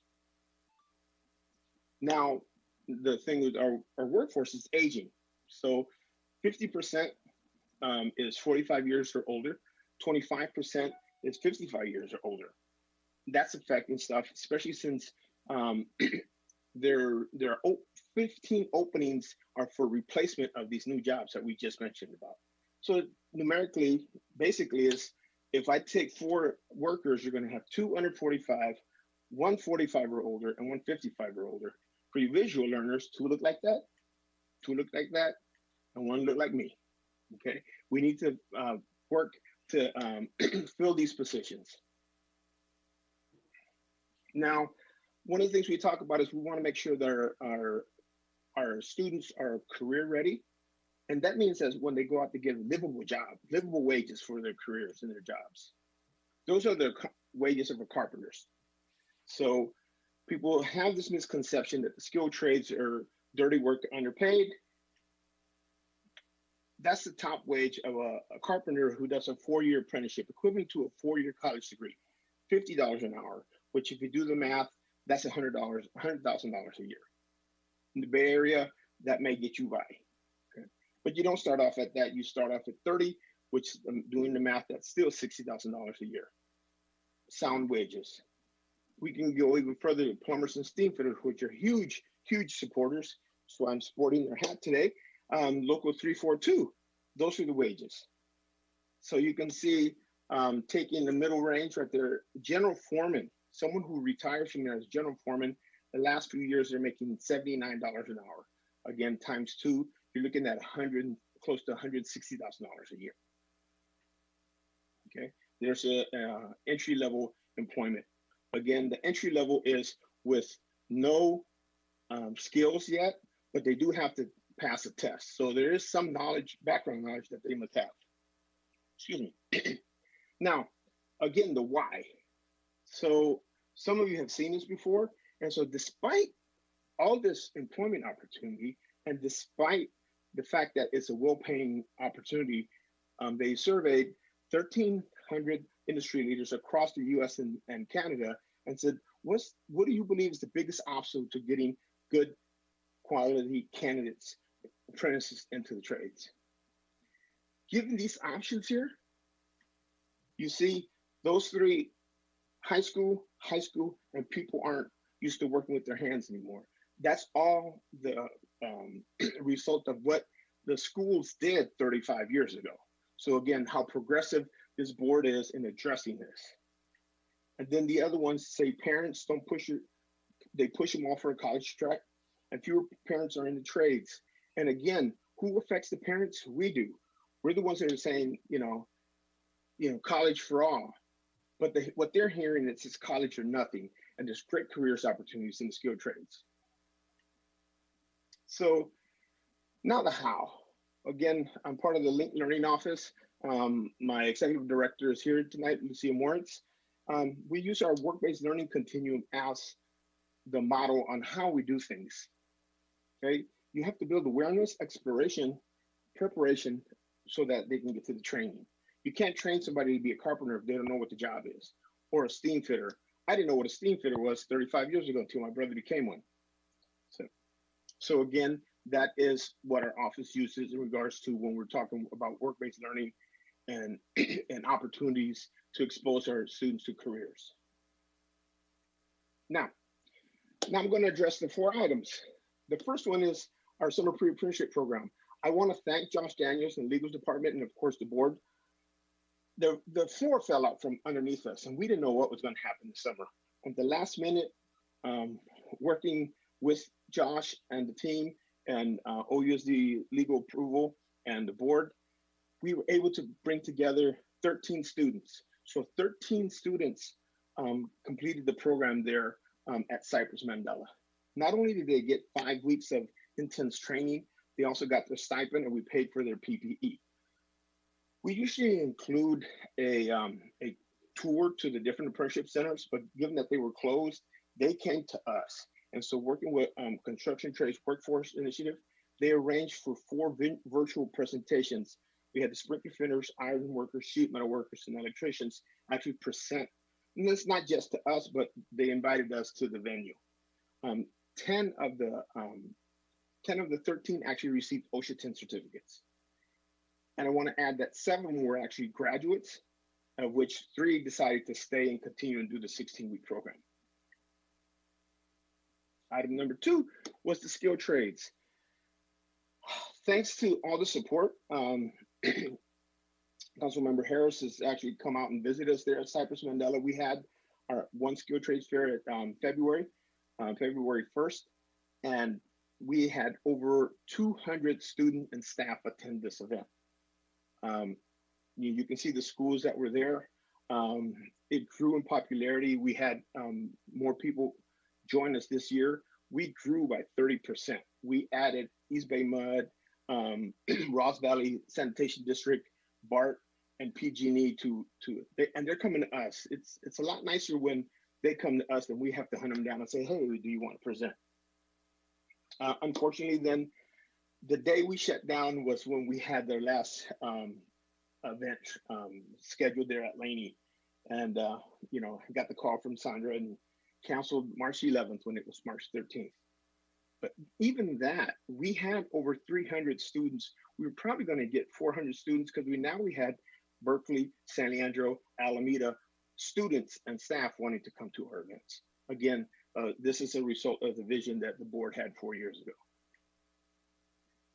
Items 3 and 4, because of the PLA and the Workforce Development Fund, over the last 4 years, we've accumulated over $121,000, of which we spent about half, $65,000 have gone into students. All that money's gone into students, whether it be stipends or PPE. And the good thing is we have a balance that can tie us over probably for the next 2 years. Okay, so hopefully if we get another bond measure passed, we can continue the construction, we continue to do this. Then item number 4, of course, is I am invited to the PLA JAC, and we also have a California Apprenticeship Initiative Grant Advisory Board. Now, but we also do other things, right? So we have a Women Can Build Career Fair. OUSD is the main driver for that. Unfortunately, it didn't happen.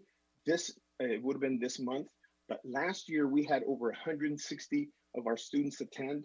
We only had 200 students, so OUSD was 80% of the show there. It was a tremendous outcome. Our industry partners on that event only in time donated to our students about $40,000. Our Oakland Manufacturing Skilled Trades Day happened also, where we go take our students to different places. We had that event, then we ended up at Laney. And I want to, not that I want to share, but it's ironic that I actually coordinated the final day coordination from the hospital because I took ill, but our industry partners stepped up, and again, it's a collaborative, it's a partnership. Everything ran so smoothly. They said, this is the smoothest one they've ever had. And then someone joked, maybe you shouldn't attend. So I don't know. Now, again, the work can't live just with our office. The work has to go out, and who influences our students is the teachers, other guidance counselors, etc., student support staff. So we had our third regional professional development day.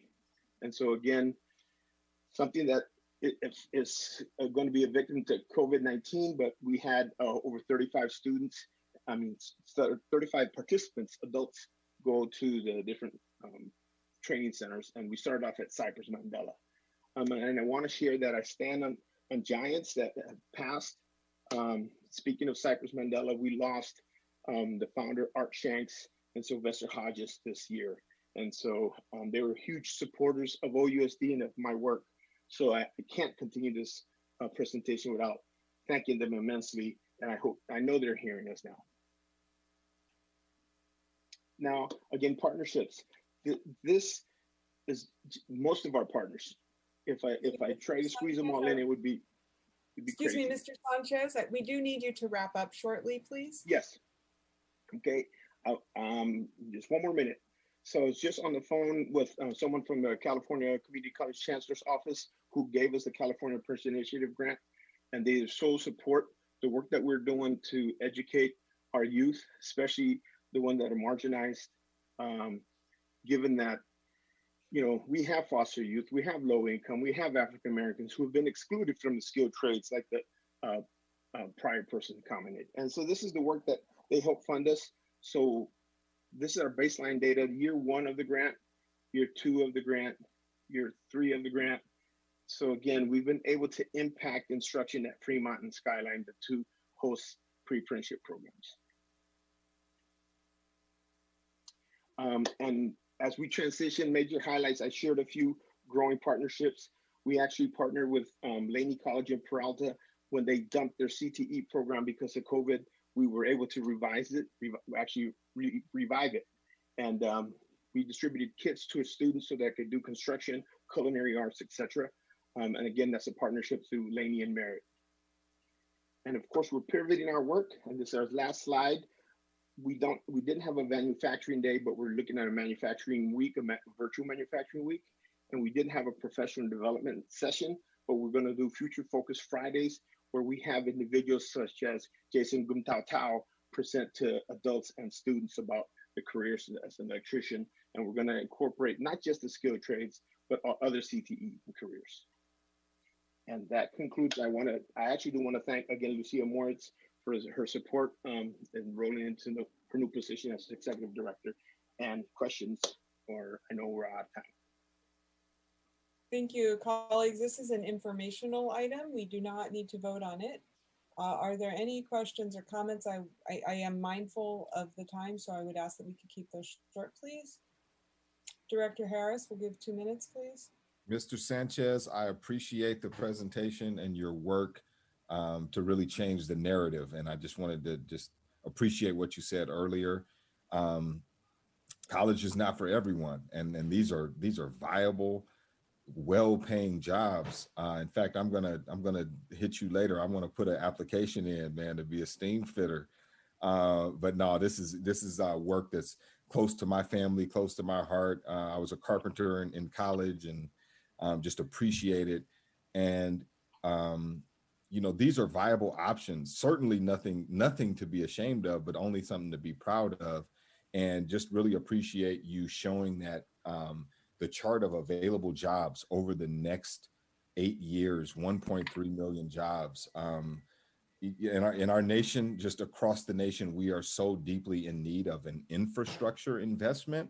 And you know, this kind of work is what turns our communities into places that can be lived in and serve the community. So just thank you for that, and thank you for promoting a message that everybody has a place in OUSD and the building trades, and just, you know, thank you for elevating that. And I'm thinking about you, Director Torres. I'm not sure if you know, I don't know why I always think of you just starting this work and starting the conversation around it, and that these are viable jobs. So just, you know, thank you for that leadership. Director London, you know, I think each of us has talked about the need to really elevate this work. So, but I was just thinking about you for some reason, Director Torres. So just thank you, all of you, for elevating this work and for making it a possibility for our students. Yeah, I wanted to say something briefly. Emiliano, you are amazing. And Oakland's history as a union town, for me, I love this presentation. To think that unions are struggling to enroll apprentices into the trades it's hard to see it in print. But then the responsibility is back on us. And I think that with the linked learning work, it's definitely time to pivot about the trades in all the schools, because if a student was going to go to Oakland Tech and they realize they want to be a carpenter, they want to own their own business and make $200,000-300,000 a year and create jobs, maybe they shouldn't go to Tech. Maybe they should go to Fremont. Maybe they should integrate. Right? There's not really any white kids at Fremont, and that carpentry architecture academy is phenomenal. And so high schools should be more. There should be more fluidity to students going across town if that's what they're gonna be passionate about, and not worry about the neighborhood, the zip code, what have you. I know the teacher at Castlemont or Skyline was telling me, there could be 4 classes that he was teaching as far as carpentry.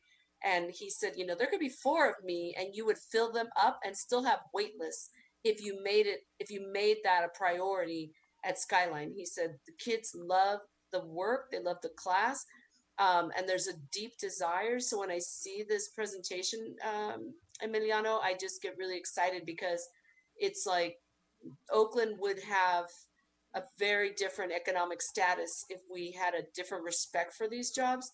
And the reality of people retiring at 20 to 25 years, that's really young, like 42 to 45 years old. That's a whole nother career waiting to happen after that. So I'm definitely going to be posting some of these slides about the number of jobs that are available, because this is something our students need to be thinking about. And this is debt-free type of living. This is about creating assets and wealth and changing the poverty to success. So thank you for doing all this amazing work, Mr. Sanchez. Thank you. Anybody else? Director Yee? And then Vice President Gonzalez. Thank you. I think I've heard about linked learning from somewhere, but I forget what it means, sort of. Now, I want to point out something that really jumped out at me when you showed that slide about why people don't choose the trades, and I think there's a syntax challenge here. When you say that it's because people focus on college, the focus should doesn't your apprenticeship program require something after high school? Yes. Okay. The whole point is we have allowed ourselves to be trapped into the language after high school is only college. And if you look at our mission statement as a board since 2011, when I participated in it, we call it college, career, and community success. So the problem really is that we have narrowly identified college. And so what I'd like to propose us to think about is post-secondary, because post-secondary means apprenticeships, it means the military, it means AmeriCorps and Civic Corps, it means community college, 4-year college, trade school, it means all of those kinds of things. And we limit ourselves when I'm as guilty as anybody, they call it the 3 C's, career, college, and community. We should call it the 2 C's and the 1 S, the 1 P. Career, post-secondary, and community. And I think that would actually really catch everybody's attention, that we take this discussion that we had here and we build it in to what we specifically mean when we talk about college, because that's actually a misnomer to what linked learning is all about. Thank you. Vice President Gonzalez. Yeah, just really quick, Mr. Sanchez. Going back to earlier tonight, the conversation about marketing our schools. I mean, I think you're like a one-man marketing shop for the work that you do with our trades and our students. And I just always love getting all your updates and all the photos, and it's really great. And I'm just really impressed that, you know, in 3 years, how much you've been able to, for 4 years, I guess, how far you've been able to take this. And managing all those partnerships is really hard. It's a lot of work to coordinate all that. So just thank you for your work. I'm really excited that our students are having more and more of these opportunities. So really appreciate you and your work. Thank you. Anybody else? Yeah, I just wanted to say, Emiliano, you embody one of our core values, which is joy. You know, you are one of my active LinkedIn buddies. Emiliano is constantly posting, agree with you, Director Gonzalez, pictures of students, internships. If there's a trades event in Oakland, Emiliano is there. He knows everyone in the room. He's constantly teaching kids how to network. And your passion, you know, comes alive in the presentation. I also just appreciate you and just your visionary push around really thinking about the workforce, which right now is even more important because with this pandemic, we know there are certain jobs that are just not going to come back, right? And so how we begin to continue to think about our vision around linked learning and career pathways to build pipelines so that we can have workforce, whether it's the trades, healthcare, technology, education. Those are all of the industries where we know there are going to be shortages. And we've all been talking about having a more diverse workforce. And so this provides us, we have the foundation already to really ensure that we have more of our students of color who are going to be available to hopefully work even while they go to school so that it's affordable and they're able to be, you know, have the careers of their dreams. So again, just want to deeply appreciate just your work and your passion. Thank you. Thank you. And before we leave, I just want to also offer my thanks to you, Emiliano, for all the work you've done. I remember many conversations with you going back many years where we're like, how are we going to do this? Let's get the MOU with the trades, and Director Torres and we all pulled together.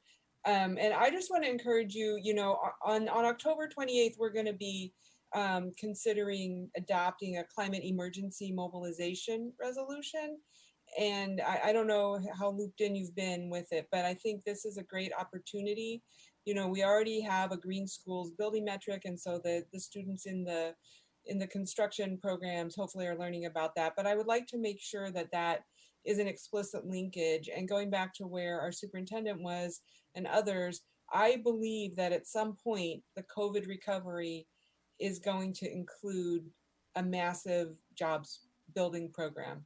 And there's huge underinvestment in our schools. We know in our own district, we have a need in our facilities master plan of $3 billion, and our ask in our bond is $735 million.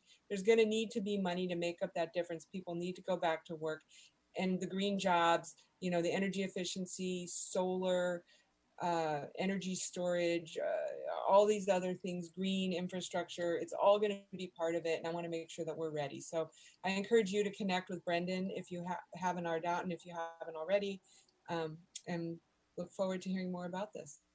Thank you. We're going to move on now to item T2. Oh, public comment. Oh, wait, Director Hinton, and then if there's public comment, go ahead. I appreciate it.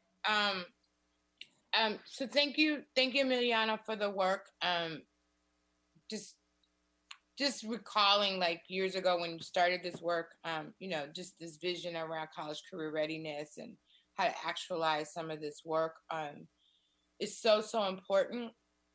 And I don't want to sound like Debbie Downer at all in this conversation, but you know this landscape probably better than any of us around some of the politics of PLAs, of, you know, access to union jobs, you know, and I know that we're in, you know, tight relationship and we, you know, we negotiate really good PLAs and they support our work in some ways.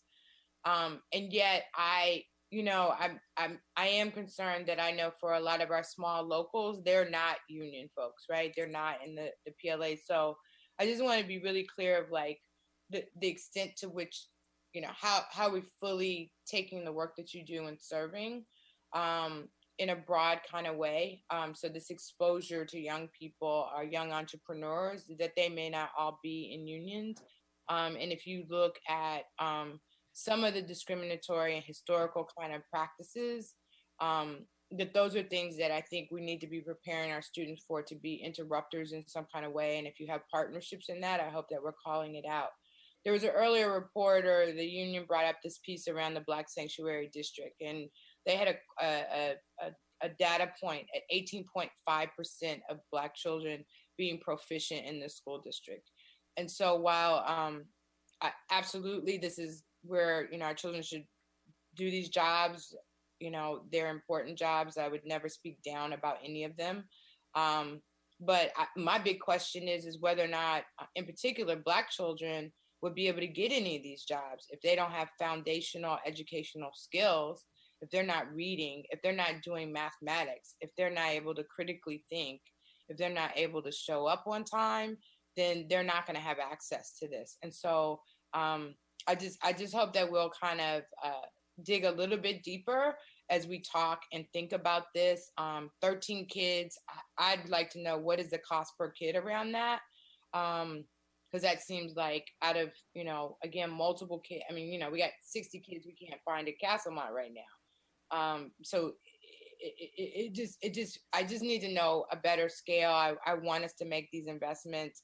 I'd be very curious about the number of girls that are actually a part of this, and where there's going to be a push around these things as well. And I know Director London is looking at me, but there was clearly one more piece that I had. Oh, and this is in the environment. So I'm on the, I've been on the CBA educational committee around the benefits piece around the Oakland A's, and like on the education committee. But there's obviously a workforce committee, and so someone like David Mohammed, that is not his name. He's Derek Mohammed, is works longshoreman and in that world, and he's pressing really, really hard at actually work not at pre-apprenticeship levels, but apprenticeships.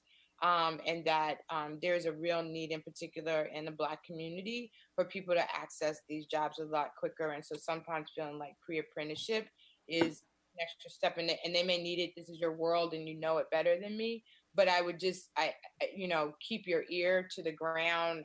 Maybe talk to Derek Mohammed, because people are trying to really kind of lean in and push to kind of remove some barriers, because there's great talk. But there is also a significant amount of barriers, and we are a barrier if we're not teaching our children how to read and do mathematics. So we can, again, everybody can make these investments, but if our kids aren't ready for it, and that is on us. So thanks for the work, and if I can make introductions, that'd be great. And we do have a small local business policy that we need to get better at as well. So how these things can be linked together, I think is going to be the powerful work of equity inside the district. And thank you for leading it. Thank you. Let's go now to any public comment. Ms. Floyd, is there anyone who wishes to comment on this? I am checking now. Yes. Asada Olabala. Great. Go ahead, please. First, I'm assuming, based on what Gonzalez said, this item, if you are having enforced tonight this outrageous policy you just passed about public comment, would appear somewhere within the scope of meetings of the council with the public, committee meetings. So every item on the agenda that we can't speak to, you're going to see it in some other form to allow to have engagement with. That's what Gonzalez said, which I know is not going to happen.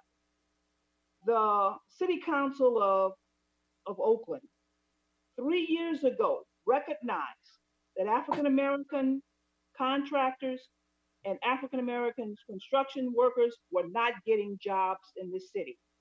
So they formed a task force to look at creating the possibility of fairness in hiring of African Americans on construction sites. It came to a halt when the labor unions refused to provide the breakdown of race, gender of their membership. And right now it's in limbo. But you don't need to have that. You drive around anywhere in this city, you see very few or no African Americans working on construction jobs. You see whites and Latinos. So going to a trade school, and Harris, very unlikely you're going to get a job on a construction site because you're a black man. But you drive around this city, you don't see black people working on those jobs. And nobody had, and I've told you this before, and you've said nothing about it. You just go on and move on, just like anything I have to say about black people. But it doesn't make sense to go to school and you're working with Oakland Promise that tells you have to go to college. That's another thing. Thank you, Ms. Olabala. Anybody else, Ms. Floyd? There are no additional speakers, President London. Thank you. That was an informational item. We're going to go now to item T2, 20-2042. This is an amendment to Board Policy 5116.1 around open enrollment. I believe, Director Yee, is this the item that you wanted? No, your item is later in the agenda, correct? My item is after midnight. Yeah, okay. Let's go. I believe this goes then to the superintendent. Go ahead, please, Ms. Morica. I'm sorry, Superintendent, did you want to say anything? Other than introducing you, Executive Director Sonali Maraca, please proceed. Thank Board you. President London beat me to it. So please proceed. Sorry, it's that time in the evening where we're all like, okay.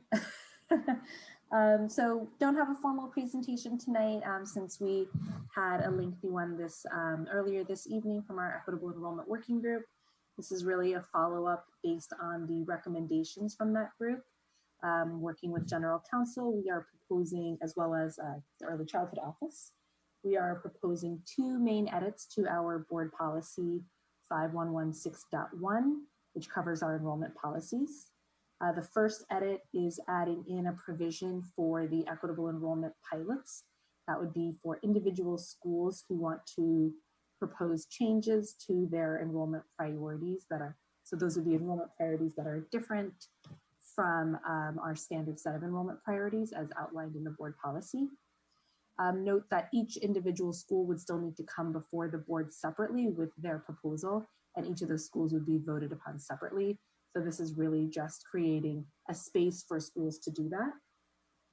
The second change is adding in a priority for current OUSD pre-K students to continue on into their closest elementary school, which is typically on the same campus as the preschool program. This priority, as you'll see, would be after siblings, neighborhood students, and children of school staff. So it will be after all those groups. There's this kind of pre-K priority. So those are really the two main edits we're proposing today as a first read. There are some other kind of minor non-substantive edits to clean up and organize the policy a bit, which is typically the case when amending a board policy. So we are happy to take questions from board members about any questions? Any questions, colleagues? I don't see any questions. Ms. Floyd, do we have any comments from the community on this? Yes, we do. Asada Olabala. Okay, 2 minutes, please.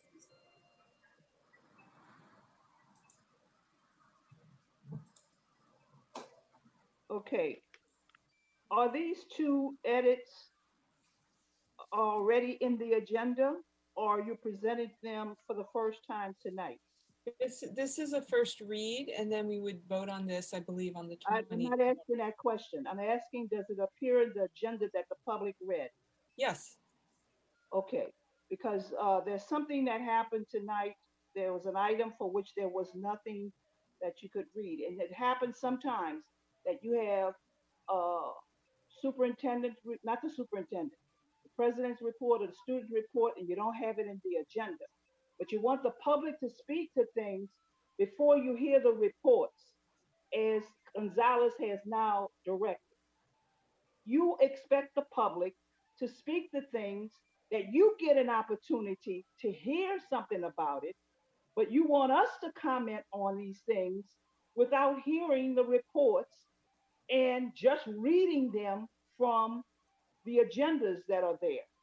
And there might be some people that don't have the opportunity to read the agenda because they're using their telephones or they don't speak. You don't provide the agendas in Spanish and Cantonese. You only provide the agendas in English. So from now on, are you going to give the Spanish speaking and Cantonese people who will have to speak in the beginning of the meeting without hearing from the interpreter the opportunity to speak? So I will expect next time you have a meeting, you're going to try this new thing that I can go to look at the agenda in Spanish and Cantonese because the interpreter won't be there in the beginning to tell them anything. So go ahead on and do this mix up crazy thing you're getting ready to do where you're excluding the people. And we're going to be going blind to have a conversation about things that you're going to have the opportunity to hear about. Thank you. Thank you. Ms. Floyd, are there any additional speakers on this item? There are no additional speakers. Thank you. This was the first read. It will come back to us. Is it coming back on the 28th of October? It will come back in 2 weeks. Thank you very much. Let's go now to item T3.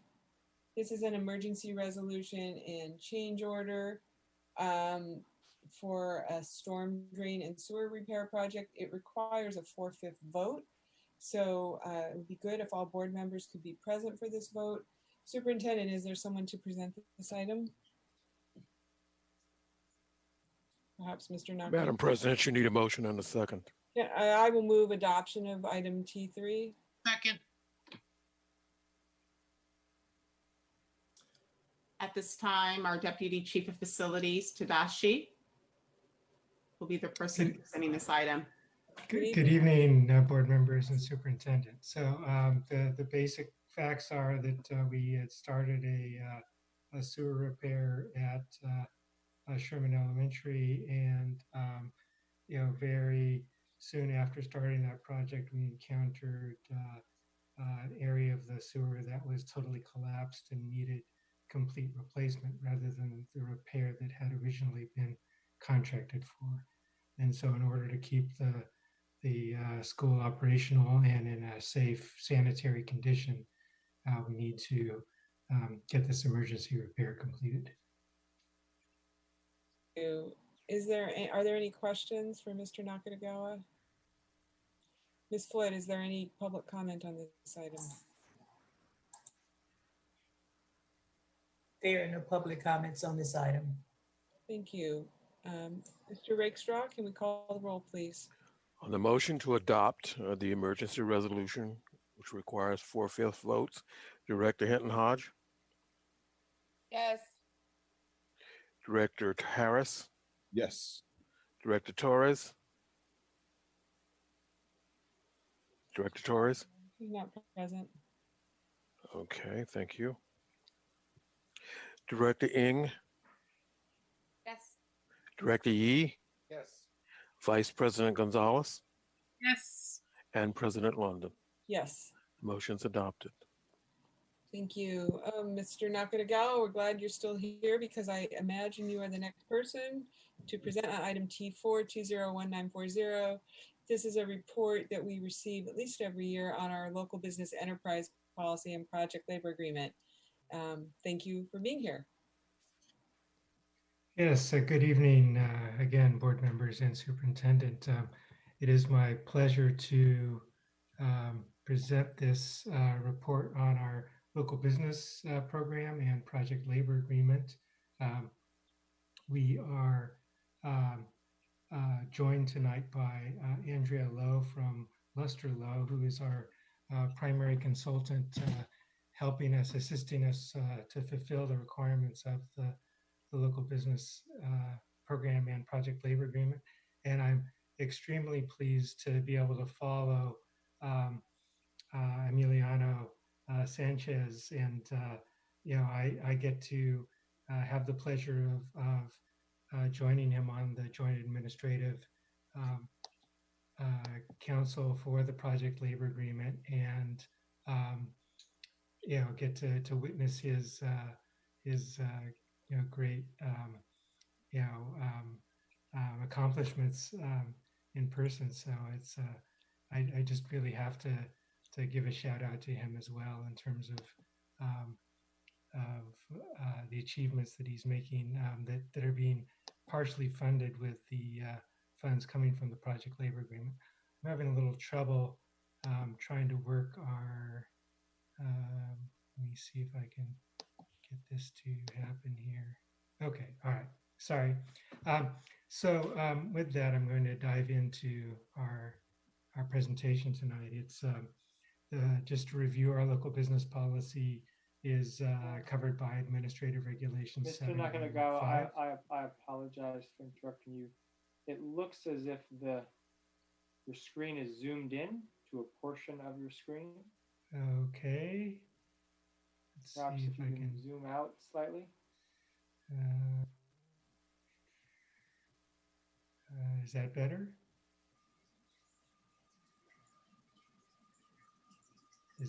Can people see the whole slide here? Oops. Yes, I can see it. Hold on here. Okay. All right. Okay. All right. So Administrative Regulation 7115 is what governs our local business enterprise policy. It was originally adopted in 2008 with a 20% Oakland business inclusion requirement. It was amended in 2014 with a 50% Oakland business inclusion requirement, comprising that 50% comprising 25% small local business and 25% small local resident businesses. And I just want to point out that these are requirements, not goals. And so, the capital program has done a great job in terms of fulfilling these policies. So we have Lester Lowe assisting us with compliance and oversight. And with that, I'm going to turn it over to Andrew Lowe to talk about our results and current progress. Thank you, Mr. Nakagawa, and good evening, Superintendent and board members. Glad to be with you this evening. You see on our next slide there, we have an overview of how our efforts have been trending with the Local Business Enterprise Utilization Program for the last few years. We are, for this year, currently at 52% utilization. And with some of the great projects that are wrapping up, not finalized yet, we're still getting those payment applications in. So that number will be finalized a little later on. I think our next slide, you've seen some of these images and graphics before, but really also gives a snapshot of just on those 4 specific projects alone, the impact that this policy has had with Oakland businesses. So just on those 4 programs alone, just over $52 million in contracts awarded and paid to local businesses. And again, as we are closing out those projects and collecting the final reports, I'm sure that number will go up when we report to you next. We know that as additional work continues and new construction projects move forward, we definitely want to continue our efforts to engage additional Oakland contractors and increase our pool. So we've done targeted outreach to all of the contractors that are currently certified with the City of Oakland. And we've also reached out to over 2,000 contractors that are licensed within the City of Oakland. We were able to directly connect with 600 of those, and half of those expressed, yes, interest in doing work with the school district. So we will be following up with them on how we get them into the pool. And once we get contractors in the pool and continuing to support those that are already doing work for the district, we want to make sure that we're engaging particularly those small businesses and providing them resources, technical assistance workshops, serving as a liaison for them between the contractors and the district. And so the newsletter is one way to do that, to continue to provide and showcase resources that they have, as well as on our next slide, we created a partnership with Alameda County Public Works, and actually just today was the first kickoff of this technical assistance program, supporting and providing in-depth training to our small businesses on how to work in the public works contracting arena. So it's a 4-part series.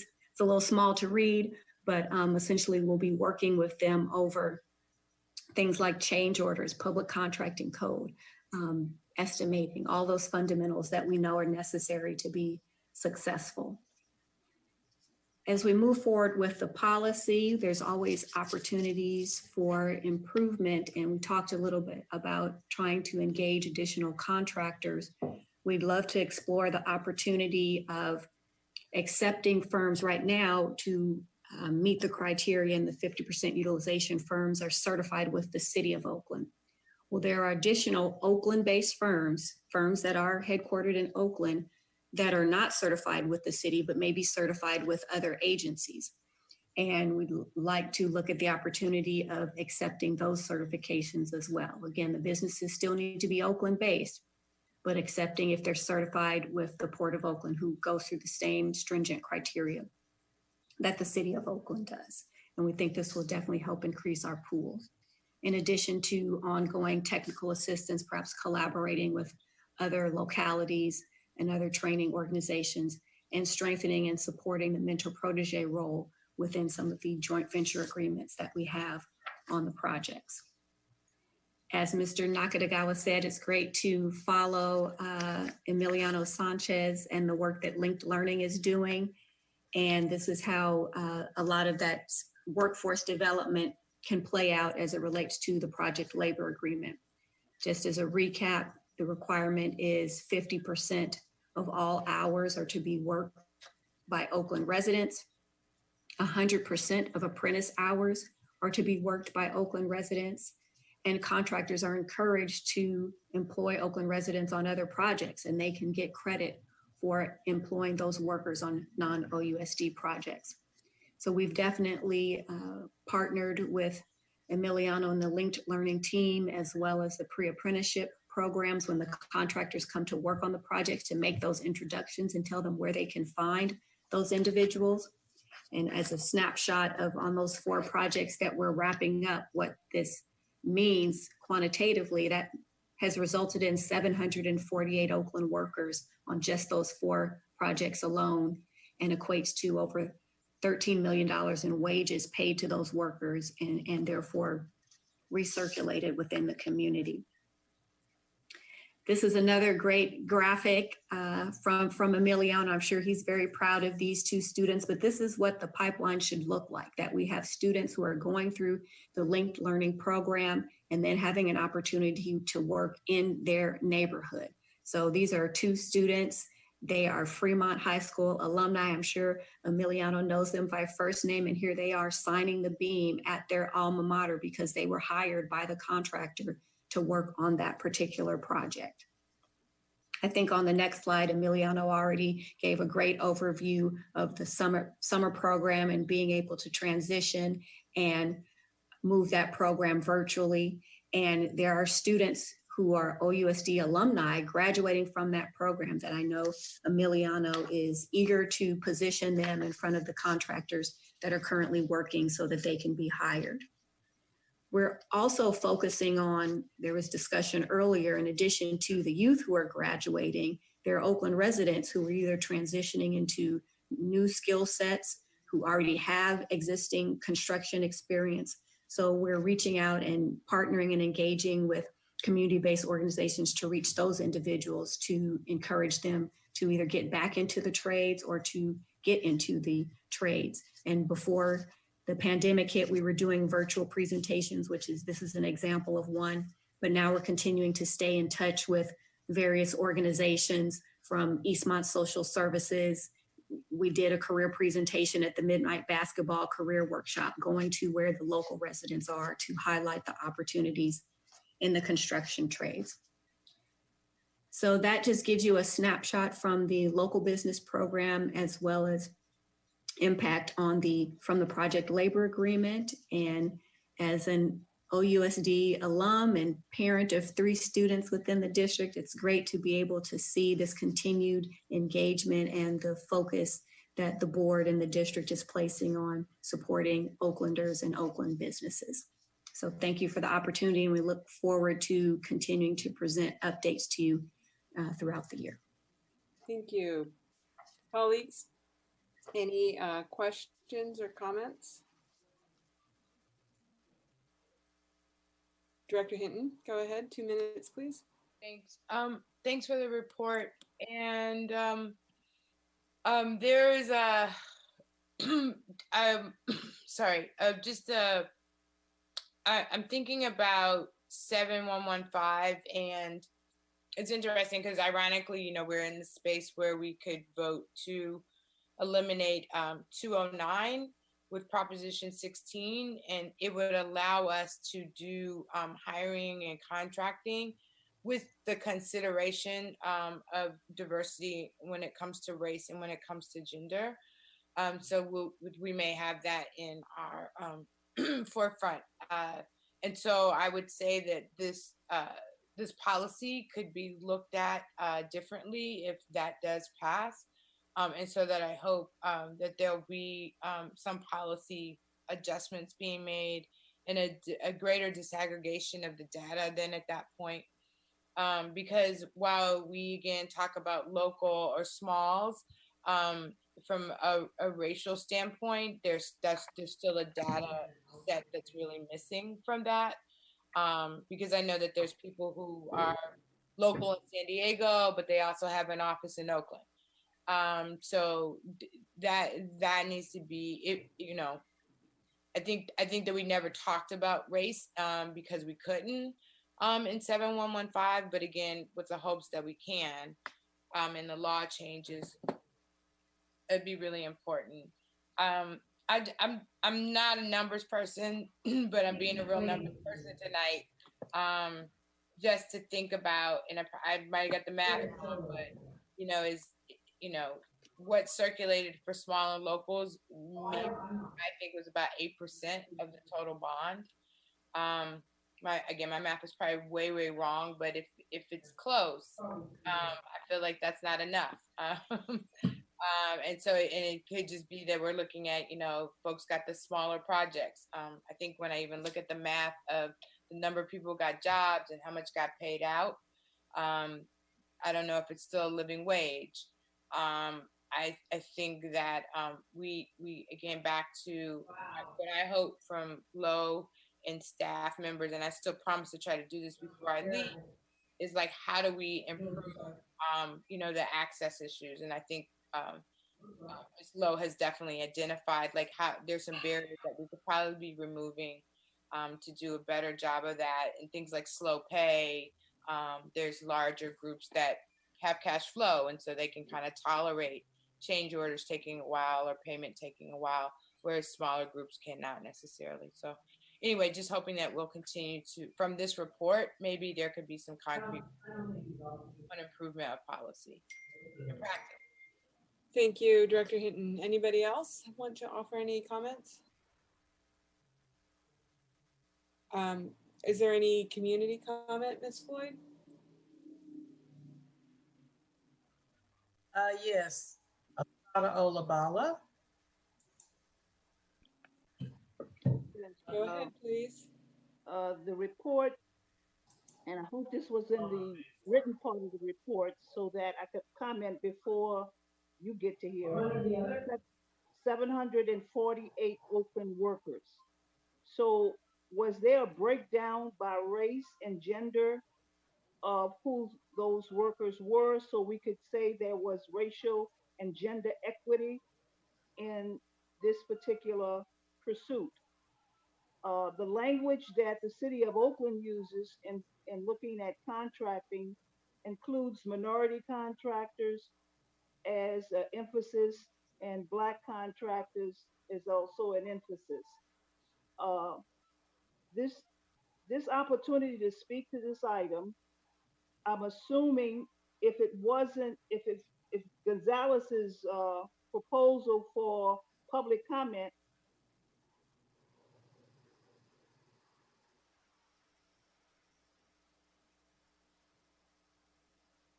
what you're saying is every item on the agenda is going to be given another opportunity to be heard by the public in some form or fashion. That's what you said. And you also said that, and I hope I'm understanding you, that we'll be able to read the agenda in English. And my question again is, if you don't speak English and you don't read very well, but you can hear what people are saying, because we have a lot of people who are having problems with reading, you are limiting the capacity for inclusion of a very diverse community, and only people who get the English agenda will be able to address issues in the future. And if you don't address it right now or at some time, you are being prejudiced towards members of this city who are not English speakers or English understanders. Thank you. Do we have any additional comments? Yes, Jim Mordecai. Great.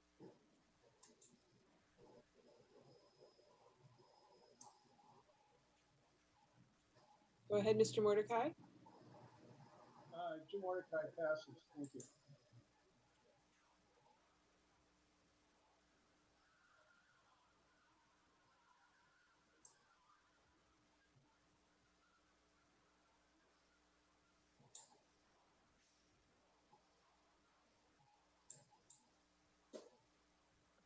Mr. Mordecai, did you mute yourself by mistake? Perhaps we're not hearing you.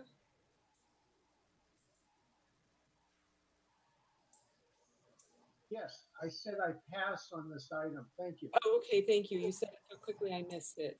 Anybody else, Ms. Floyd?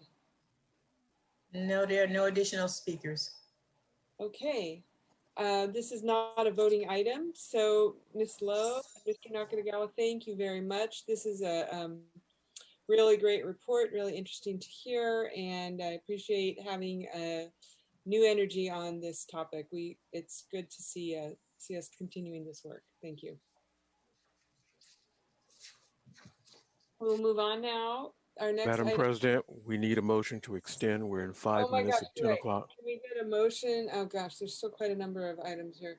Can we get a motion to extend the agenda until 11:30 on the hopes that we don't need to go that far? Move to extend the meeting to 11:30. Second by Director Yee. Can you call the roll, please, Mr. Rickstra? Yes, on the motion to adopt the extension to not later than 11:30. Director Hinton Hodge, Yes. Director Harris, No. Director Torres, not with us. Okay, Director Yee. Director Yee. Yes. Director Ng, Yes.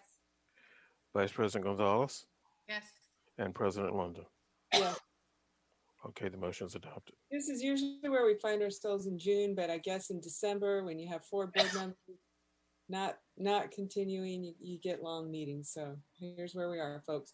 We're now on item T5, which is a response from us to the Alameda County Office of Education about our adopted budget for this fiscal year, which was given a conditional rating by the county. Superintendent, I'm going to take it over to you. Madam President, you need a motion. I need a motion to, is there a motion to approve? So moved. Second. Moved by Director Yee, seconded by. Thank you, Board President London. I will ask our Chief Business Officer, Ms. Lisa Grant Dawson, to virtually appear and provide some more context to this specific item.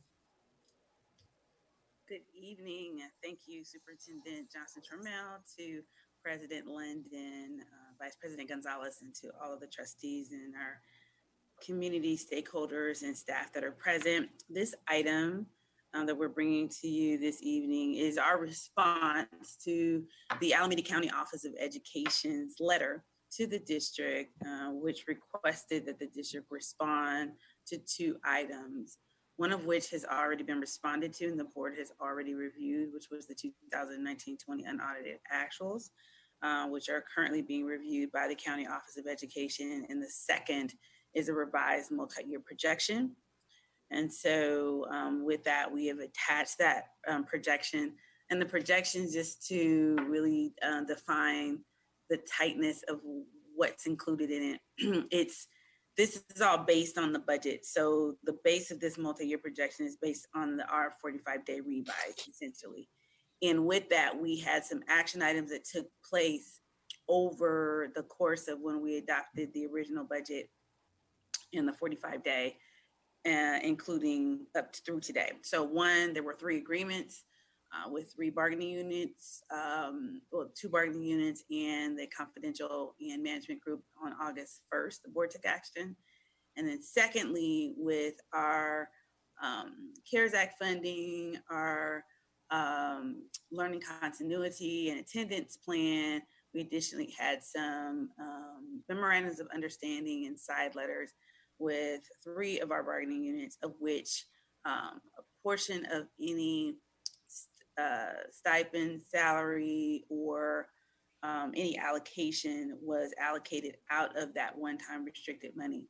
And so we've collapsed those major activities, the latter from a financial perspective based on the total that we received from the CARES Act being much smaller. We rolled that up into the multi-year projection update.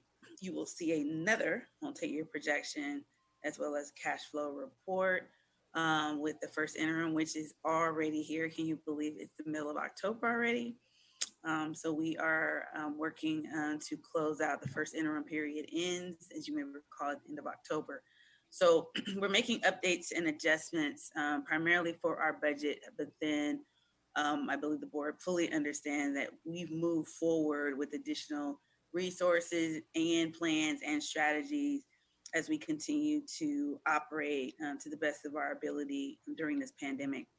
And so what we are asking the board to do is to approve the resolution, which is culminating the response from the district to the County Office of Education with the specific items, the multi-year projection being attached to this item, and with the notation that the unaudited actuals has already been submitted. And that concludes the summary of this agenda item.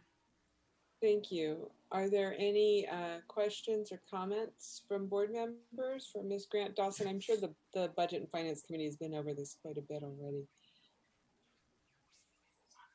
I would like to just note that the big item here is this this chart at the very end, right? And it shows that we will be making, excuse me, reductions of 16 million in the next fiscal year and 32 million in the year after that. Is that correct? Right. So it'll be an ongoing reduction plus the potential need for, so that 16 million would continue forward. Right. This right. doesn't include the fact. This doesn't include the fact that the state tied its budget up around the federal government passing an additional COVID Relief Act. Is that correct? That's correct. It doesn't include any adjustments for enrollment or attendance. This is as if it was the same adopted budget moving forward with these adjustments in it. And so when we get to the first interim, we'll bridge you from what this was and the changes to what's happening. But it ultimately is the 16 million that we were discussing at adopted budget that we may need to make in 2021 that is being essentially deferred for a year. Okay, thank you. Anybody else have any questions or comments? Ms. Floyd, can we go to whether there's any comments from the community? So I'm checking now. I don't see any hands raised to speak on this item. Okay, then Mr. Rakestraw, if you could transpond yourself. I can't remember what the word is from Harry Potter. If you could zoom in and call the roll, please, that would be great. Transmogrify. Hey, thank you. On the motion to adopt the response to the Alameda County Office of Education, as stated, Director Torres. Okay, Director Yee. Yes. Director Ng. Director Ng. Director Hinton Hodge. Yes. Director Harris. Yes. Vice President Gonzalez. Yes. And President London. Yes. Motion's adopted. Thank you, Ms. Grant Dawson. You always have a hard message to deliver and you do it with a smile. I really do appreciate that. Thank you. Thank you so much. Thank you to the board. Our next item is item T6 20-2063. This would have the board adopt the Fannie Lou Hamer resolution in support of Proposition 16 and to fight for racial and gender equality. And this is being brought forward by Director Hinton. I'll turn it over to you, please. We need a motion. Oh, I'm sure she's going to make a motion, Mr. Rakestraw. Thank you. I will make the motion, but I'd leave it to my colleagues to make a motion as well.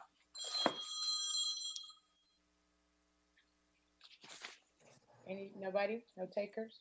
I'll second if you're making the motion, Director Hinton-Hodge. So moved. I will make the motion. Great, thank you. And to the president and the vice president for allowing this to be agendized. It is a political act just to get support of the Proposition 16 for us to just resolve that we will do that work. I'm sorry, I got to pull up devices to pull it up, sorry. I can say just a great appreciation to Mama Asada, who have been pretty much on top of us since this was on the ballot months ago, that we should do a resolution. And so on October 5th, when we were in an Ed partnership meeting, it kind of hit me that I thought I was waiting on everybody else to do it. And so maybe I shouldn't wait and I should do it myself. So just appreciating her input around that. And so the following day, if you're wondering about the Fannie Lou Hamer piece, is that was on the 5th, and then the next day was Fannie Lou Hamer's birthday, and it was the day that I finally got Mama Asada's telephone number, had the opportunity to talk to her, and so it just kind of was within that spirit that I looked at and studied and researched this race and gender equity proposition that really looks to kind of do some leveling of the playing field and overturning Prop 209. And I just wanted to read into the record a little bit about who Fannie Lou Hamer is. I think we have a few quotes in our head or one or two famous things about her. And Fannie Lou Hamer was born on October 6th in 1917. She wasn't able to be fully educated. She was pushed out of school by the age of 12 and went into being a sharecropper and picking cotton. In 1962, she registered to vote. And as a result of her registering to vote, the landowner, kicked her off of that land. And so she went to go live with family in a town over, and white men basically chased her and went to that home and like shot that house up and all of her family members.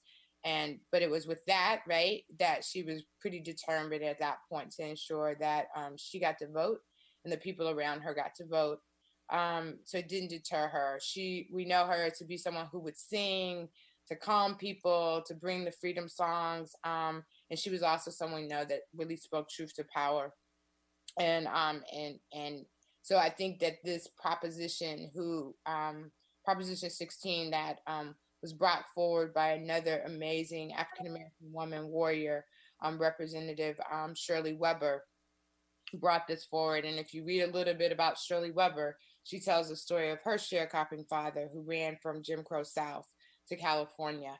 to save his own life and to save his family's life. And so this idea that affirmative action, or again, just the consideration in a system that is not equal and denies one's citizenship at times and humanity, that we've had these laws that were attempting to help us make a difference. So the idea here is that through that spirit of Fannie Lou Hamer, that we will be able to do better work. Sorry, guys. That we'll be able to do better work, especially when it comes to supporting our young people.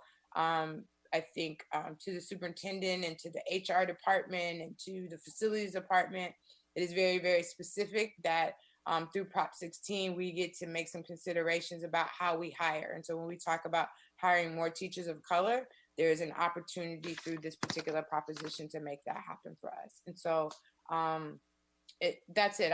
You guys have the document. I can pull it up and read the resolution. I did try, and actually, I don't know if Director Ng would have anything to say, because she did actually speak to it eloquently as well, I think, in support of this. So I'll stop there and appreciate the support and the moving forward of just our support to say to the people, vote, number one, to ensure that you look at this Proposition 16, and as a school board and as a school district, we are supporting it. Director Ng would have something to say. Thank you, Director Hinton-Hodge. I don't have much more to say. I think you laid it out very well, and I appreciate your proactiveness in making sure that we're addressing this and supporting this, particularly right now during this critical time. So thank you for your leadership. I think what I would share is that what was important in the language is for, again, the superintendent and all of us to have the ability to lift up, for example, board policy 7115, and to look at the possibility, if this passes, there's ways in which we can be far more targeted about making sure that women and folks of color are actually getting those contracts. To, again, Dr. Aguilera, that this might be a mechanism for her to look at, her teaching staff in that way. We have an equity policy. How might we dig deeper as a result of this particular proposition? And then clearly there's again all the academic elements of it, right? Like, how do we again lift up girls inside of our system when we're disaggregating data and looking at what they need? And again, not just the needs of Black girls, but really looking at our PI populations where we know that we haven't necessarily leaned in enough. So I think that, again, students of color writ large, but for all students, in particular, we know that if we have teachers of color, that every student, white students, are going to benefit in that particular kind of way. So anyway, I attempted to just kind of pull out the things that we've already attested to. And so hopefully, again, supporting 16 pushes those things further for us. Thank you. Can we go to public comment, please? Yes, our first speaker is Carol Delton.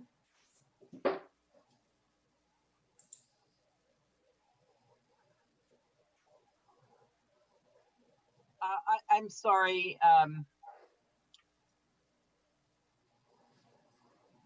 Hi, I'm sorry, that was left over from another item.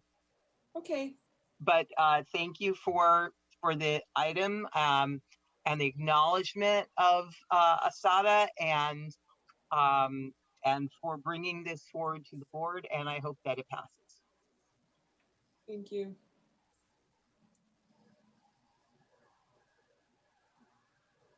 Madam President, I don't see any additional speakers. Okay. Let's call the roll, please. On the roll call to adopt the motion as stated, Director Yee, Yes. Director Hinton-Hodge, Yes. Director Harris, Yes. Director Torres, Director Ng, Yes. Vice President Gonzalez. I'm sorry, I didn't hear you. You said yes? Okay. Yes. Okay. President London, Yes. motion's adopted. Thank you.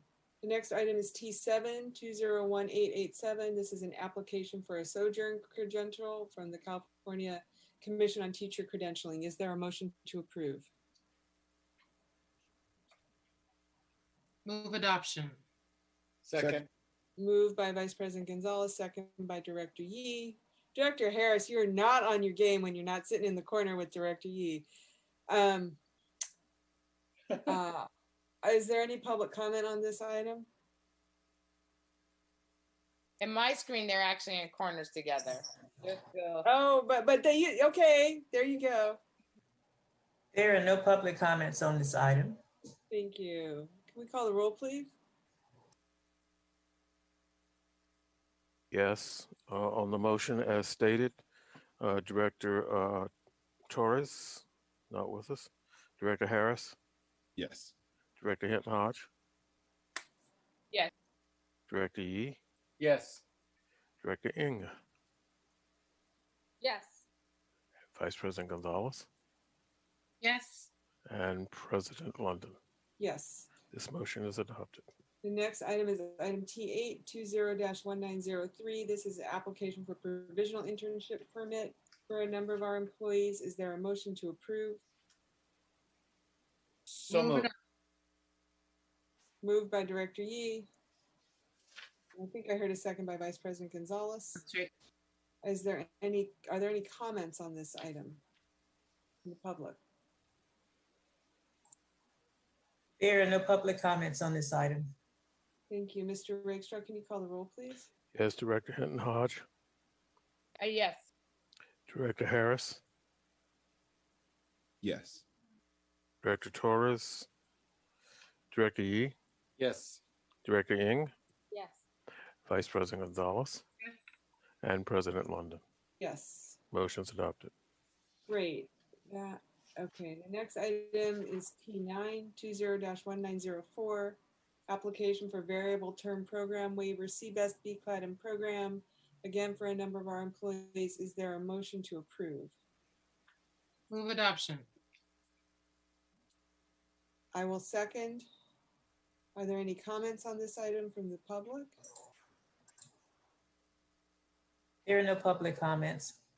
Can we call the roll, please? On the motion to adopt, Director Torres, Director Yee, Yes. Director Hinton Hodge, Yes. Director Harris, Yes. Director Ng, Yes. and Vice President Gonzalez, Yes. and President London. Yes. Motion's adopted. Thank you. Item U, we've already had public comment. There was no item V, there's no pupil discipline consent report. Item W is board member reports. So colleagues, does anybody have a report this evening? No reports. Were you about to say something, Director Ng? No, she was not. Okay. Oh, I will just share, President London, our next Budget and Finance Committee meeting is the day after our next board meeting, which I guess would be October 29th. And for people who are interested, Ms. Delton has been asking about this for a while. I believe one of the topics is going to be, earlier tonight we talked about the budget reductions we may have to make for next year.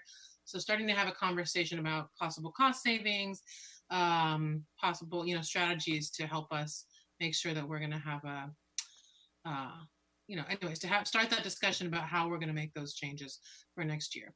I don't know if my colleagues, Chair Harris or Director Ng, want to add anything, but and I don't know if Mr. Yee, Director Yee, would like to share when our next facility. I know we've got a facilities committee meeting coming up too. Our next facilities committee will be celebrating the passage of Measure Y. You hope.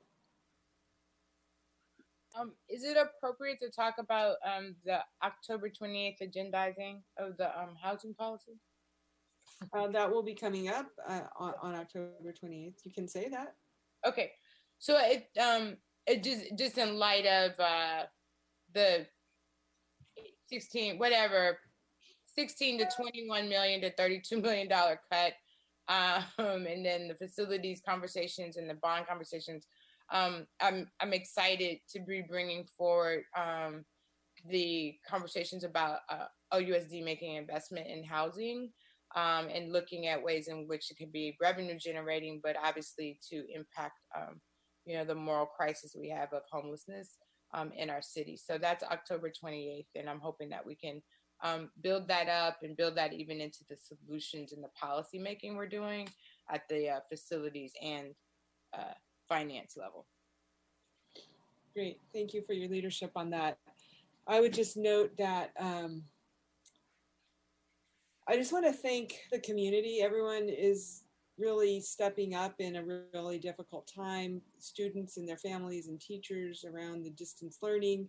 Tomorrow night, I'm going to be participating in a town hall that Assemblymember Bonta is sponsoring on this topic, along with our Chief Academic Officer, Sandra Aguilera, and our Director of Special Education, Jennifer Blake. That's at 6 o'clock tomorrow, and you can find more information on Assemblymember Bonta's website or his Facebook page about if you want to join in. This Saturday in the morning, the board and many members of the senior leadership team and superintendent's cabinet will be participating in an implicit bias training. Again, I want to thank Director Hinton for her leadership on that topic, and I'm looking forward to that quite a bit. So that's what I would have as by way of board member report. And at this point, we'll move on to introduction of new legislative matters.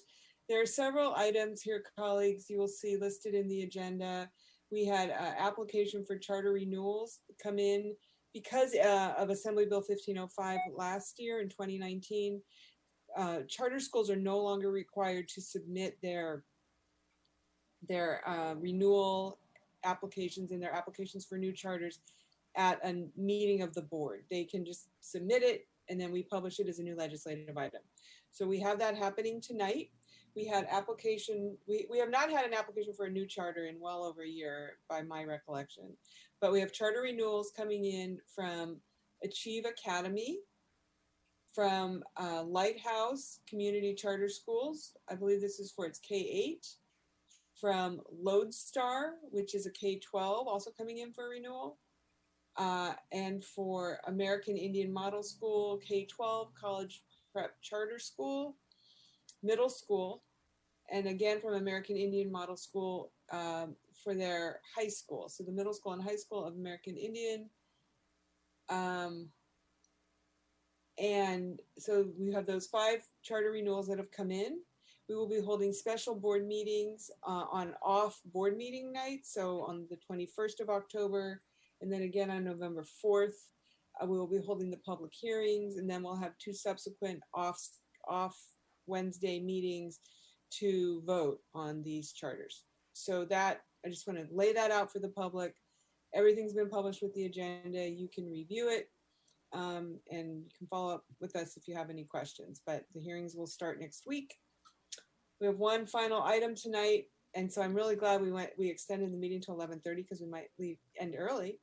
And this is item X6, 20-2034. This is an introduction. Earlier this evening, we heard the report from our enrollment working group. We're sandwiched with enrollment tonight on either end of the meeting. And one of the things that the report shows that's missing is the overarching policy around enrollment that kind of outlines our theory of action. And who better to lead us on that than Dr. Gary Yee. So I told Director Yee he needs a few minutes to explain this. So he's going to take about 5 minutes to introduce this item. Thank you so much, Director Yee. Please go ahead. Thank you. And I wanted to thank President Ng a couple years ago and President London for actually prompting me to review enrollment policies, student attendance policies, student assignment policies. They're called all those different things. And I also want to thank, since this is a night of congratulations, thank Mr. Jim Mordecai and Ms. Sala Alavala for their persistent reminders that school integration ought to be a priority for us. And in my preparation for doing this work, I did a quick review of our school board policies and realized we don't actually have a statement about integration. So you'll see that I've built some of these ideas, elements in the new legislative item that I'm putting before you, attached to your your board package. But I wanted to keep it at 5 minutes, so I read it through twice, very slowly, and it actually took exactly 5 minutes after I trimmed out about 100 words. So here I go. I'd like to read the following in reference to the proposed board resolution 5116, school assignment policy, that I am introducing tonight for deliberation at a later board meeting, hopefully the next. It will be submitted for the board minutes after this meeting and available for those who want to read it. As a part of the history, in 2018, school consolidations, declining enrollment, and the ongoing blueprint and community of schools policies also specified a review of the district's enrollment policies. Since the underlying policy 5116 did not actually exist, it became clear that one was needed. In 2019, additional school closures required a review of how students were to be reassigned to ensure quality school placement informed by parental choice. The Oakland Reach and others proposed the opportunity ticket amendment to board policy 5116.1, open enrollment, but once again, there was no overarching student assignment policy, only comments about open enrollment. In 2020, President London also considered this a priority policy review and directed me to review other district policies. In other words, attendance area boundaries, feeder patterns, open enrollment, and other policies that are used to assign students to schools. I have been reviewing the research literature and consulting several California urban school districts, including San Francisco, Berkeley, and San Bernardino City Unified School District, as well as professionals who have had local experience working with student assignment. Finally, in 2020, the student superintendent's work plan also prioritized a review of the enrollment policy, and the superintendent directed the enrollment office under Sonali Moraka to convene an enrollment working group, who you heard from today. Their initial results of which reflected in the presentation earlier that the importance of a thorough review, including ideas such as integration. While my work was largely my own, it has been informed by their work, and I want to acknowledge the value of their work in helping me with this proposed policy. So the policy I'm proposing doesn't currently exist, although it may have existed in the past. But Board Policy 5116.1, open enrollment, has an opening paragraph, which is quite similar to what other districts, Berkeley and San Bernardino, for example, say. Their Board Policy 5116 uses very similar language to our open enrollment policy. San Francisco Unified is currently in a 2-year process to revise their signature student policy, and the detailed recounting of that work foreshadowed the complexity of us undertaking this work at the end of the tenure of 4 of my colleagues and the beginning of 4 new board members. I believe that we should have a clear statement about what our school board believes to be true about how we achieve a stated goal of our original strategic plan in 2011. That is, that every child have access to quality schools in every neighborhood. As we begin the process of updating our strategic plan once again for the next 5 years, it is imperative that we begin clarifying for the community what are our priorities for consideration for student assignment in the future. Neighborhood and choice are what are usually used, and we've heard about them today. But 2 variables that I ask to be considered are 1, integration, and 2, fiscal sustainability. This board policy document that I've attached outlines the history of Oakland's efforts to assign students to elementary schools by neighborhood, building feeder patterns to secondary schools. Because of residential segregation by historical laws and current practices, this system has reinforced racial segregation in many of our schools for decades, despite early efforts to include a system of open enrollment in 1965. Furthermore, No Child Left Behind enhanced parental choice by mandating parents getting to choose options where schools were underperforming, and the district's high-performing Hill schools, innovative small schools, magnet schools, and finally charter schools were some of the ways parents could choose schools for their children. While the 2011 plan sought to bolster every school and to interrupt institutional racism, and the current board policy 6006 seeks to increase quality and equity, so equitable school options. It may in fact be the case that our school attendance boundary policy becomes one of the impediments in fully realizing that dream. For we still have schools that, one, where most neighborhood children do not choose to attend it, two, which have few neighborhood students who live nearby, but long waiting lists of children who do not live in the boundary area but who desire to attend, and three, which are significantly segregated by race and socioeconomic factors. Even more important, we as a board historically have never wrestled with what we believe to be the value of and the definition of an integrated school. Despite consistent and robust research which finds that integrated schools benefit all subgroups of children who attend them, we have never identified integration as a measure of the success of our student assignment and attendance policy. Furthermore, in an era of declining enrollments and where we as a board have voted to reduce the number of schools and seats in some Oakland neighborhoods, we have never included fiscal sustainability as an important outcome for our school attendance policy. Therefore, I have drafted a policy for your review, which incorporates but does not yet identify what I believe to be the important dependent and independent variables for that policy.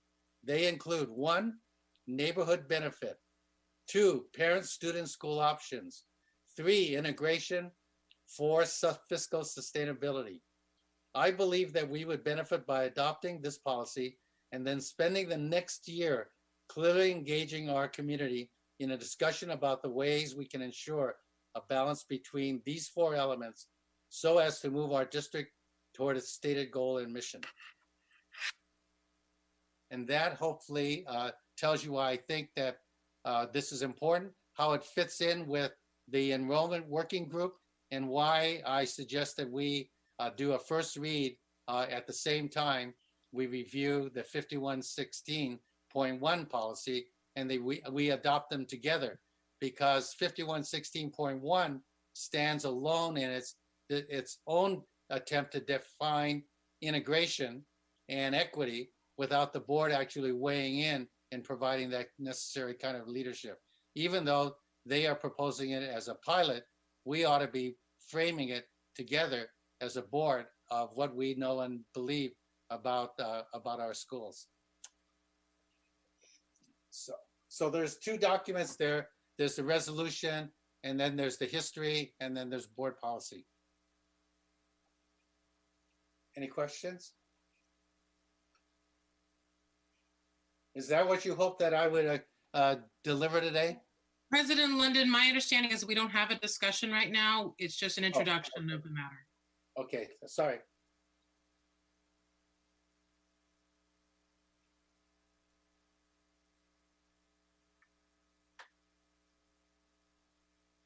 You're on mute, President London.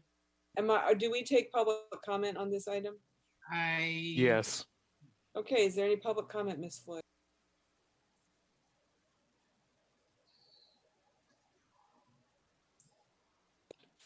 Yes, we have two. Our first speaker is Jim Mordecai. Jim Mordecai, go ahead, please. This individual, I believe, on the birthday of George Floyd. This is what was supposed to happen years ago with all deliberate speed, and this is the conversation. What do you really value as a group? We know what people value as individuals. They made the decision, and we have a segregated society. We need to chip away at that. At least I believe we need to, and I hope there will be other people that believe as I do. Thank you, Gary Yee, for a very thoughtful approach. This is just the beginning. Hopefully, we can move with all deliberate speed. Thank you. Thank you, Mr. Mordecai. Can we call the next speaker, please? Next speaker is Asada Olabala. I was looking at the population breakdown of some of the chartered schools that you mentioned earlier. And at Achieve Academy, it's 88.8% Latino, 3.4% African American, 3.8% white, and less than 1% for the other racial and ethnic groups. And the same is true for all of the other, I looked up all the other schools that are considered renewal. They have extreme breakdown of their populations, one group in particular, Latinos or African Americans. At the same time, I get literature from the Southern Poverty Law Center, and I just got something that said in this country, there are 940 active hate groups that are Ku Klux Klans, neo-Nazis, white nationalists, racist skinheads, neo-Confederates, Black separatists, anti-immigrant, anti-LGBTQ, anti-Muslim, and general hate. Something is going on in this country that we need to create a method of helping us to be better at interacting and respecting each other. And there's no better place to start than in our schools, because we can create schools where children can interact with teachers and themselves to learn how to respect and grow to appreciate each other. One of the things that happened with the charter schools in New Orleans, they develop a concept of trying to create schools that have diversity. The schools here are neighborhood schools, continuing the segregation component because our neighborhoods are segregated. We've got to do something to create a better society. Thank you. That was our last speaker on this item.